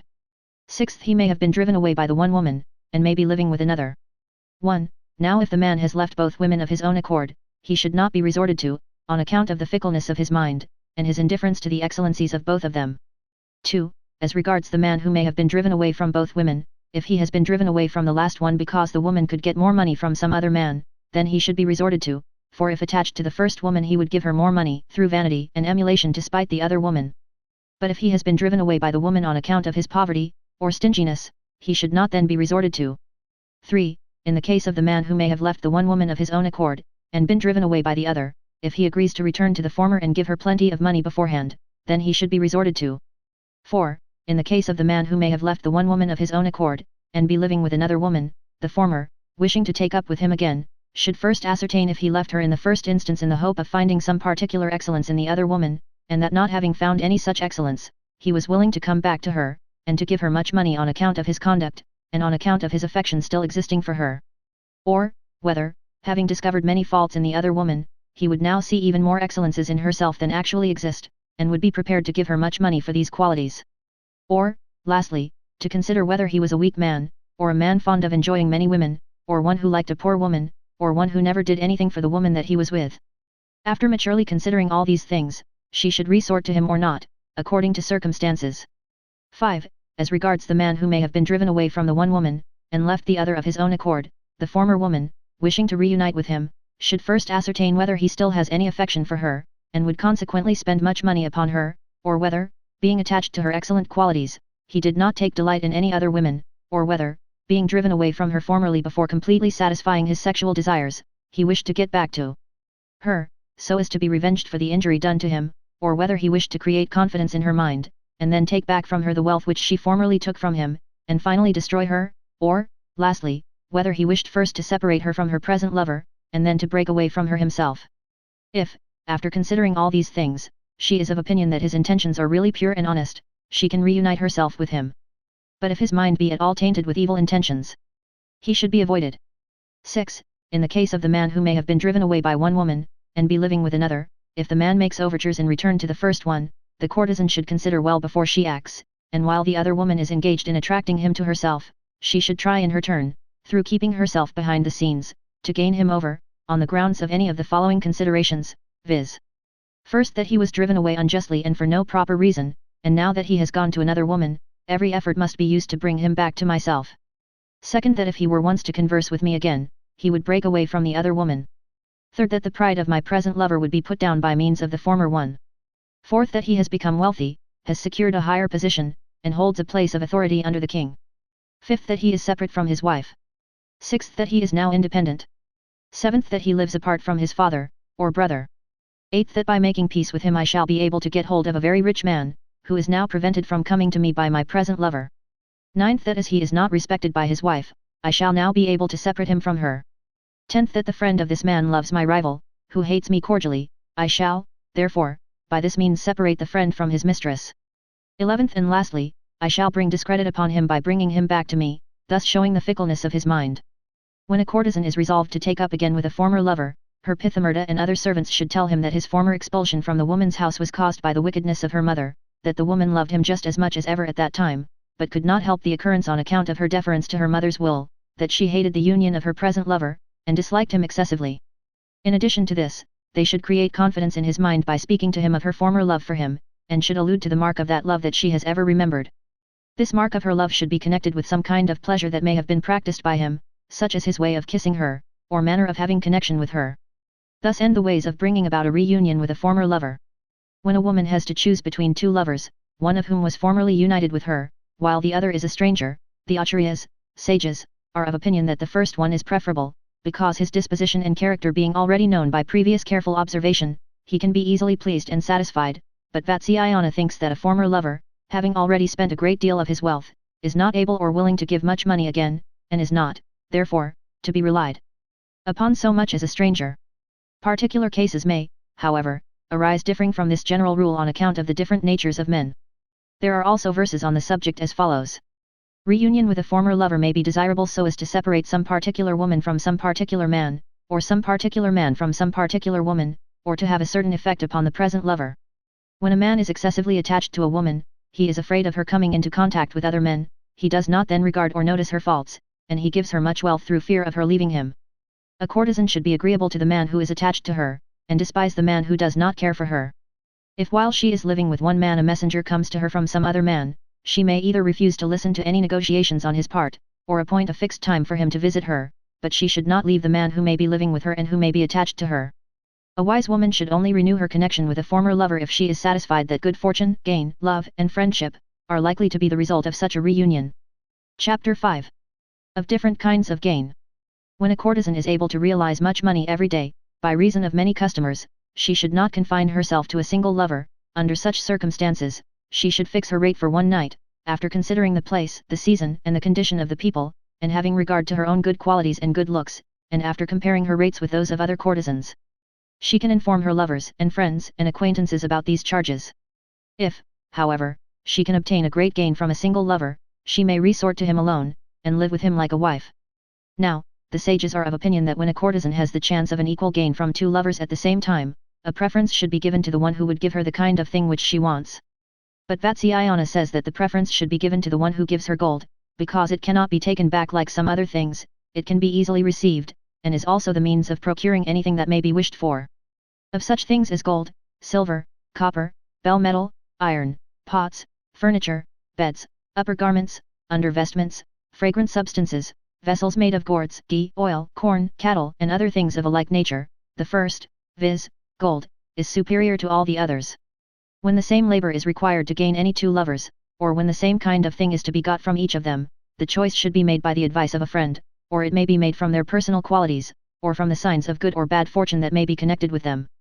When there are two lovers, one of whom is attached to the courtesan, and the other is simply very generous, the sages say that the preference should be given to the generous lover, but Vatsyayana is of opinion that the one who is really attached to the courtesan should be preferred, because he can be made to be generous, even as a miser gives money if he becomes fond of a woman, but a man who is simply generous cannot be made to love with real attachment.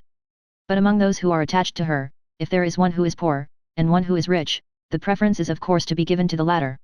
When there are two lovers, one of whom is generous, and the other ready to do any service for the courtesan, some sages say that the one who is ready to do the service should be preferred, but Vatsyayana is of opinion that a man who does a service thinks that he has gained his object when he has done something once, but a generous man does not care for what he has given before. Even here the choice should be guided by the likelihood of the future good to be derived from her union with either of them. When one of the two lovers is grateful, and the other liberal, some sages say that the liberal one should be preferred, but Vatsyayana is of opinion that the former should be chosen, because liberal men are generally haughty, plain-spoken, and wanting in consideration towards others. Even though these liberal men have been on friendly terms for a long time, yet if they see any fault in the courtesan, or are told lies about her by some other women, they do not care for past services, but leave abruptly. On the other hand, the grateful man does not at once break off from her, on account of a regard for the pains she may have taken to please him. In this case also the choice is to be guided with respect to what may happen in future. When an occasion for complying with the request of a friend, and a chance of getting money come together, the sages say that the chance of getting money should be preferred. But Vatsyayana thinks that the money can be obtained tomorrow as well as today, but if the request of a friend be not at once complied with, he may become disaffected. Even here, in making the choice, regard must be paid to future good fortune. On such an occasion, however, the courtesan might pacify her friend by pretending to have some work to do, and telling him that his request will be complied with next day, and in this way secure the chance of getting the money that has been offered her.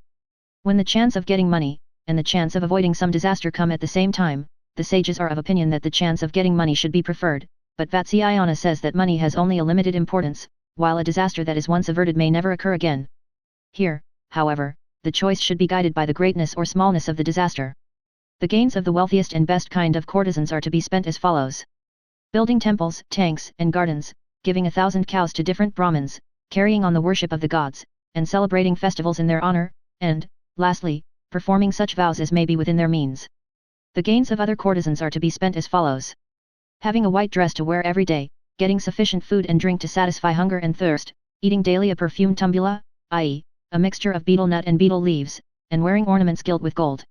The sages say that these represent the gains of all the middle and lower classes of courtesans, but Vatsyayana is of opinion that their gains cannot be calculated, or fixed in any way, as these depend on the influence of the place, the customs of the people, their own appearance, and many other things. When a courtesan wants to keep some particular man from some other woman, or wants to get him away from some woman to whom he may be attached, or to deprive some woman of the gains realized by her from him, or if she thinks that she would raise her position, or enjoy some great good fortune, or become desirable to all men by uniting herself with this man, or if she wishes to get his assistance in averting some misfortune, or is really attached to him and loves him, or wishes to injure somebody through his means, or has regard to some former favor conferred upon her by him, or wishes to be united with him merely from desire, or any of the above reasons, she should agree to take from him only a small sum of money in a friendly way.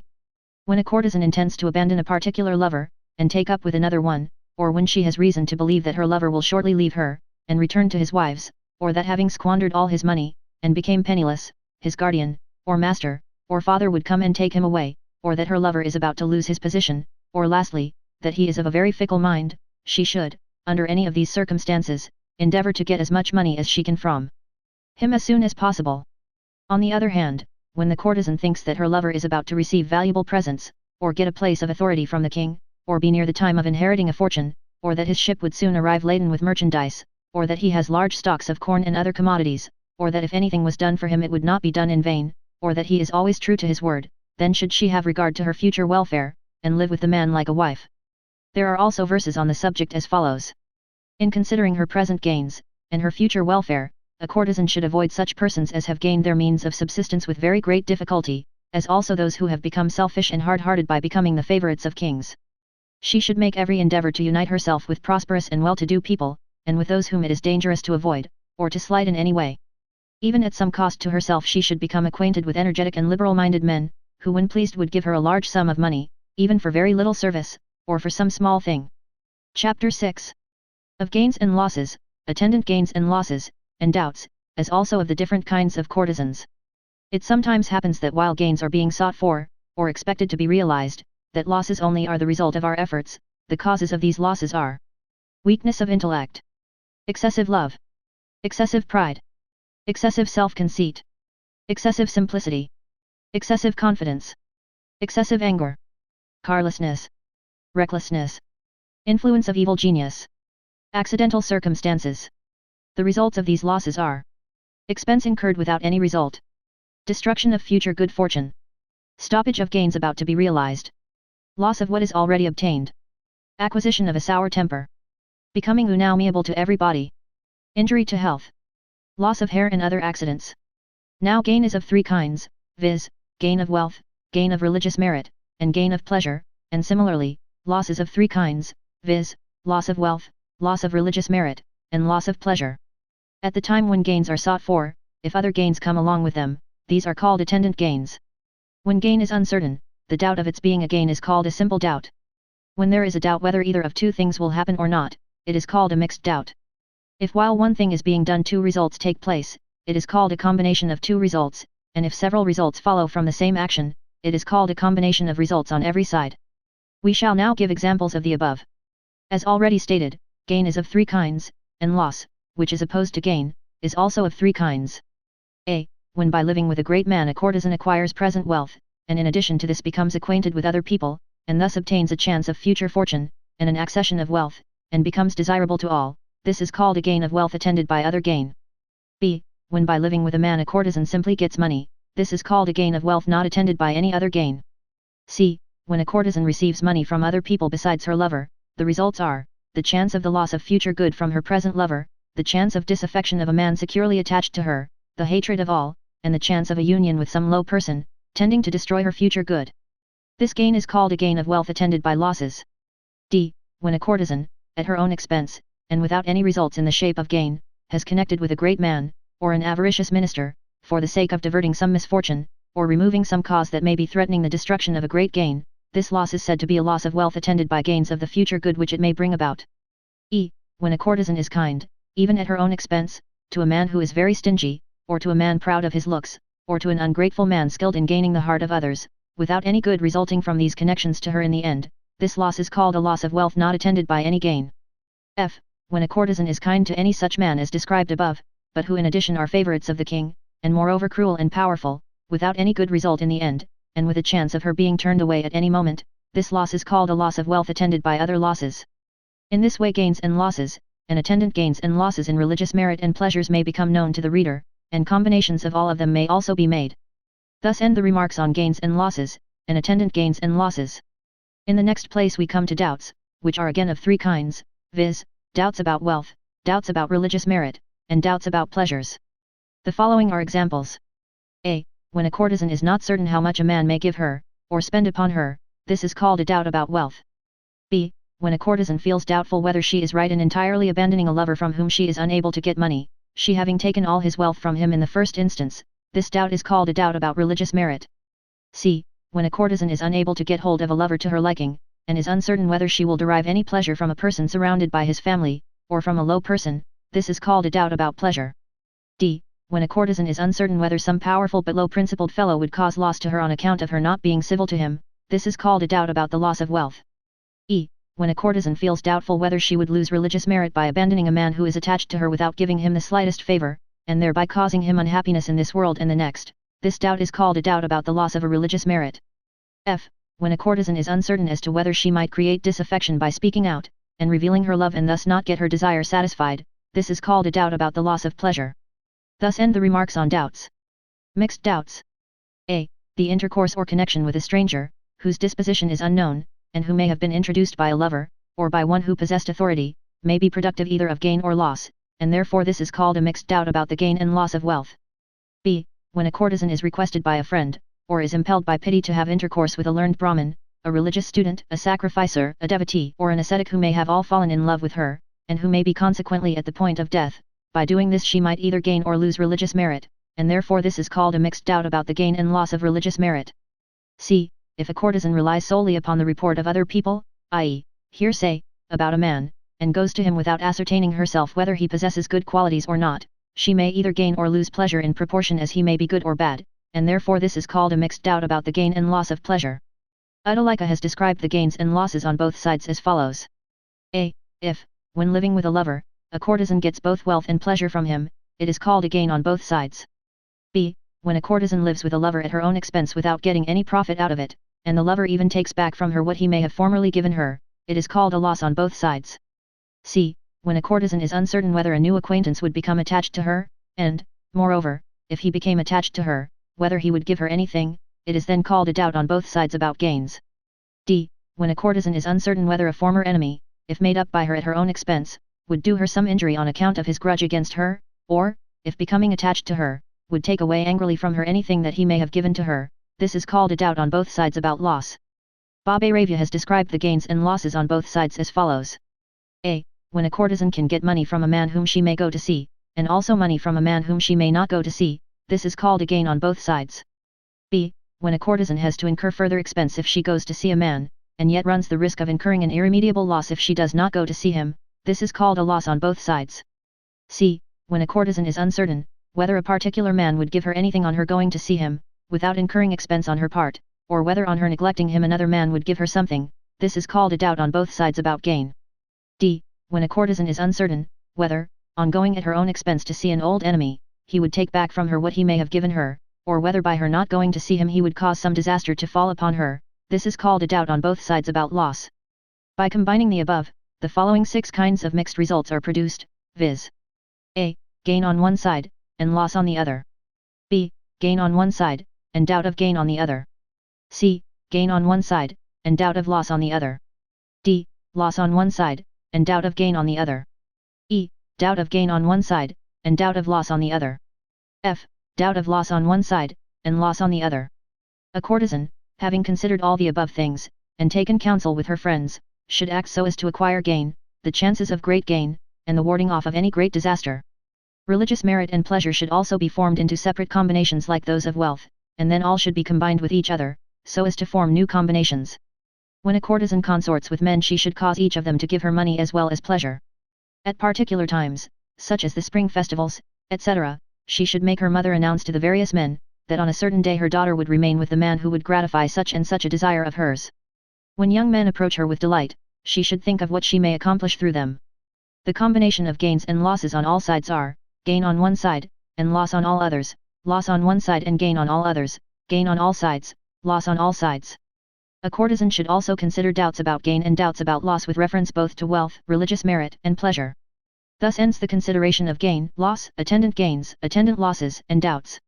The different kinds of courtesans are: a bawd, a female attendant, an unchaste woman, a dancing girl, a female artisan, a woman who has left her family, a woman living on her beauty, and, finally, a regular courtesan. All the above kinds of courtesans are acquainted with various kinds of men, and should consider the ways of getting money from them, of pleasing them, of separating themselves from them, and of reuniting with them. They should also take into consideration particular gains and losses, attendant gains and losses, and doubts in accordance with their several conditions. Thus end the considerations of courtesans. There are also 2 verses on the subject as follows. Men want pleasure, while women want money, and therefore this part, which treats of the means of gaining wealth, should be studied. There are some women who seek for love, and there are others who seek for money, for the former the ways of love are told in previous portions of this work, while the ways of getting money, as practiced by courtesans, are described in this part. End of Part 6. Part 7. About the means of attracting others to yourself. Chapter 1. On personal adornment, on subjugating the hearts of others, and on tonic medicines. When a person fails to obtain the object of his desires by any of the ways previously related, he should then have recourse to other ways of attracting others to himself. Now, good looks, good qualities, youth, and liberality are the chief and most natural means of making a person agreeable in the eyes of others. But in the absence of these a man or a woman must have resort to artificial means, or to art, and the following are some recipes that may be found useful. A. An ointment made of the Tabernamontana coronaria, the Costus speciosus or arabicus, and the Flacortia cataphracta, can be used as an unguent of adornment. B. If a fine powder is made of the above plants, and applied to the wick of a lamp, which is made to burn with the oil of blue vitriol, the black pigment or lamp black produced therefrom, when applied to the eyelashes, has the effect of making a person look lovely. C. The oil of the hogweed, the Echides putescens, the serena plant, the yellow amaranth, and the leaf of the nymphaea, if applied to the body, has the same effect. D. A black pigment from the same plants produce a similar effect. E. By eating the powder of the Nelumbrium speciosum, the blue lotus, and the Messna roxburghi with ghee and honey, a man becomes lovely in the eyes of others. F. The above things, together with the Tabernamontana coronaria, and the Xanthochymus pictorius, if used as an ointment, produce the same results. G. If the bone of a peacock or of an hyena be covered with gold, and tied on the right hand, it makes a man lovely in the eyes of other people. H. In the same way, if a bead, made of the seed of the jujube, or of the conch shell, be enchanted by the incantations mentioned in the Atharvana Veda, or by the incantations of those well skilled in the science of magic, and tied on the hand, it produces the same result as described above. I. When a female attendant arrives at the age of puberty, her master should keep her secluded, and when men ardently desire her on account of her seclusion, and on account of the difficulty of approaching her, he should then bestow her hand on such a person as may endow her with wealth and happiness. This is a means of increasing the loveliness of a person in the eyes of others. In the same way, when the daughter of a courtesan arrives at the age of puberty, the mother should get together a lot of young men of the same age, disposition, and knowledge as her daughter, and tell them that she would give her in marriage to the person who would give her presents of a particular kind. After this the daughter should be kept in seclusion as far as possible, and the mother should give her in marriage to the man who may be ready to give her the presents agreed upon. If the mother is unable to get so much out of the man, she should show some of her own things as having been given to the daughter by the bridegroom. Or, the mother may allow her daughter to be married to the man privately, as if she was ignorant of the whole affair, and then pretending that it has come to her knowledge, she may give her consent to the union. The daughter, too, should make herself attractive to the sons of wealthy citizens, unknown to her mother, and make them attached to her, and for this purpose should meet them at the time of learning to sing, and in places where music is played, and at the houses of other people, and then request her mother, through a female friend, or servant, to be allowed to unite herself to the man who is most agreeable to her. When the daughter of a courtesan is thus given to a man, the ties of marriage should be observed for 1 year, and after that she may do what she likes. But even after the end of the year, when otherwise engaged, if she should be now and then invited by her first husband to come and see him, she should put aside her present gain, and go to him for the night. Such is the mode of temporary marriage among courtesans, and of increasing their loveliness, and their value in the eyes of others. What has been said about them should also be understood to apply to the daughters of dancing women, whose mothers should give them only to such persons as are likely to become useful to them in various ways. Thus end the ways of making oneself lovely in the eyes of others. A. If a man, after anointing his lingam with a mixture of the powders of the white thorn apple, the long pepper, and the black pepper, and honey, engages in sexual union with a woman, he makes her subject to his will. B. The application of a mixture of the leaf of the plant Vatsyayana, of the flowers thrown on a human corpse when carried out to be burnt, and the powder of the bones of the peacock, and of the Juanjiva bird, produces the same effect. C. The remains of a kite who has died a natural death, ground into powder, and mixed with cow ache and honey, has also the same effect. D. Anointing oneself with an ointment made of the plant Omblicum myrobolans has the power of subjecting women to one's will. E. If a man cuts into small pieces the sprouts of the Vatsyayana plant, and dips them into a mixture of red arsenic and sulfur, and then dries them 7 times, and applies this powder mixed with honey to his lingam, he can subjugate a woman to his will directly that he has had sexual union with her, or, if, by burning these very sprouts at night and looking at the smoke, he sees a golden moon behind, he will then be successful with any woman, or if he throws some of the powder of these same sprouts mixed with the excrement of a monkey upon a maiden, she will not be given in marriage to anybody else. F. If pieces of the arris root are dressed with the oil of the mango, and placed for 6 months in a hole made in the trunk of the sisu tree, and are then taken out and made up into an ointment, and applied to the lingam, this is said to serve as the means of subjugating women. G. If the bone of a camel is dipped into the juice of the plant Eclipta prostata, and then burnt, and the black pigment produced from its ashes is placed in a box also made of the bone of a camel, and applied together with antimony to the eyelashes with a pencil also made of the bone of a camel, then that pigment is said to be very pure, and wholesome for the eyes, and serves as a means of subjugating others to the person who uses it. The same effect can be produced by black pigment made of the bones of hawks, vultures, and peacocks. Thus end the ways of subjugating others to one's own will. Now the means of increasing sexual vigor are as follows. A. A man obtains sexual vigor by drinking milk mixed with sugar, the root of the uchkata plant, the piperchiba, and licorice. B. Drinking milk mixed with sugar, and having the testicle of a ram or a goat boiled in it, is also productive of vigor. C. The drinking of the juice of the Hedysarum gangeticum, the koalai, and the Kaisharika plant mixed with milk, produces the same effect. D. The seed of the long pepper along with the seeds of the Sansevieria roxburgiana, and the Hedysarum gangeticum plant, all pounded together, and mixed with milk, is productive of a similar result. E. According to ancient authors, if a man pounds the seeds or roots of the Tripa bispinosa, the Kajarika, the Tuscan jasmine, and licorice, together with the Kaishirikopali, a kind of onion, and puts the powder into milk mixed with sugar and ghee, and having boiled the whole mixture on a moderate fire, drinks the paste so formed, he will be able to enjoy innumerable women. F. In the same way, if a man mixes rice with the eggs of the sparrow, and having boiled this in milk, adds to it ghee and honey, and drinks as much of it as necessary, this will produce the same effect. G. If a man takes the outer covering of sesamum seeds, and soaks them with the eggs of sparrows, and then, having boiled them in milk, mixed with sugar and ghee, along with the fruits of the Tripa bispinosa and the Kajarika plant, and adding to it the flour of wheat and beans, and then drinks this composition, he is said to be able to enjoy many women. H. If ghee, honey, sugar, and licorice in equal quantities, the juice of the fennel plant, and milk are mixed together, this nectar-like composition is said to be holy, and provocative of sexual vigor, a preservative of life, and sweet to the taste. I. The drinking of a paste composed of the asparagus racemosus, the Shwadashtra plant, the Gudakai plant, the long pepper, and licorice, boiled in milk, honey, and ghee, in the spring, is said to have the same effect as the above. J. Boiling the asparagus racemosus, and the Shwadashtra plant, along with the pounded fruits of the Prina spinosa in water, and drinking the same, is said to act in the same way. K. Drinking boiled ghee, or clarified butter in the morning during the spring season, is said to be beneficial to health and strength, and agreeable to the taste. 1. If the powder of the seed of the Shwadashtra plant and the flour of barley are mixed together in equal parts, and a portion of it, i.e., 2 polis in weight, is eaten every morning on getting up, it has the same effect as the preceding recipe. There are also verses on the subject as follows. The means of producing love and sexual vigor should be learnt from the science of medicine, from the Vedas, from those who are learned in the arts of magic, and from confidential relatives.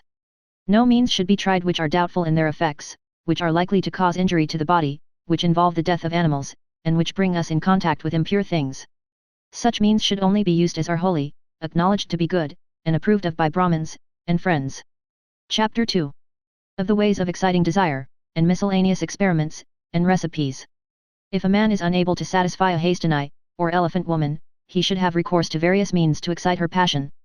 At the commencement he should rub her yoni with his hand or fingers, and not begin to have intercourse with her until she becomes excited, or experiences pleasure. This is one way of exciting a woman. Or, he may make use of certain apidravyas, or things which are put on or around the lingam to supplement its length or its thickness, so as to fit it to the yoni. In the opinion of Baba Ravya, these apadravyas should be made of gold, silver, copper, iron, ivory, buffalo's horn, various kinds of wood, tin or lead, and should be soft, cool, provocative of sexual vigor, and well fitted to serve the intended purpose. Vatsyayana, however, says that they may be made according to the natural liking of each individual. The following are the different kinds of apadravyas.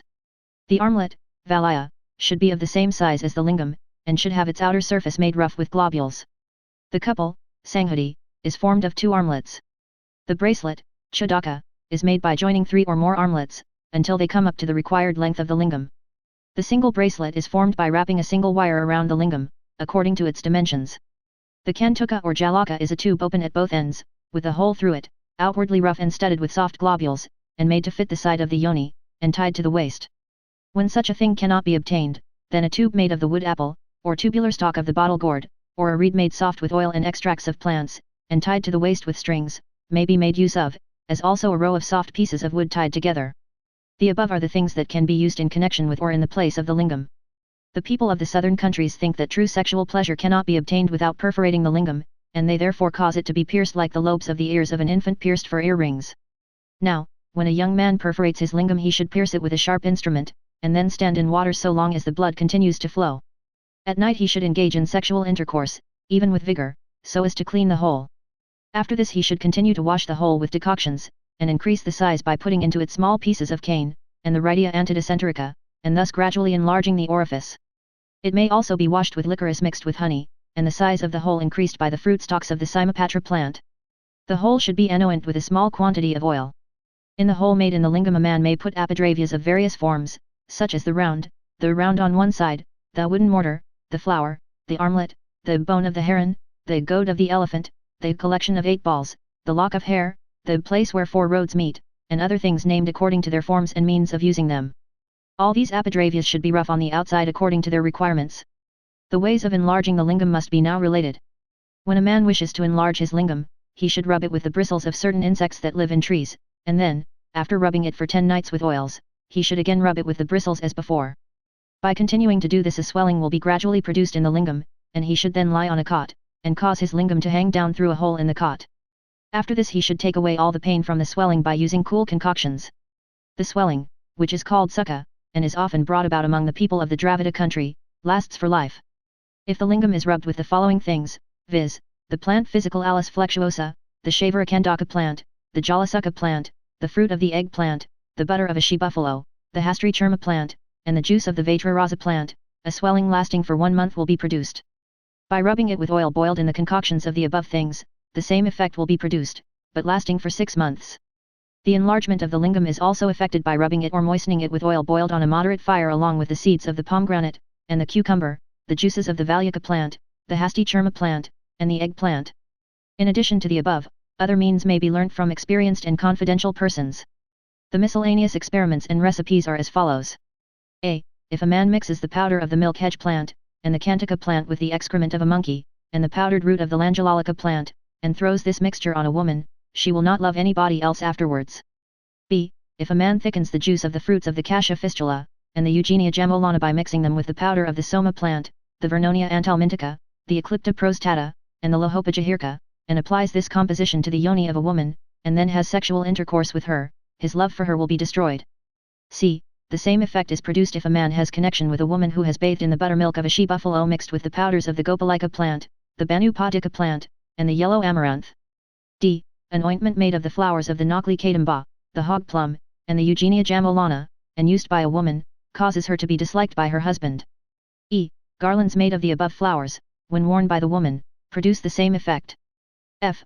An ointment made of the fruit of the Asteracantha longifolia, Kokalaksha, will contract the yoni of a Hastani or elephant woman, and this contraction lasts for 1 night.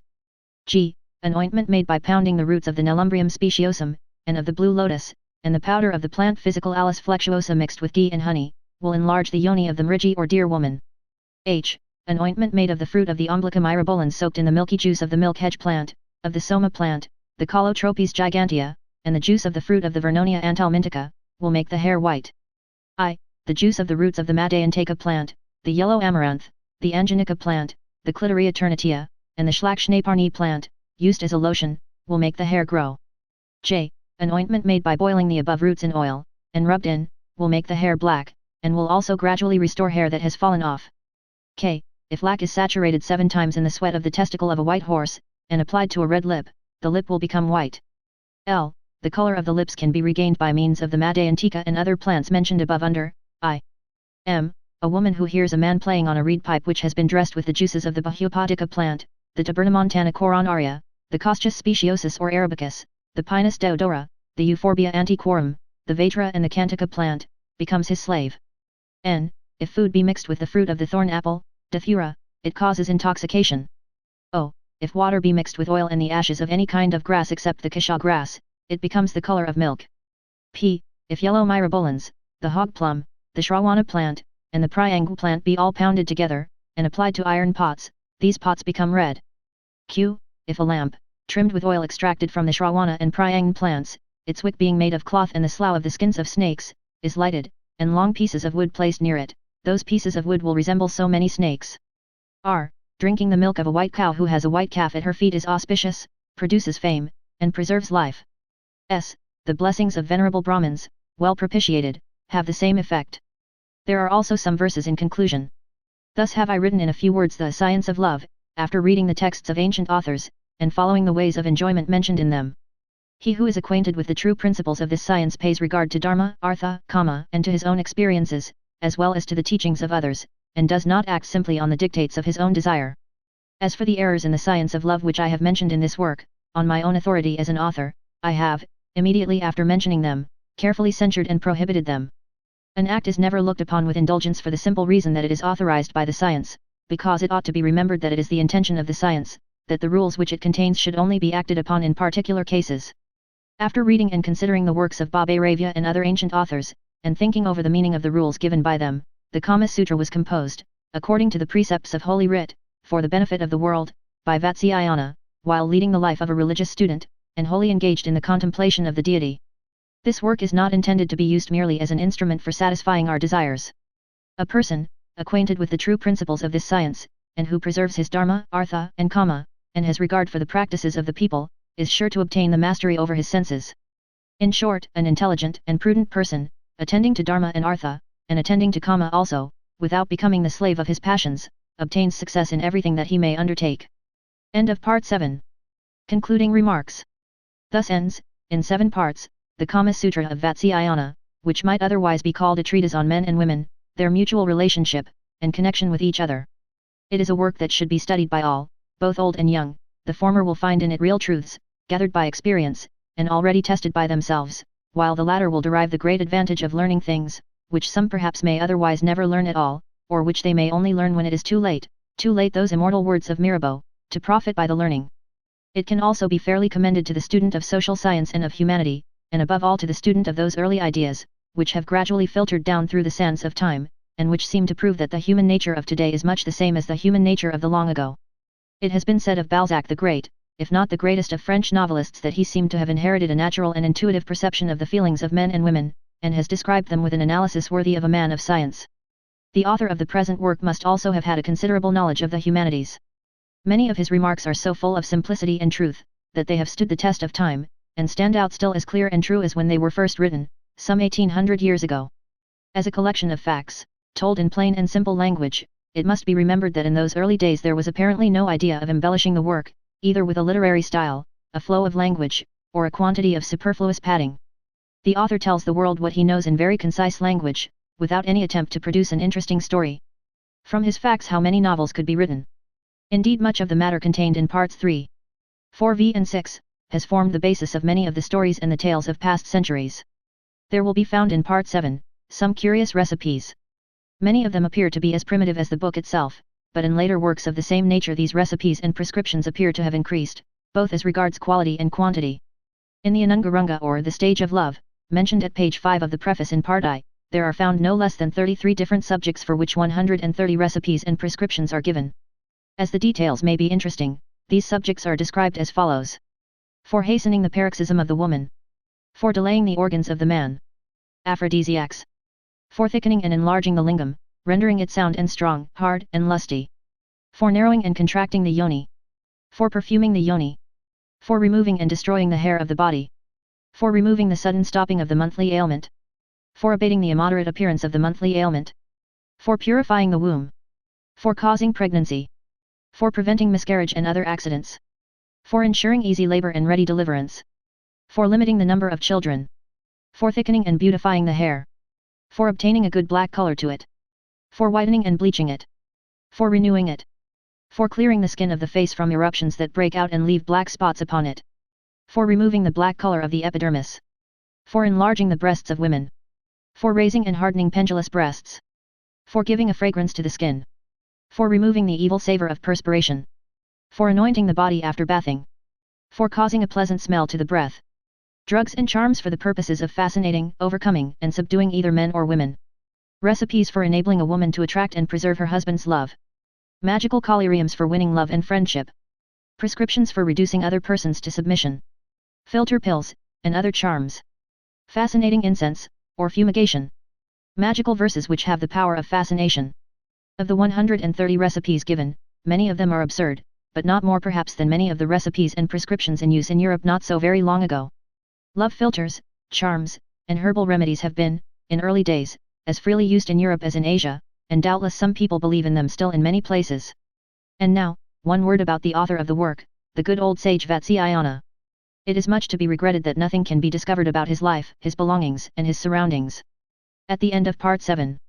He states that he wrote the work while leading the life of a religious student probably at Benares and while wholly engaged in the contemplation of the deity.